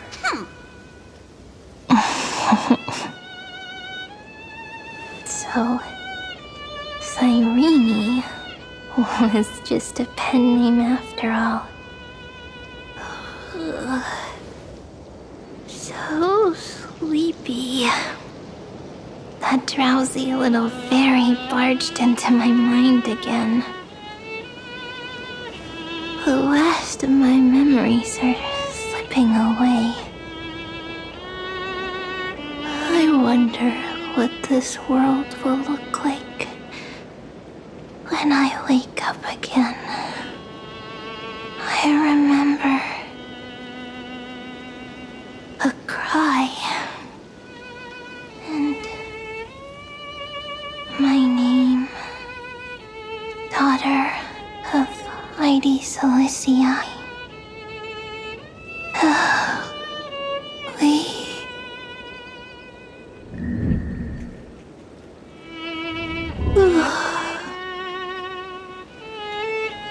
Shh. Never mind.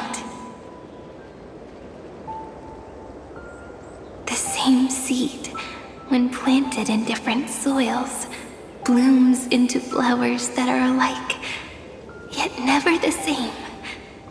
But what truly makes her beautiful is each and every soul in the world.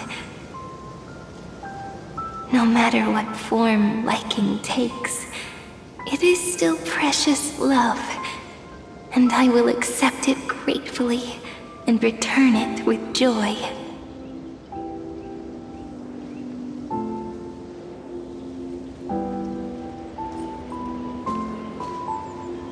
Do you remember my favorite story? That crystal flower was so beautiful because it reflected the eyes of the little fairy.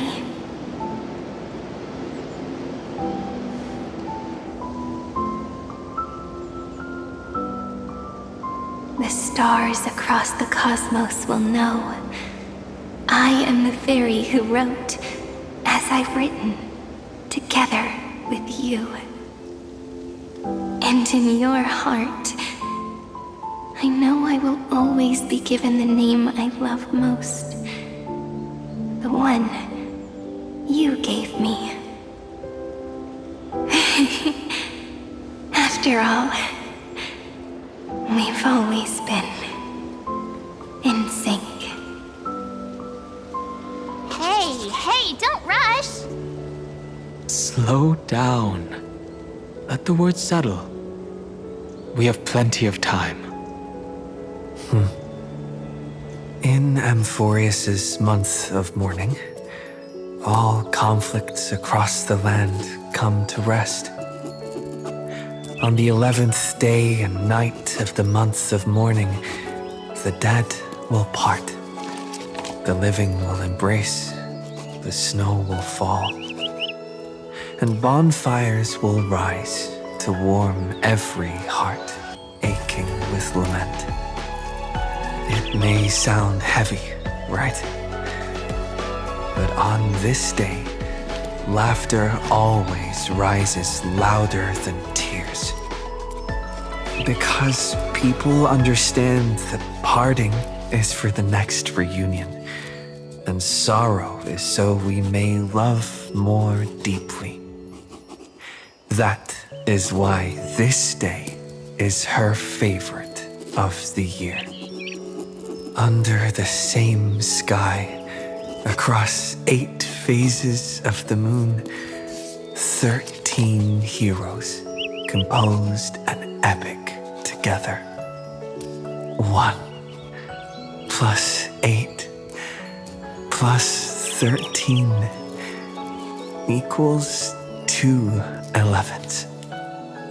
Would it feel more fitting if the rest were written in Miss Cyrene's voice? Agreed. Then, we'll add 1. A 1 like none that has come before. A 1 that blazes new trails. I make this wish. On the 12th day of the 11th month, 13 heroes will take every core flame ignited across 30 million lifetimes and scatter them among the stars. Later, when the people who know this story gaze upon the cosmos, they will discover that the countless stars in the sky now glow pink. And after 13 seconds, that radiant light will quietly fade away. It will be such a romantic, yet puzzling sight. But that's all right. They will keep that mystery close to their hearts, constantly pondering what the ego truly is. They will love. They will get hurt. They will rage.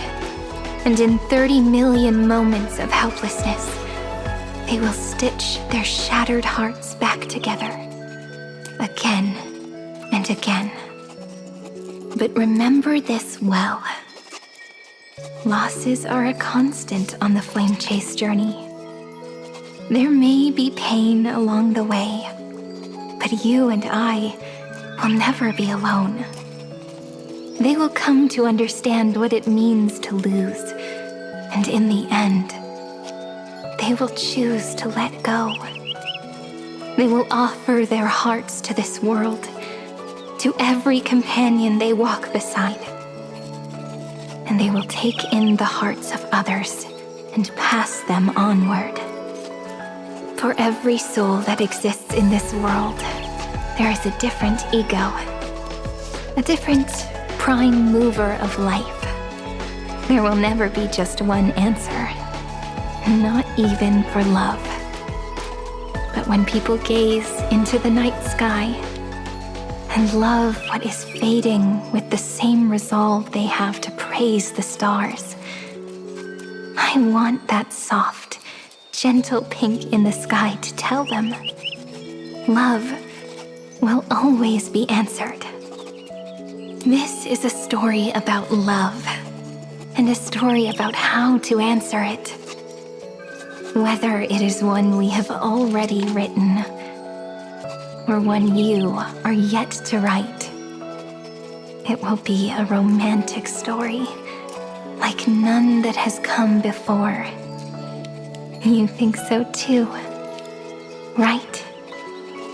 And the romantic story deserves an ending that is free and complete.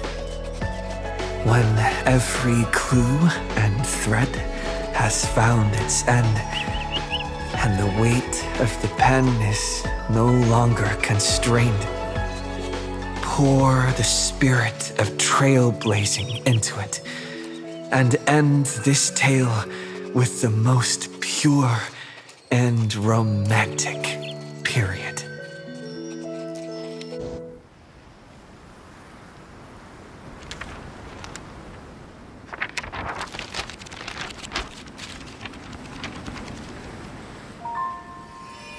Light, sky, sea, stars, seeds, flowers, birds, hope, and love.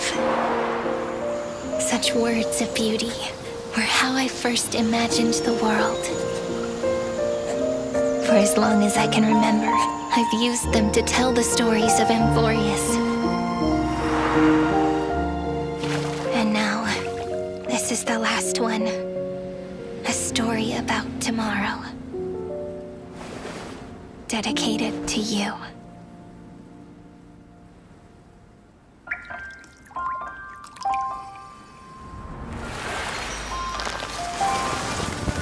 Once upon a time, morning glow, scattered light, shone on you and I. Fading poems, frozen rhymes, or traces on the breeze, whispers of past reverie. Please let me linger for now, enveloped in your sound. Love on the pages, the ink our stories penned. No matter how it ends, I'll do it all again. Oh, stay true, blossom as spring renews, dreaming colors every hue. Tomorrow's eyes to tomorrow's life, while walking step beside you. So stay true, the winter's rhyme anew, woven memories are blue. Like a melody, sing a song of reverie.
no longer working.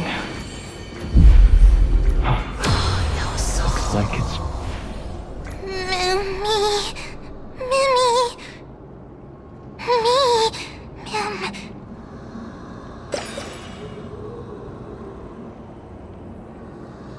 Let's find someplace safe to set up a base of operations first. This statue and the buildings we've seen so far point to a civilization here on Amphorius. We can only hope that they're not hostile toward outsiders.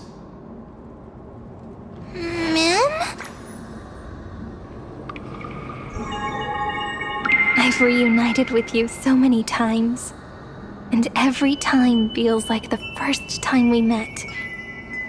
Each time, love breaks through the stubborn cycles and takes flight toward a pink tomorrow.